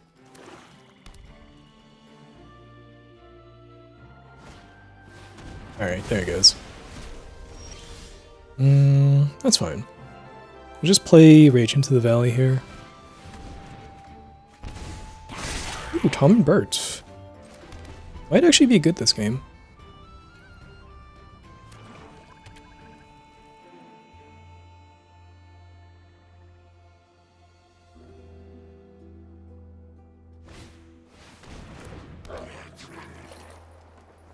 I definitely want to kill that guy. That guy was a huge problem last time. I think we just play the Bent Blade before this guy gets out of hand. Red-Black has a lot of, like, shitty creatures to sacrifice. So this guy could draw a lot of cards.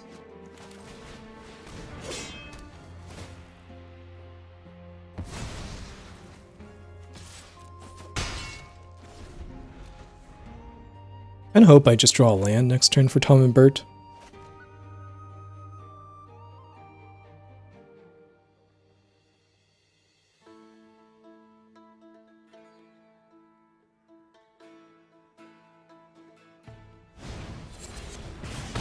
Okay. Kill spell on my 2/2. That is totally fine with me. Um, let's actually play Giant's Boulder. Try a scry towards land. Yeah, let's scry this to the bottom. We'll draw this mountain. I don't think I want the flunkies here. Then we'll play Rage into the Valley. Such a good card.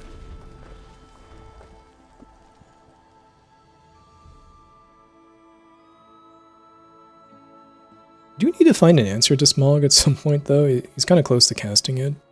I guess I've got the Meteor, or the Giant's Boulder, at some point. I just need 2 more mana for this.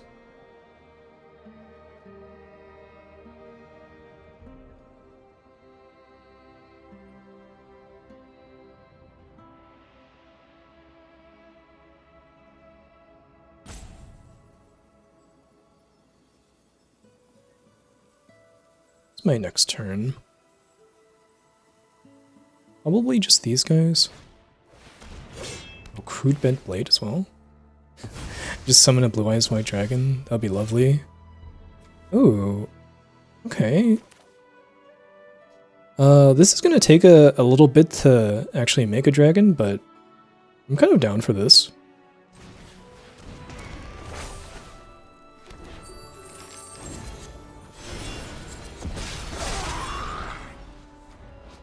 Better late than never. Ooh. That is a pretty good card. So every time he attacks, he amasses goblins too. So I need to either kill it or I need to block it really well. I think I just play Tom and Bert here.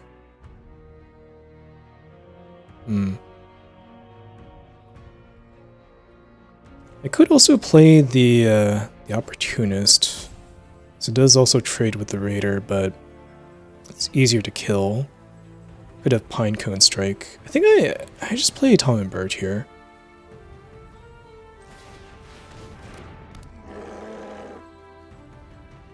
Pass the turn. Question is, if they kill it, do I use the ability?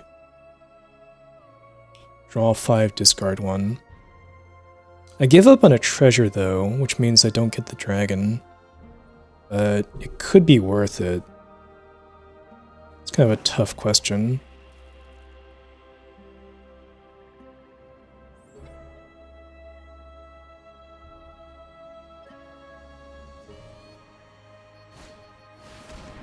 Does have stirrup trouble.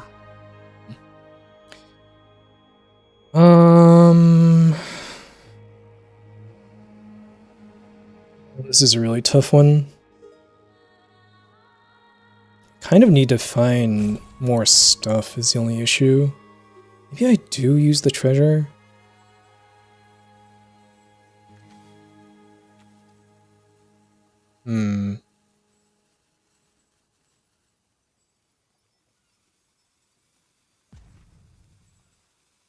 No, I'm gonna hold off, I think. I'm just gonna let this die, become an artifact. Because I really do want the 6/6 dragon.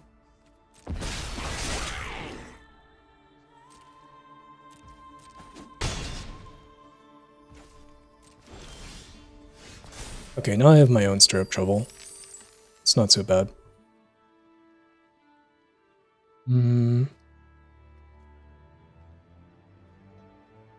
Let's play the Opportunist.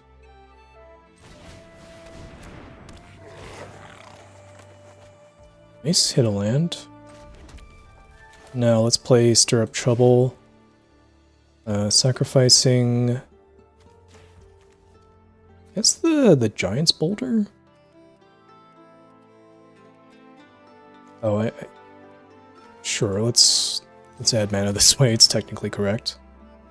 Can I either sacrifice the boulder or the bent blade? I think the boulder is worse, but it is an answer to Smog. If I get 1 more mana. Yeah, okay, let's sacrifice the bent blade then.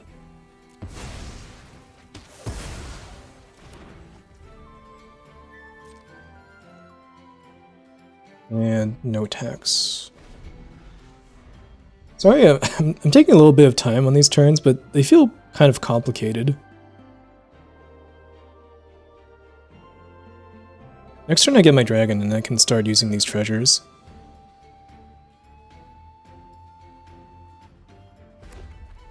And at that point I feel pretty good about the game.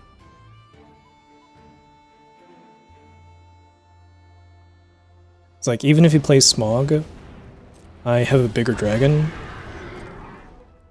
And if he removes my dragon, I can draw 6 and discard a card.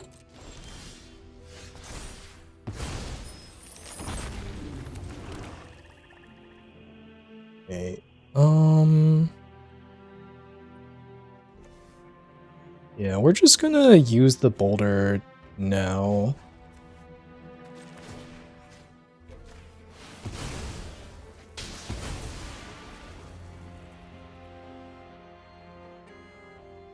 And I don't want to play Golem just yet. You can actually sacrifice artifacts to return him, so each of these treasure tokens could be a Golem trigger. And I'm just going to attack with both of these now.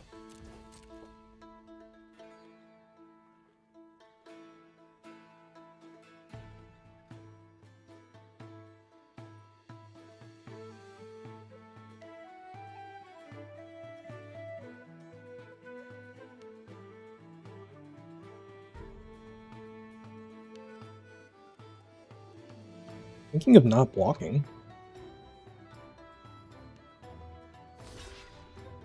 Okay, there he goes.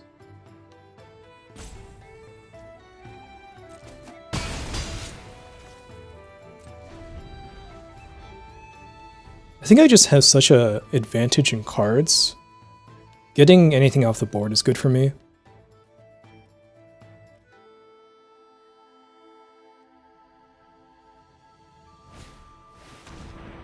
Gathering to Darkness. Okay.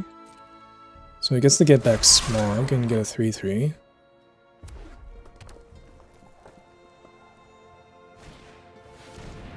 Oh, he has his own Misty Mountains Cold. Everybody has this card, apparently.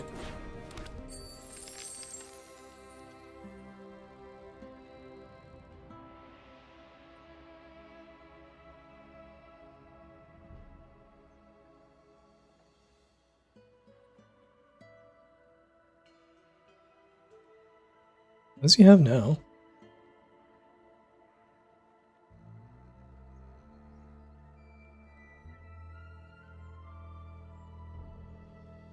Something for 2 mana? Debating whether or not to sacrifice his treasure token? I don't think the game is gonna last long enough for this to make a dragon, but we'll see.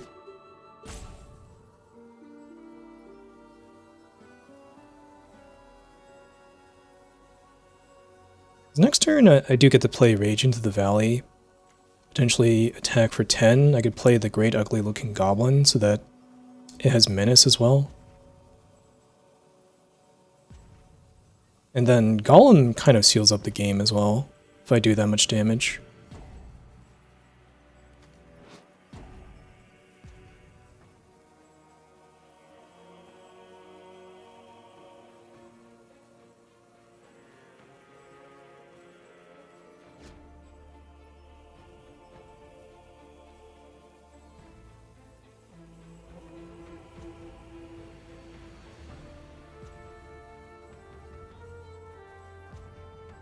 Oh, he could have like a...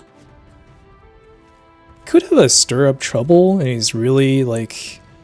He's really agonizing over the decision. I think he should use it, but I agree it's like horrible for him. It's like, he shouldn't take this 6 damage, but I'm gonna draw 6 and discard 1 if he does that.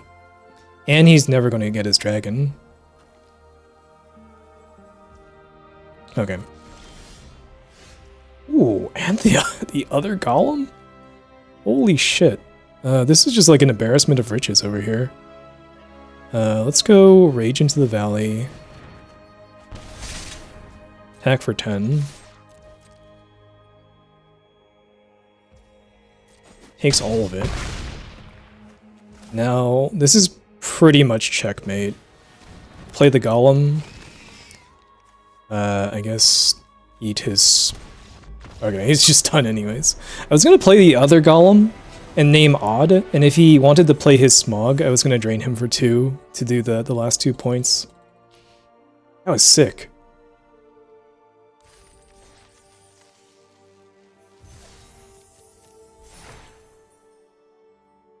Alright. I knew this deck could do some cool stuff.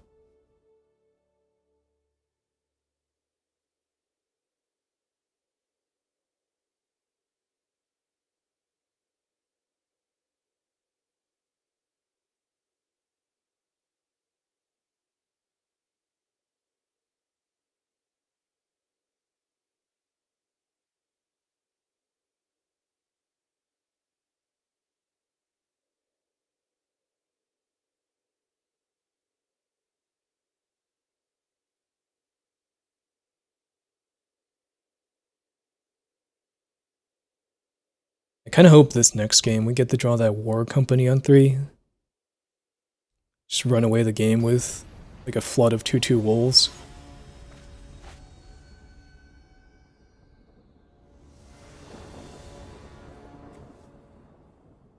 No, but this is a pretty solid hand.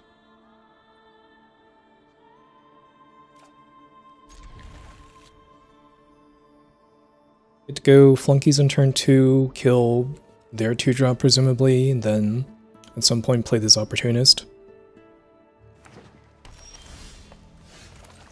Okay, there's the 4th land.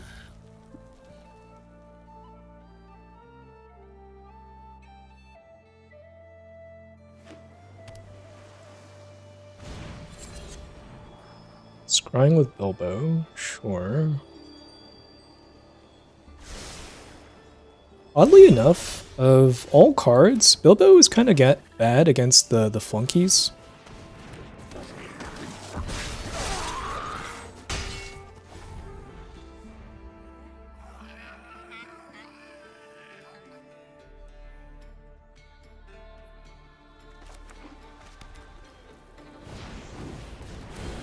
Against Bant, huh? Ooh, this is kind of too many lands. I'm just gonna use the Pinecone Strike. Well, no, let's save it. I'm gonna attack with the army token. And just keep this guy back to block. Okay, that's a solid trade for me.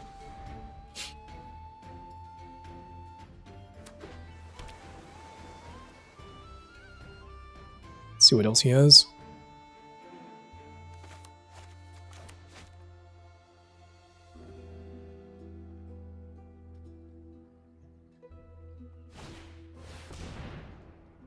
Great Gilded Boat. Okay. Seems kind of confusing that he blocked there. It's like, he could crew the boat with Bilbo. This does not destroy target artifact. It's only artifact tokens. Okay. Ooh, the Great Goblin? It's gonna be pretty good at some point. For now, I think we just play the Opportunist. Attack for 1. Yeah, got the Golem. Not bad.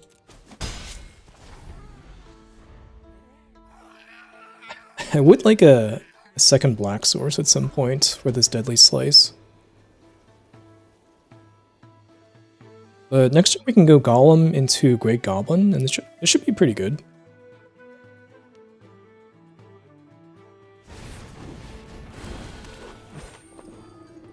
Undole. Is he gonna crew the 4/4? Uh-oh. Wow. That does not seem like a very good trade for him, but sure. Ooh, there's the Warp's Company, but I can't play it. Let's just play Golem eat the Bilbo? The boat? I don't think...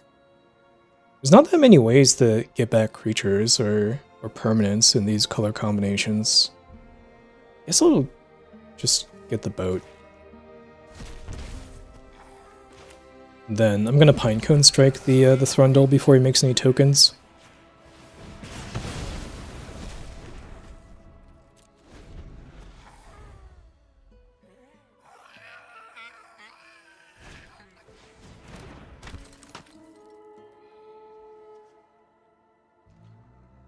That's not a big deal. There's a second black source. Let's play the Goblin. Could get countered, but if it doesn't, that's really good. Attack with both of these. And if he blocks, I get to get cards off the top.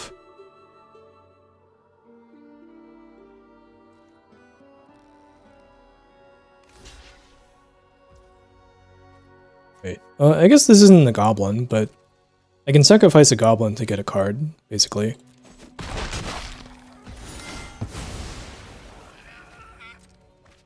This is instant speed? Oh, only as a sorcery. Okay, so I need to do it on my turn.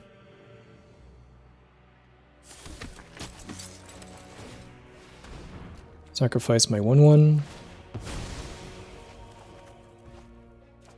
Into a Stir Up Trouble. Should be pretty good next turn. Yeah.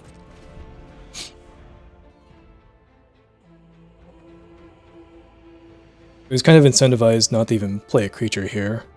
To not give me a good target for this.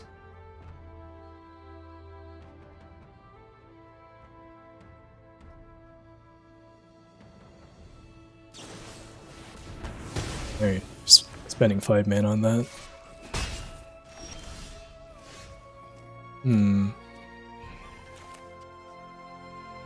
Well...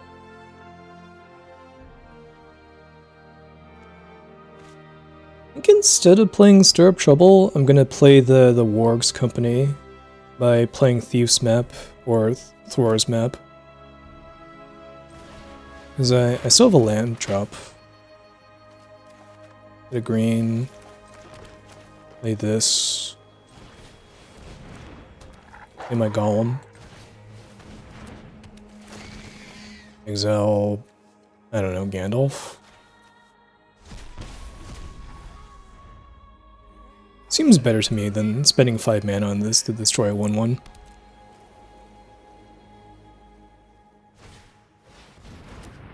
Alright, he's got an answer to that one too.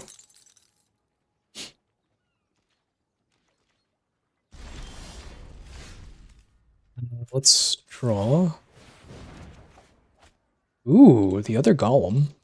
This deck has so much sweet stuff in it.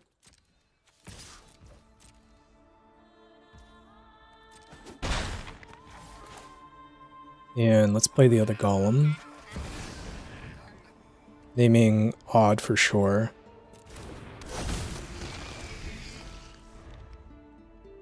There's a ton of good 3-drops in blue-white. That's why I name Odd.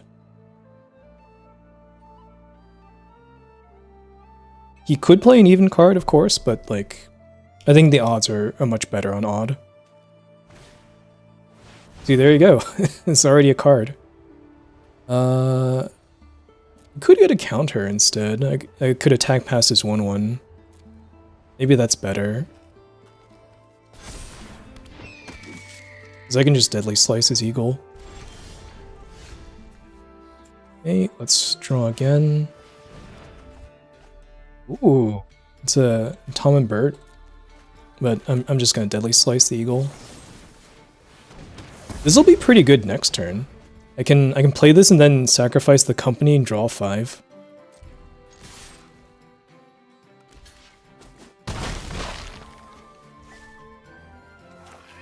And I think because of that...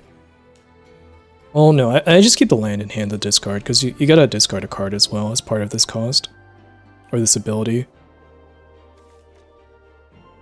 I was thinking of playing the land because I was going to draw so much, but I think it's better to keep it in hand.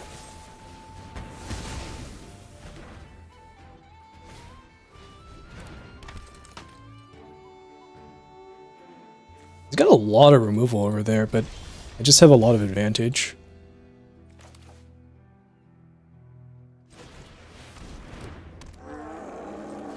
Okay, let's sacrifice this guy. Draw 5. Let's get rid of Hobbit Hole. I've already drawn off all my halflings, actually. This is so sick.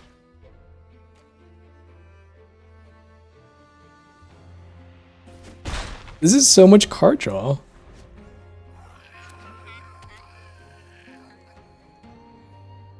Usually you don't get to do this in Jund. Oh, I probably could have just killed him. I just kind of press buttons willy-nilly. I think I'll be fine though.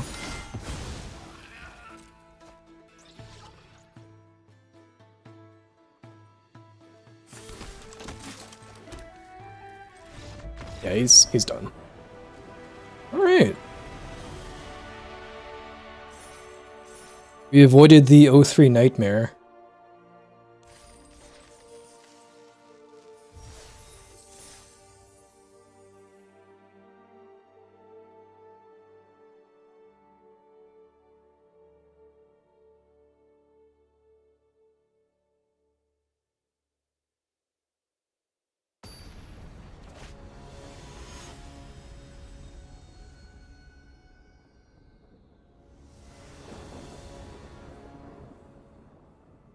Alright, pretty good.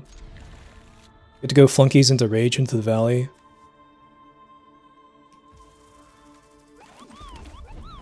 The army token can attack as a 3/3 on turn 3. Oh, never mind. We're gonna play Golem. I think we still name Odd. I think because I don't know if they're playing blue, I should name Even, because they could have Pinecone Strike if they're playing like red-white. Also, this kind of denies their 2-drop.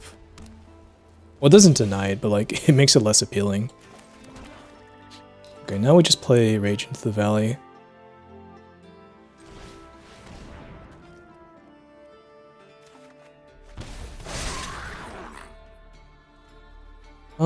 They could have a Magnificent End here. I could choose not to attack to play around it, but I'm just gonna attack. If they have it, they have it. Alright, they don't have it.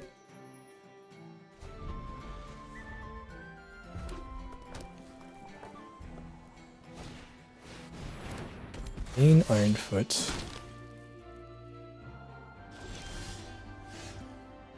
Well, there's a Stir Up Trouble. That's kind of filthy. Yeah, let's go Goblin Town Flunkies into Stir Up Trouble. That was kind of a disgusting draw.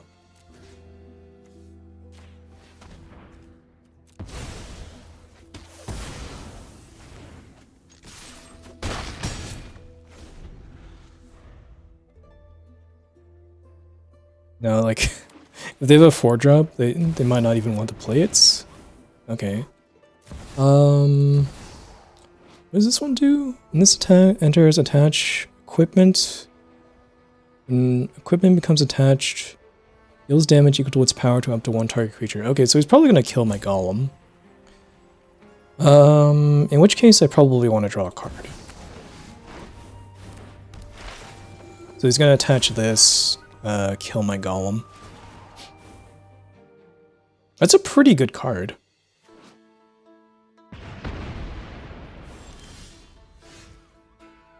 Okay, but he only gets to do this once.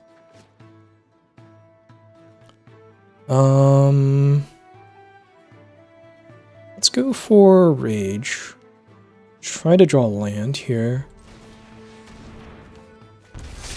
Alright, didn't, but still get to attack for 5. I mean, I guess I could lose if they answer this army token and I just don't draw a 4th land ever. It's possible.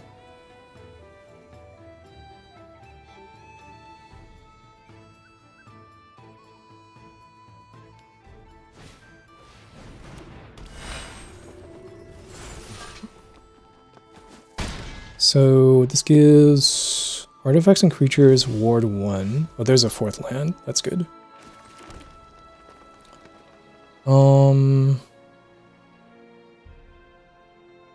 What if I just attack with the 5/5 and they choose not to block because it's not lethal, and then I golem them out? That feels pretty likely, honestly. Let's see how greedy this guy is. Oh, I guess he could have a thing here? It's a tapper. Okay. That's fine. I'm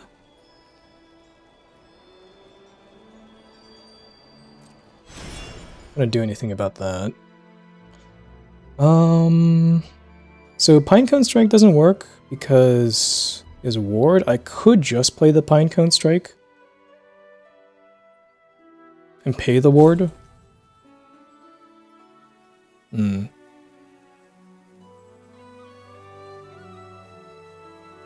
I don't think I just developed 2 creatures though. Let's play the Noisemaker and Golem.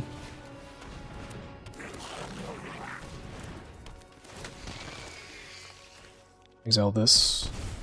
It looks like he has a really good red-white deck, by the way. There's been like a bunch of rares and like a mythic and signpost uncommon over here. Looks pretty solid from my end.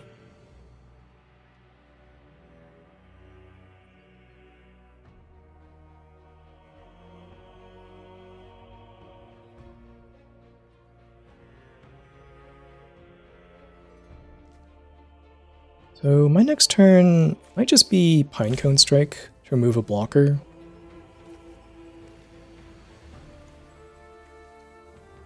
Seems pretty appealing. I could also attack with everything.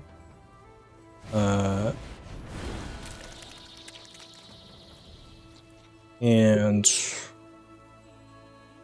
I get through with any damage. Golem becomes lethal.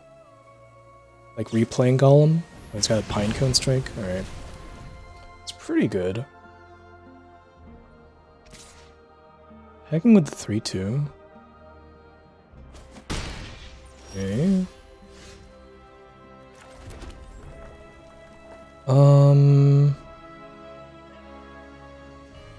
Kind of think I attack with everything here. He kind of needs to block everything. I could also Pinecone Strike the butterfly. Yeah, that might be better.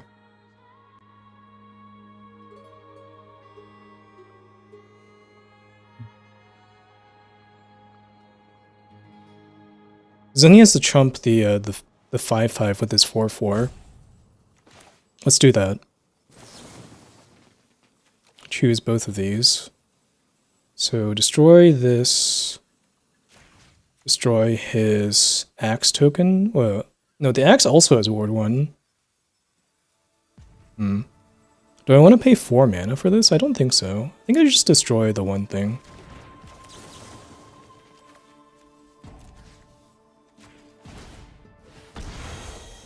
Pay the ward. Attack with both.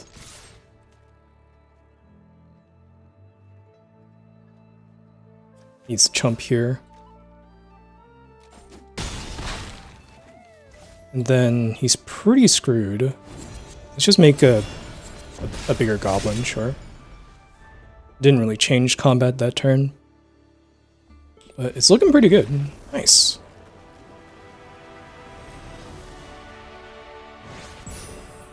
Alright. Kinda rallying back here.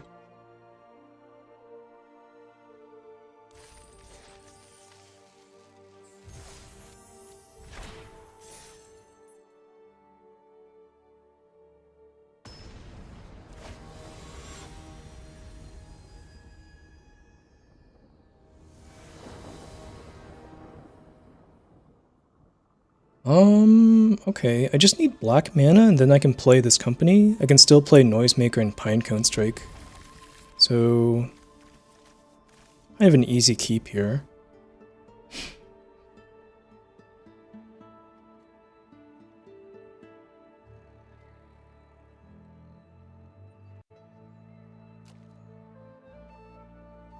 Looks like they're mulliganing.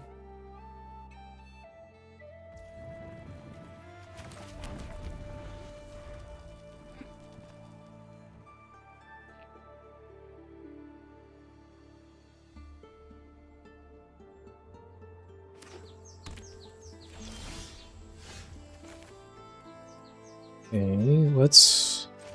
Still gonna play the Noisemaker. No, let's play the Flunkies, actually. Because I might not actually play Pinecone Strike. And if they just have removal for this, it's a little bit worse. I might just get up the 4 mana and be able to play both of these.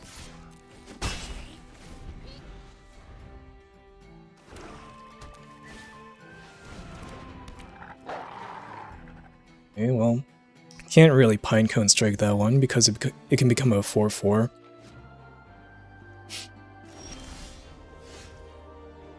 Ooh, that's not bad. So we can play Noisemaker, play Tidings.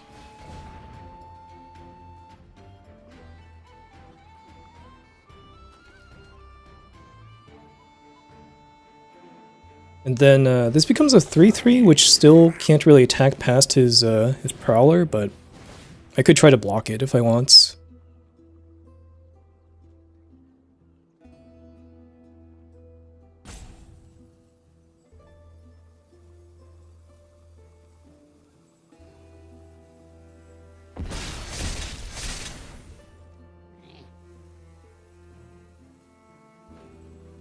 Oh my gosh. They need to stop making cards like this which just give priority every second. Just kind of waste time.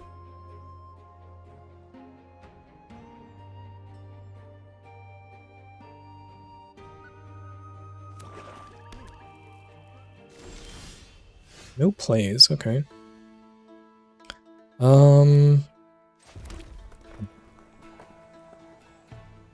I guess let's just play Tidings of War.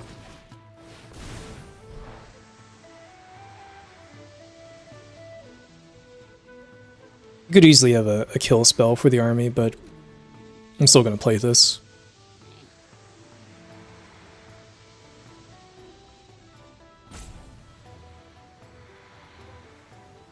If he doesn't have anything, I just get to do so much damage here.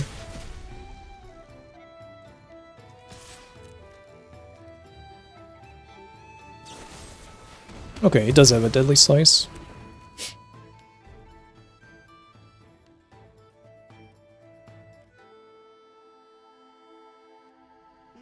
He's gonna tank for like a minute before he passes. Okay, there it goes. Still no play.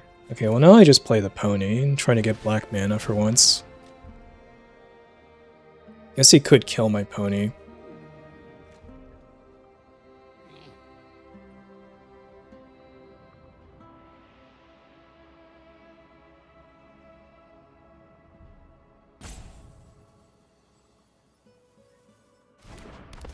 Yep. That's the turn.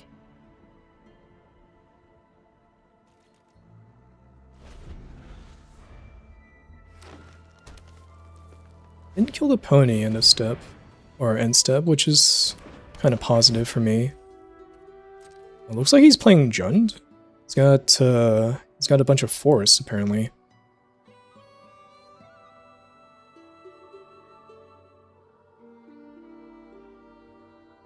I did a very funny draft earlier where I thought Wood Elves would just get any basic, but it is only forests. I thought this would like fix my mana. I wonder if my opponent is having like the same revelation because he's like hovering over Wood Elves.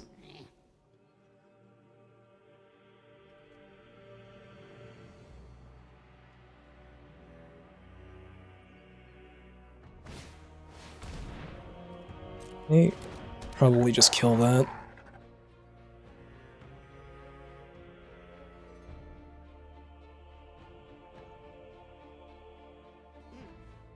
So I can activate ponies and get 2 swamps, and then play the Warg's Company.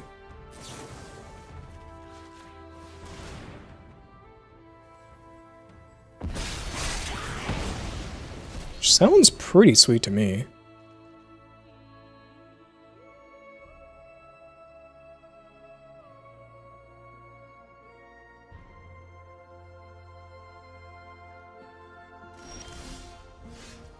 Oh, or I could play that. Well, we're definitely cracking the pony first.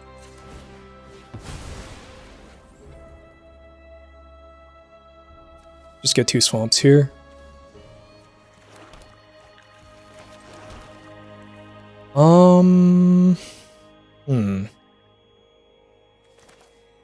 Let's go with the Misty Mountains. This even grows the goblin army. It's kind of funny. This is just a little bit more resilient versus removal.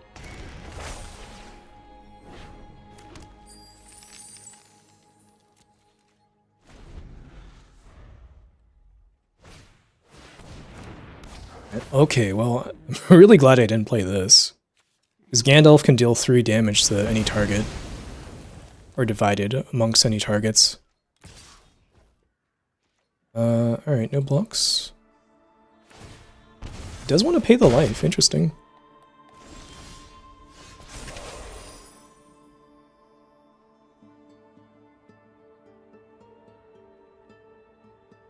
So if I played this, it would have just died to Gandalf.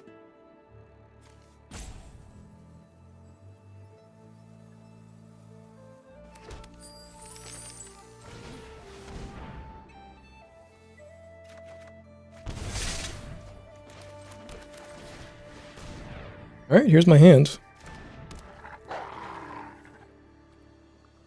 No attacks. I really hope he doesn't have an answer to this guy.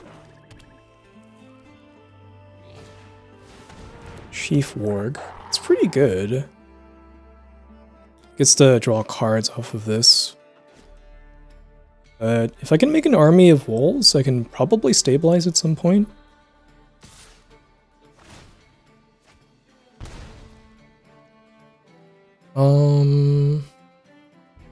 Didn't attack with Gandalf. That's kind of interesting. I'll just block this thing.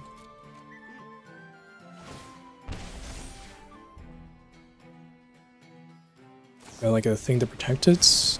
No, sure.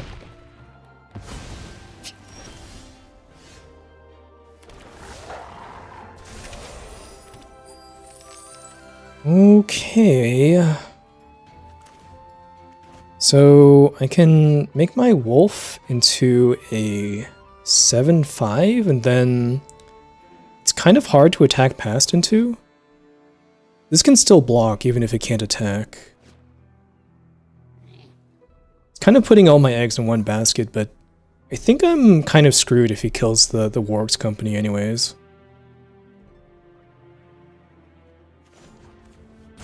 So let's put a couple counters on it.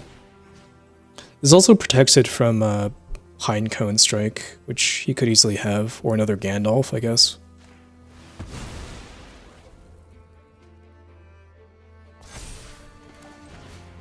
Play this, pass the turn. I'm gonna keep this in hand in case I draw Bert or William, or if I draw the map.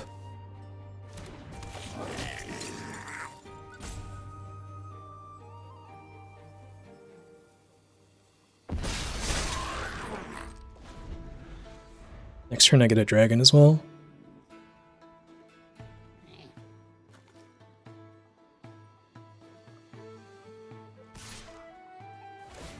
Okay, throwing the Wood Elf in there just to draw a card makes sense.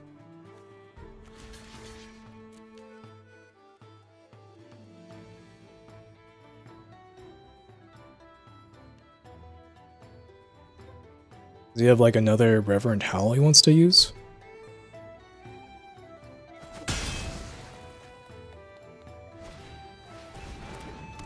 Jeweled Warg. Whenever this deals combat damage... Okay, you can put like a counter on something or make a treasure token. It's decent.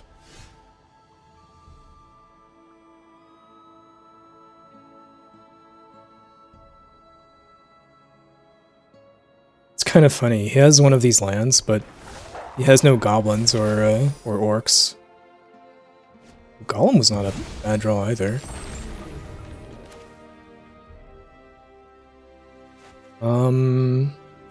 The kill spells are mostly odd, so let's go with odd for Golem.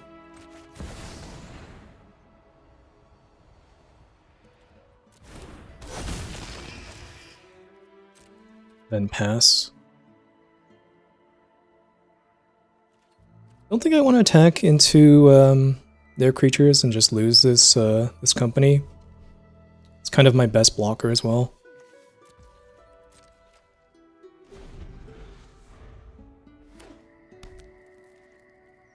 Okay, there's a Mirkwood, so that could grow a creature next turn.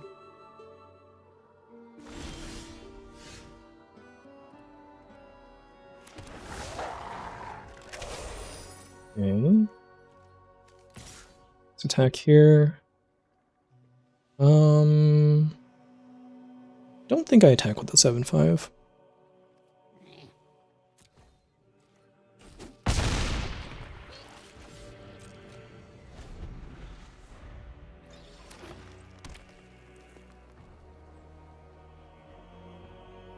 Right, well, if he just doesn't have an answer to these two creatures, it's it's kind of over. Looks like he's flooded over there.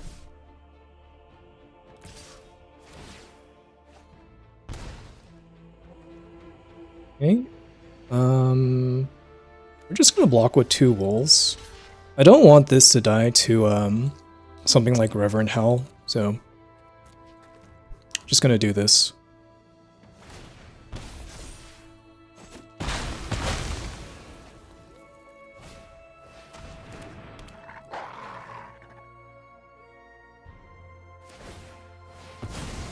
Gonna make his ward into a 5/5. Ooh, this could actually do something. Let's cycle this for the golem I have.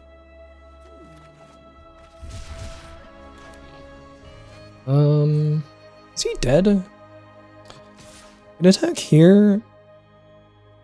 This can get blocked by like the Chief Warg. This can chump the dragon. Then he takes. Well, he's also got other blockers here. I don't think he's dead. It's 3. He's effectively at 8. 5, 6, 7. No, this isn't quite enough. It might actually force some good blocks for me. Interesting.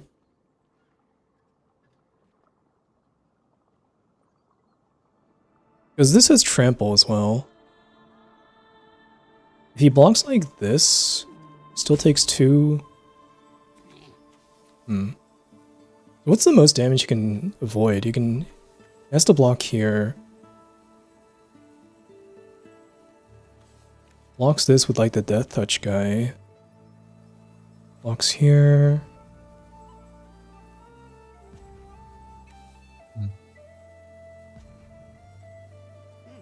That's 4. I think it's barely not good enough by like a couple points. I'm just gonna attack with the dragon. I think if I had like 2 more damage, it would be worth doing that. Oh, it doesn't even block the dragon. Wow. I guess we'll get rid of this guy, sure.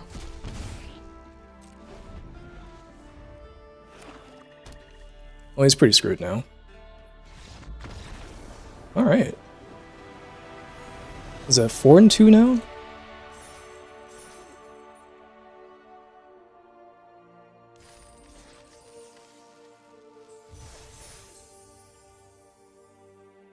Not bad.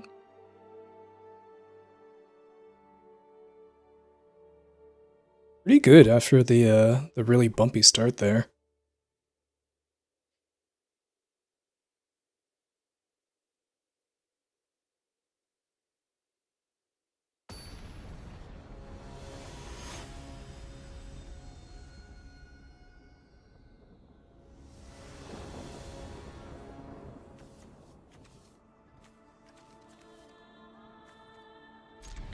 Pretty good. I'm not going to play the Boulder turn 1 because I want to keep it as a non-creature spell for the Noisemaker.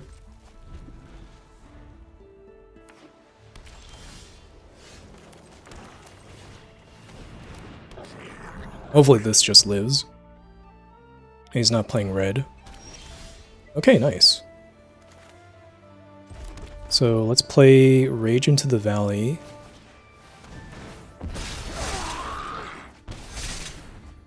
I think if he has Magnificent End, I kind of invite it. Because I'd rather him use it on this thing than the Goblin Army. It doesn't even have it, alright. That also works.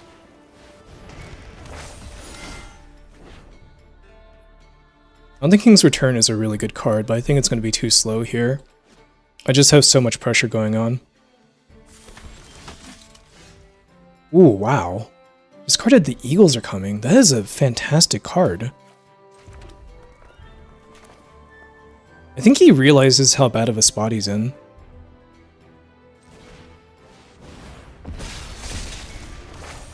So let's play this, play the Boulder. Make a 5/5 army on turn 4. It's pretty good. Oh yeah, and then we can keep the Warg. I can just cast that next turn. Because I've got the Boulder. I don't even have to use Treasure. Do I want the Hobbit Hole? Yeah, I do, I think. I think I want the Warg first.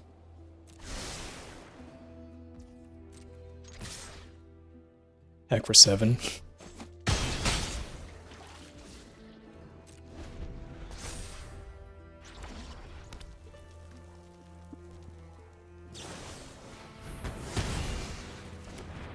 Yeah, he probably drew that.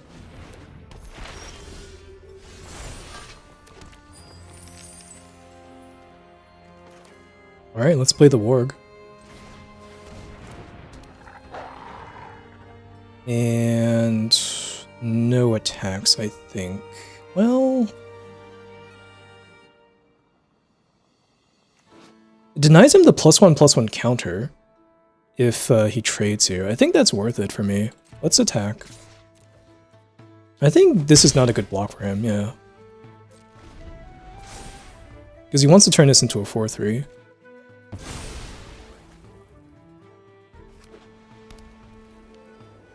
I'm just gonna kill it with Stirrup Trouble though, or this. Really? Blocks.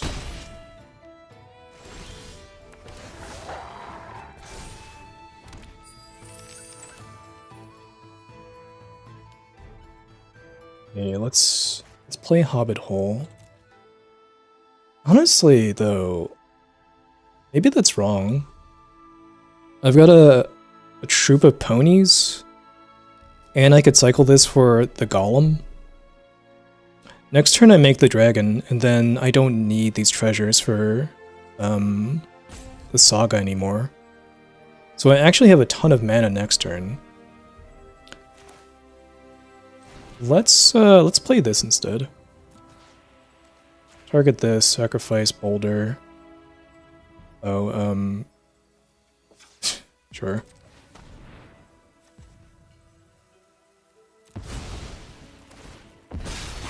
Like a goblin.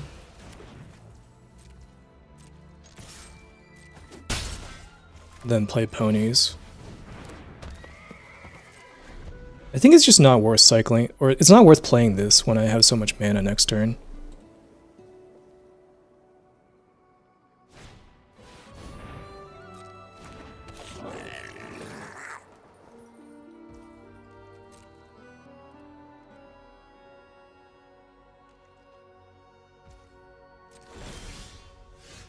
I think they're just dead, though. This is looking like a little bit too much.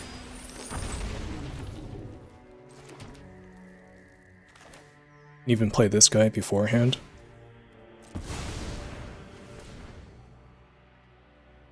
This is kind of a crazy draw. So what happens if I attack with everything? It's not really lethal or anything. We just pass then. Yeah, no attacks.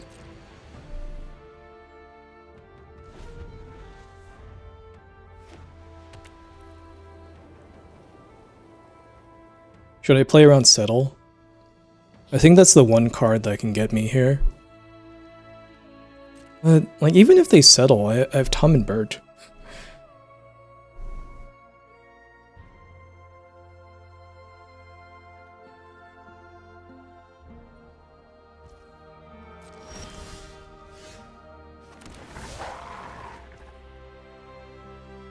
Okay.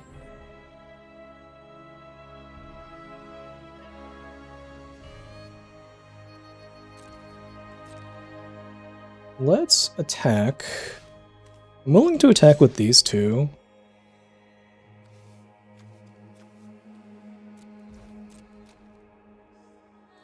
Let's see what they do.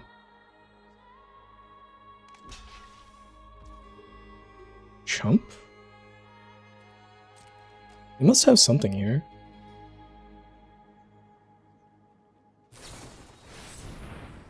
Oh, what the hell? They have two, the eagles are coming? That's insane. Okay. Yeah, that's really, really good. These are... Okay, this isn't even, this is an odd. Sure. There's nothing I can do about this.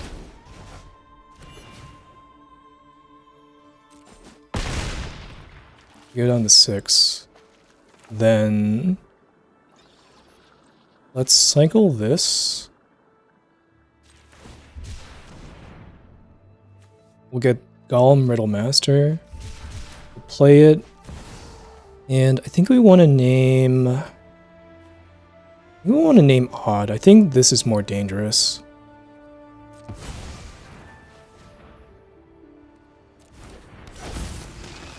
And pass. Alright, he does get to make 2 eagles here, but he's still kind of dead.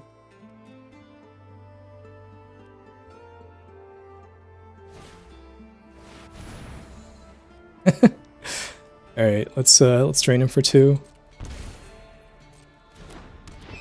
What a card, this golem. This guy is so insane.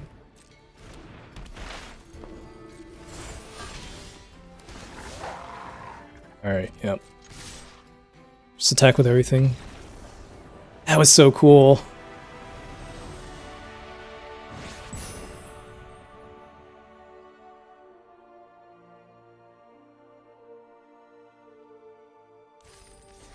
That was such a good draw.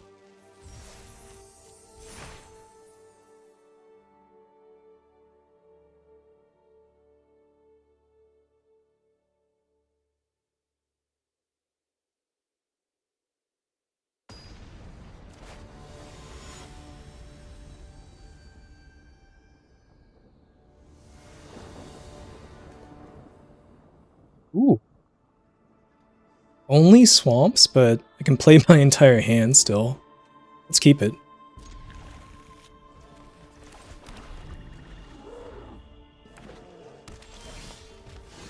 Okay, and then this is so disgusting. The fact that you can play Golem on turn 2 and then they get punished if they play a 2-drop. This card is just unreal.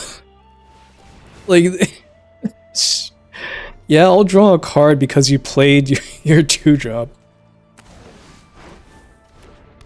Oh my god. Then let's play the Great Goblin, I guess. Let's attack first.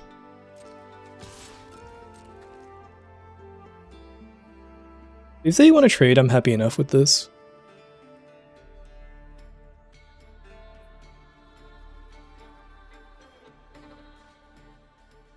The worst thing that can happen is I could play this, and they could play the Bone Shards card, which would sacrifice this to kill my Great Goblin and still kill my Golem.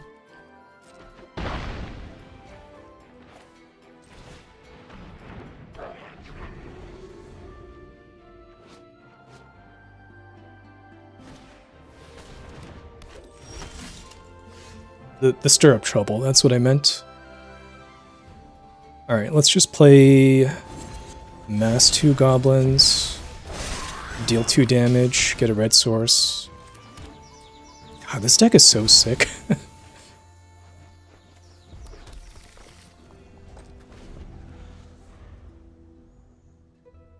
It's crazy that this almost went 0-3.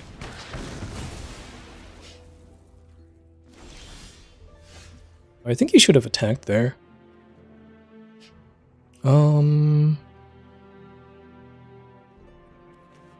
think I'm just gonna play Opportunist, try to hit a land.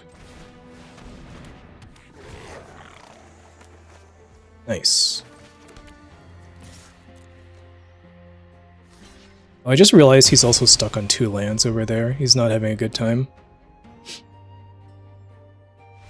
Yep. Even if my start wasn't so insane, he was gonna have a tough time there.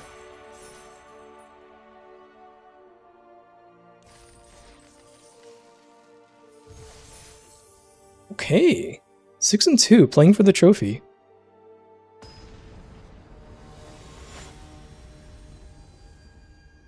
Crawling all the way back from 0-2.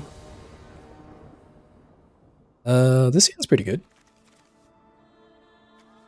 I just get a swamp, I make a 2-2 goblin, and then play Misty Mountains Cold.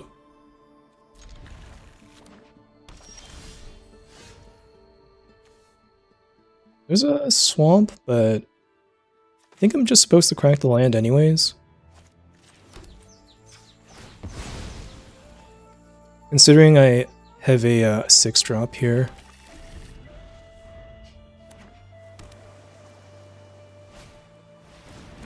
Bjorn's Hospitality, sure. Just gonna make a goblin.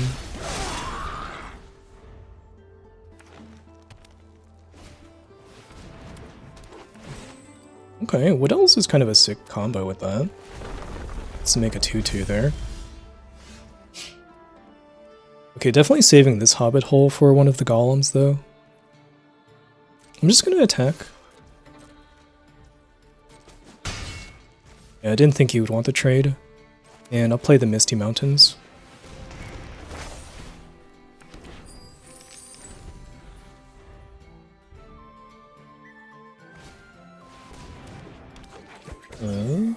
Does he have another land? He does.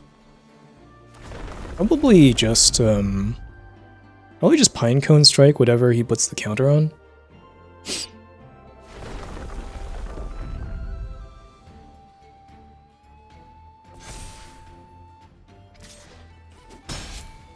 Yeah, that seems fine to me.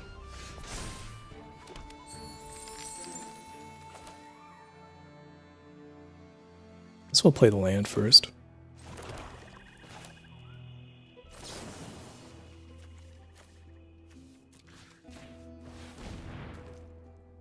And he could have a protection spell here, but it's like he doesn't.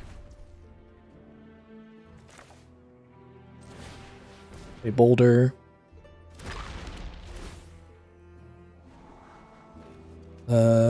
Scry the land away, but keep Rage into the valley. That looks really good.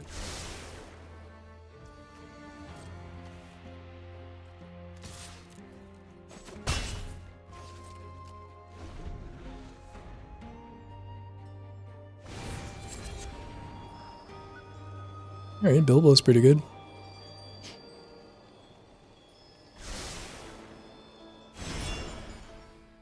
Next turn, I don't have quite the mana to go Great Goblin into Rage.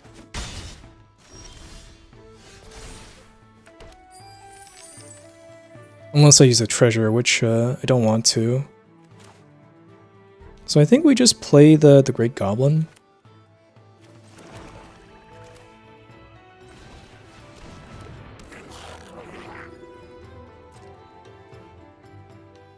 I think we're still racing here. Oh, if they want to block, that's really nice. I get a card out of this now. Into a Rage into the valley? Okay, that's gonna be sick next turn. I don't want to spend my treasure though.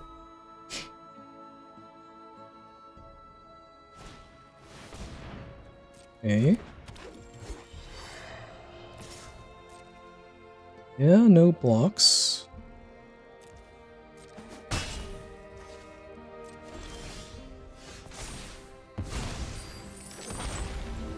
Okay, let's go Rage. Ooh, into Goblin Town Flunkies. Okay, let's get another Rage. He's taking so much damage this turn. Into the Flunkies too. Oh, this is so sick.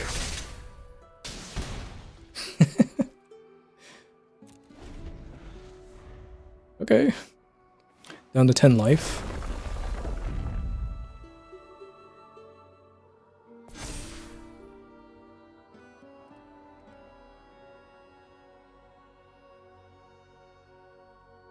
He needs an answer to the dragon immediately, but then he also kind of has to deal with the Great Goblin.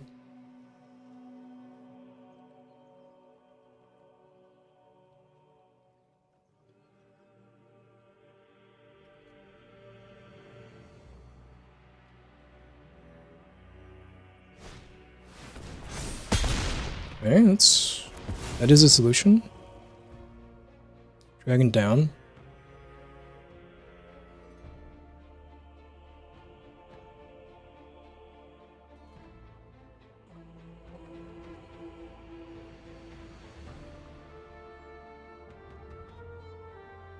I never just get to kill it with the boulder, though. Oh, he's attacking?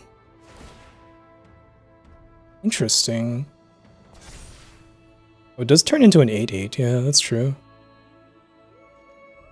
Well, I definitely block here, and I think I block with the army token, too. There's not really a reason to risk dying here. Oh, alright, they have Quarrel as well. They actually had quite a few solutions. Oh, Hummingbird was a really good draw there. Alright. Your turn.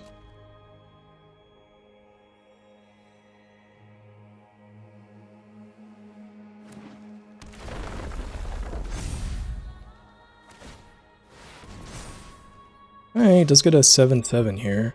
I think I don't block now. Oh, actually... Do I block? There's 2 cards in hand. I can block and draw 5.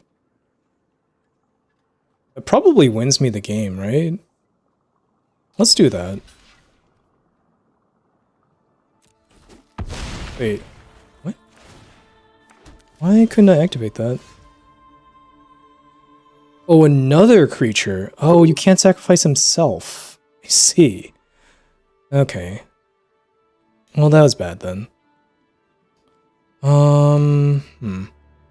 Guess we just play Bent Blade now.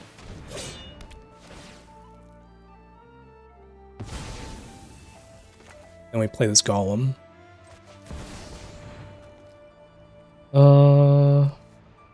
Guess even for this color combination.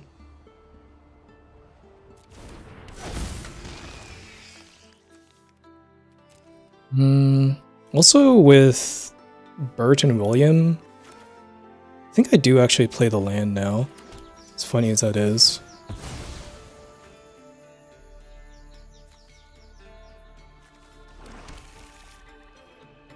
That's the turn. Next turn I can kill this with the Giant's Boulder. I just kind of want to survive until then.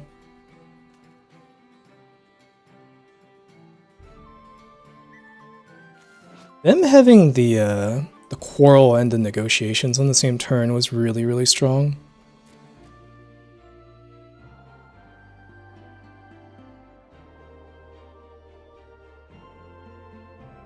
It's a pretty big turnaround.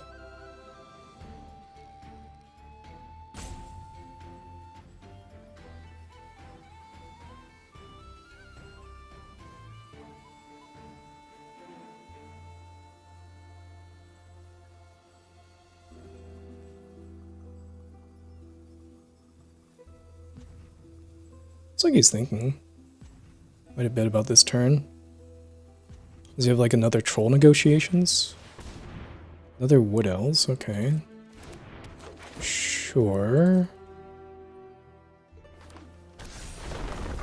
Probably puts a counter on the Wood Elves now. Puts a counter on that. Okay.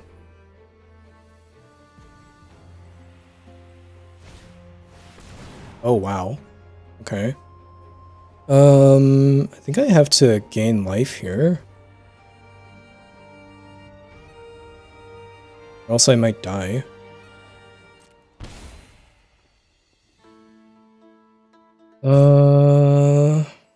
Yeah, let's sacrifice the golem. This is a really close game. Okay, and then let's discard Noisemaker. I think I would discard Warg's Company, honestly. It's like this can't block right away, and I might need that.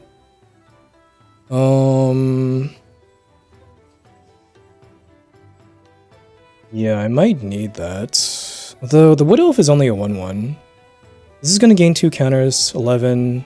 I get hit down to 3. This can put counters on elves though. I think if I take the Warg, I just die. So we don't do that. I have 6, 7, 8, 9 mana.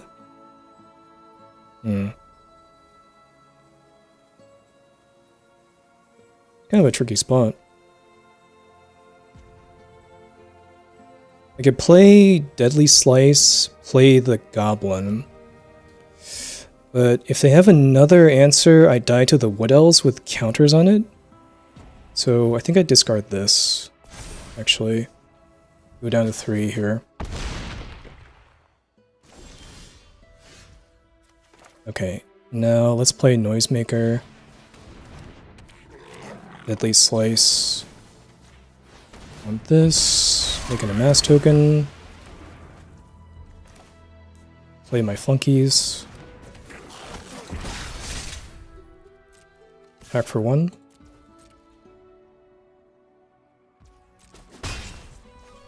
Now I have multiple blockers. Nasty little rabbit. Sure. Okay, it kind of looks like we got there. Do I have lethal this turn? I could play the great ugly looking goblin, but can't really get like that much more damage out of this turn.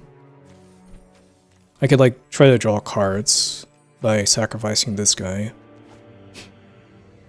But I think I like just playing him and attacking with everything. He chose not to put counters on his elf though, which is kind of weird.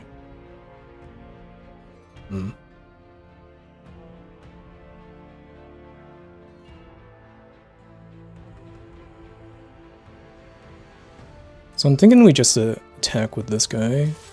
And we could attack with the Noisemaker too, I suppose, but I don't know. I have to imagine there's some reason why he didn't activate this.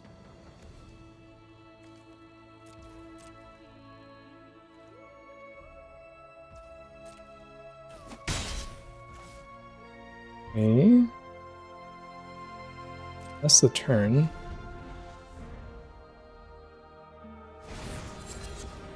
Bilbo.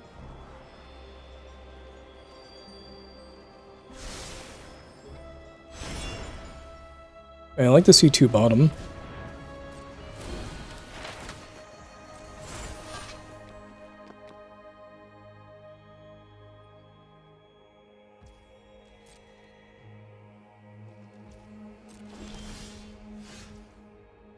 Rage into the valley.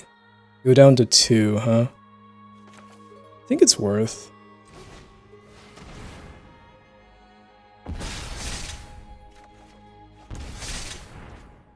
This guy becomes lethal now.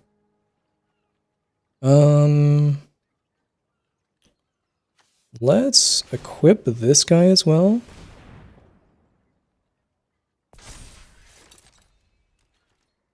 Attack with these 2. I still have a pony I could play if something goes wrong.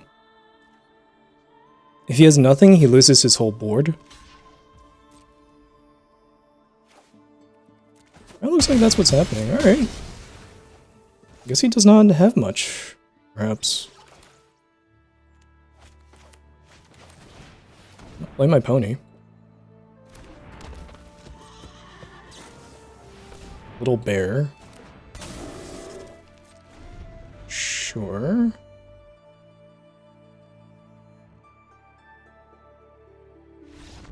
Nice! Got the trophy. All the way from 0-2. Oh, that's so satisfying. Okay. Tom and William kind of redeemed themselves at the end there. They were kind of embarrassing when they just got destroyed by the enchantments, removed all their abilities, but then every other game they were pretty good. I mean, this was just kind of a sick deck. Great Goblin, Misty Mountains, Colds. The Noisemaker was pretty good too. Oh yeah, and of course the Golems. The Golems were crazy. It's a really, really good deck. I'm so glad this didn't go 0-3.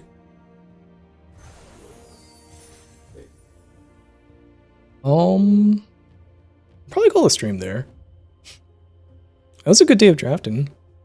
Thank you for joining me. Remember to follow, and I'll see you later. Bye-bye.